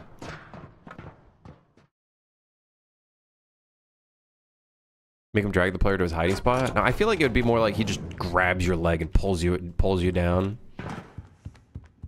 You just go ragdoll, and he pulls you out.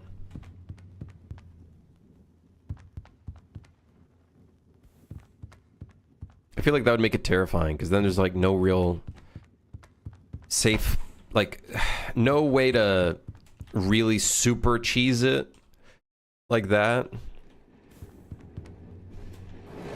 you'd have to go into like a higher spot.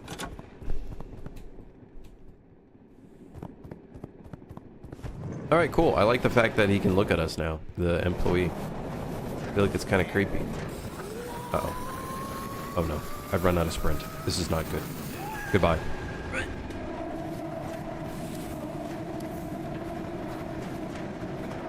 That could have ended very badly.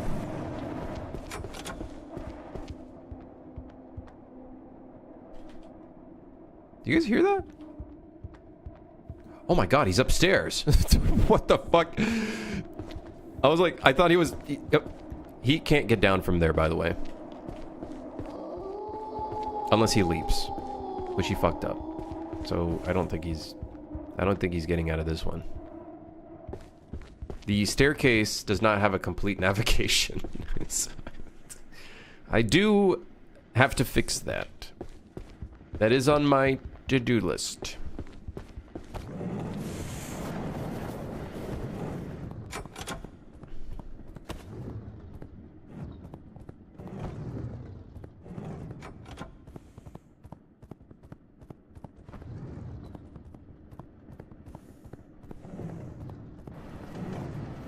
Where are you going?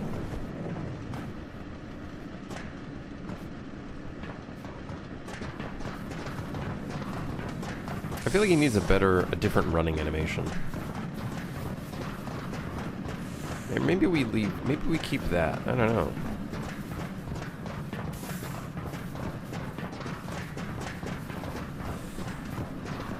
I don't know.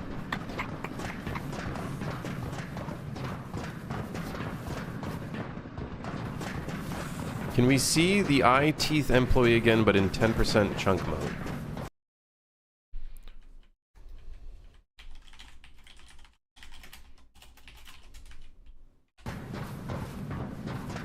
It's not creepier. It doesn't make it scarier. It just makes it look more...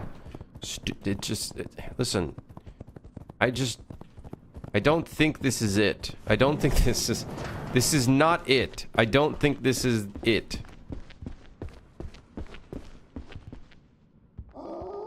Oh, great. Whatever. You're stuck up there anyways. What was our percentage? 60, I think? 50? I don't remember what we were at anymore now. 65 was what we were at. I think we could just do 60.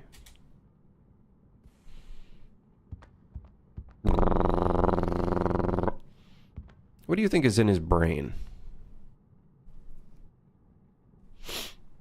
Skittles? More teeth. The land of teeth.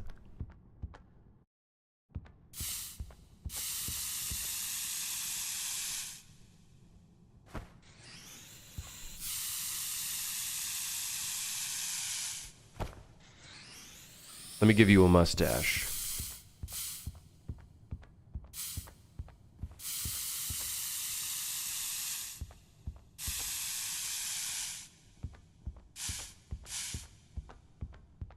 Alright, anyways, I'm done.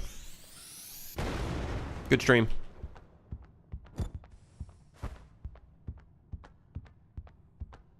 I'll see you guys tomorrow. Thanks for dropping by.